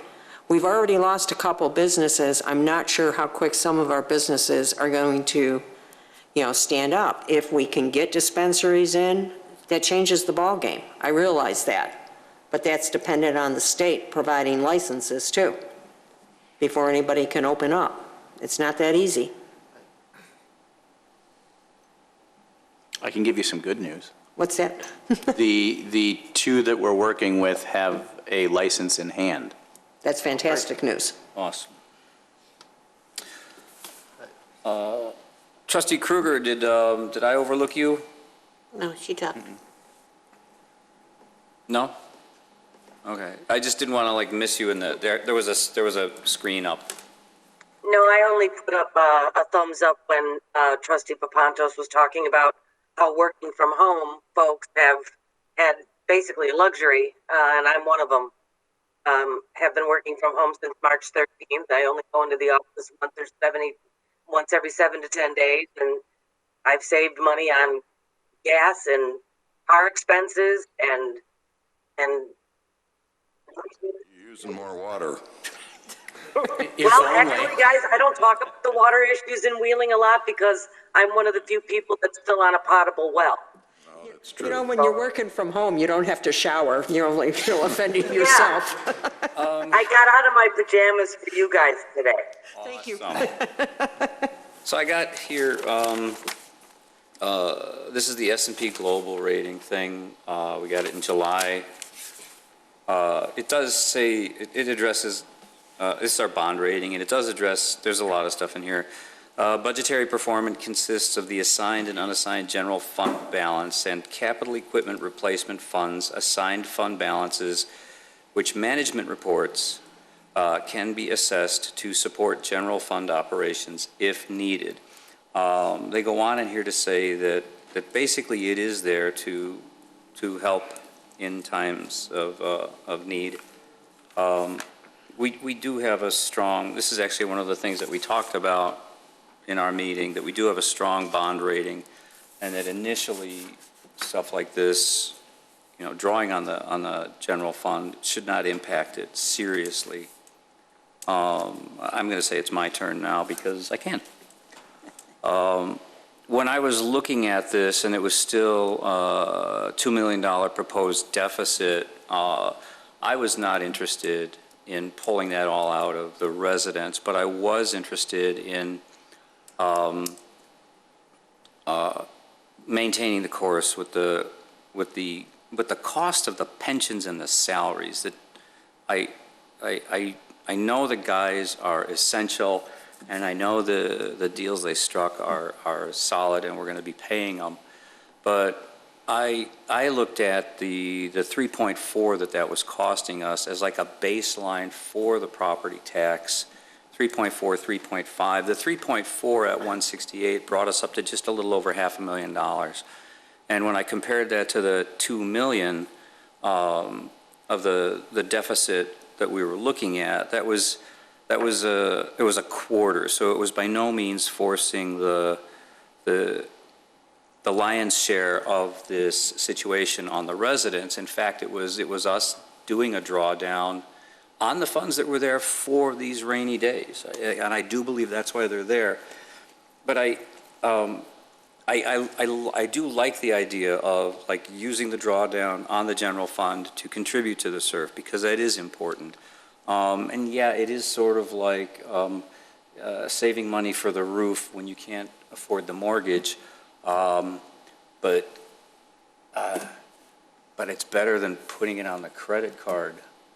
I do think a small increase, even just my personal opinion, an increase to keep up with that pension and that salary increase is a responsible thing to do. It's more than sharing the debt. I mean, we would still be, covering the bulk of the debt, but it does allow us to maintain these unfunded mandates from the state and the union contracts, and then we cover, the shortfall of everything else that's occurring. And it would be great if we got 2 dispensaries. It would be awesome if we could get a few more gas stations. But those are kind of ifs. I don't know. I have a hard time counting on if, because when it's the government, you really don't know what you have until you get it in your hand. And yeah, it's me sitting on this side of the table saying that, but that's kind of how I feel. Well, that's exactly how I feel. Any other comments on a proposed? Because I'm going to try to, first we're going to sort through. What should I do? Should I give a few options like 0, 3.5? Well, nobody's going to go for 5.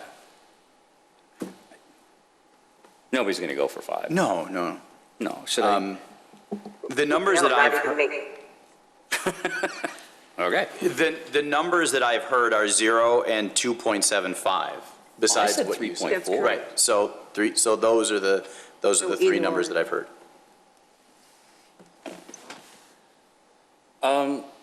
Let's just go through with 0 and 2.4 then.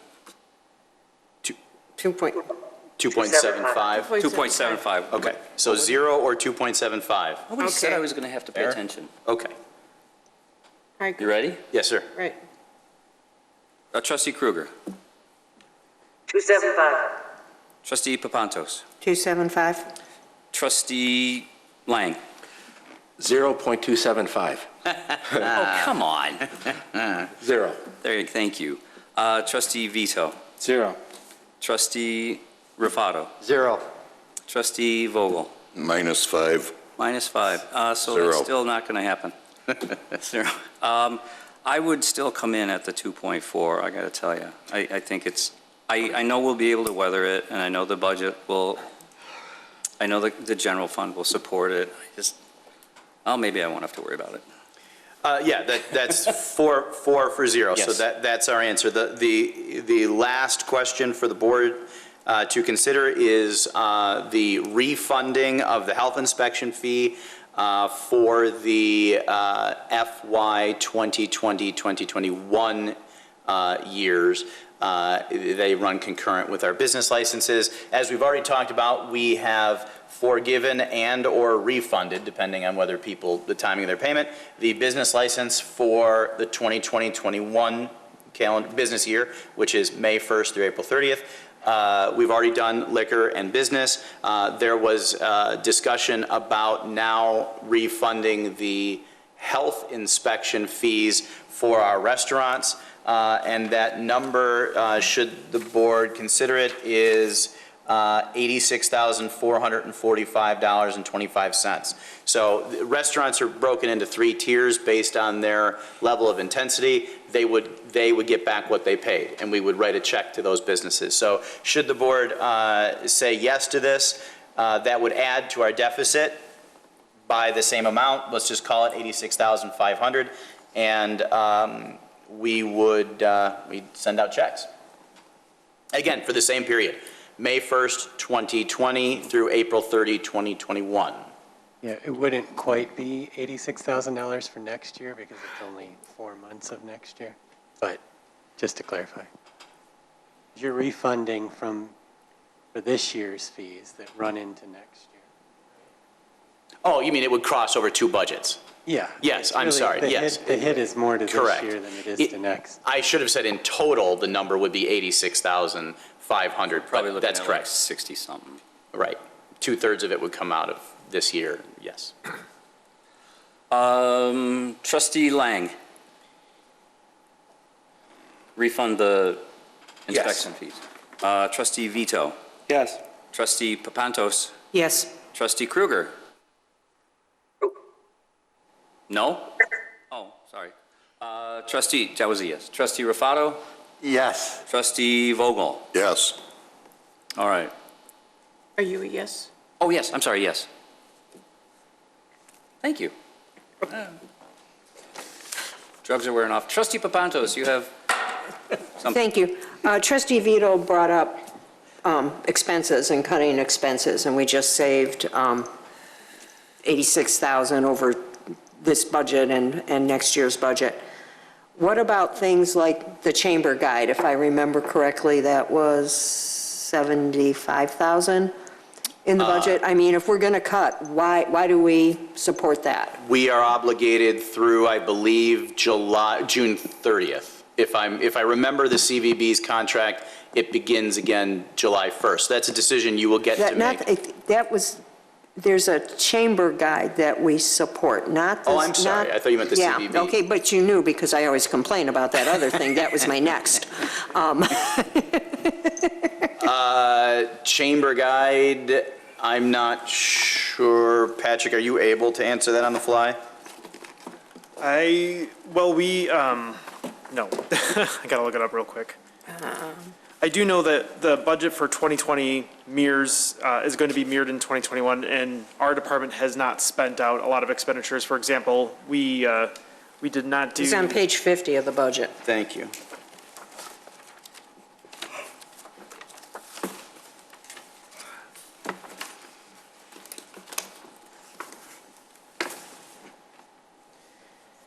So that chamber guide, Town Square Publications. So if you got the answer, go ahead. I do. Are you at, so the way this is written, that guide doesn't cost $75,000? Is that what you're asking? Yeah, it shows. It's everything below, I'm sorry, everything above that $75,000. So that chamber guide is probably only a couple of $1,000s, if that. It's that entire budget justification. Okay. So BizNow ads, all of that equals $75,000. Sorry, it's a little confusing the way Penimation does it. We're talking about cuts, and these are things that, you know, if we're going to cut, I'd rather cut things that it's hard, you know, the Visitor Convention Bureau, that kind of thing. Until I see something that we're actually getting from it, I have to question why we're doing it. How does it benefit the residents? You know, if that was our fight, not to raise the levy, then. I think what you're seeing in that particular account is if you look at the budget of 120, just call it 127, we've only spent 60. I mean, that kind of goes back to my point at the beginning about we still, in my opinion, still need the budget for the things that we know we need to do because those are the right things to do, but where we can control it is in the spending of those funds. And in this example, you can see we're, you know, half of what we were allotted for the 2020 budget, at least year to date.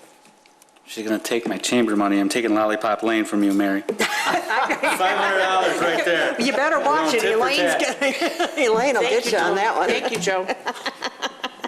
All right, I'll give you the 500. We're not having it this year. Oh, See, like I said, we could control it through Same spending. taste of the town. 500 So then- bucks, boom. But the, and not to have to go back and rehash any of this, so is it, are we good funding the SURF from the general fund as well? I mean, I think that's as long as we're going to dip in. It's fungible, right, I guess? It's what? Is what you're trying to say? It is, Fungible. but, you I said personally would fungible. rather see us leave the money in the SURF fund and draw down on the general fund reserves. That's what the reserves are there for. They're there for recessions and other emergencies. And we're there. Perfect. Okay, just so we're clear, is there anything else that anybody has questions on that we're not clear about? Great, let's get out of here. Are we good? Yes, sir. So we need a motion to adjourn. That's it. Moved. Was that Jim Raffato? Second from Joe Vito? Mary Kruger, second from trustee Kruger. All those in favor, aye? Aye. Aye. There we go. Thank you, guys. Thank you, everyone, for your work. Thank you for being here, chief. Thank you.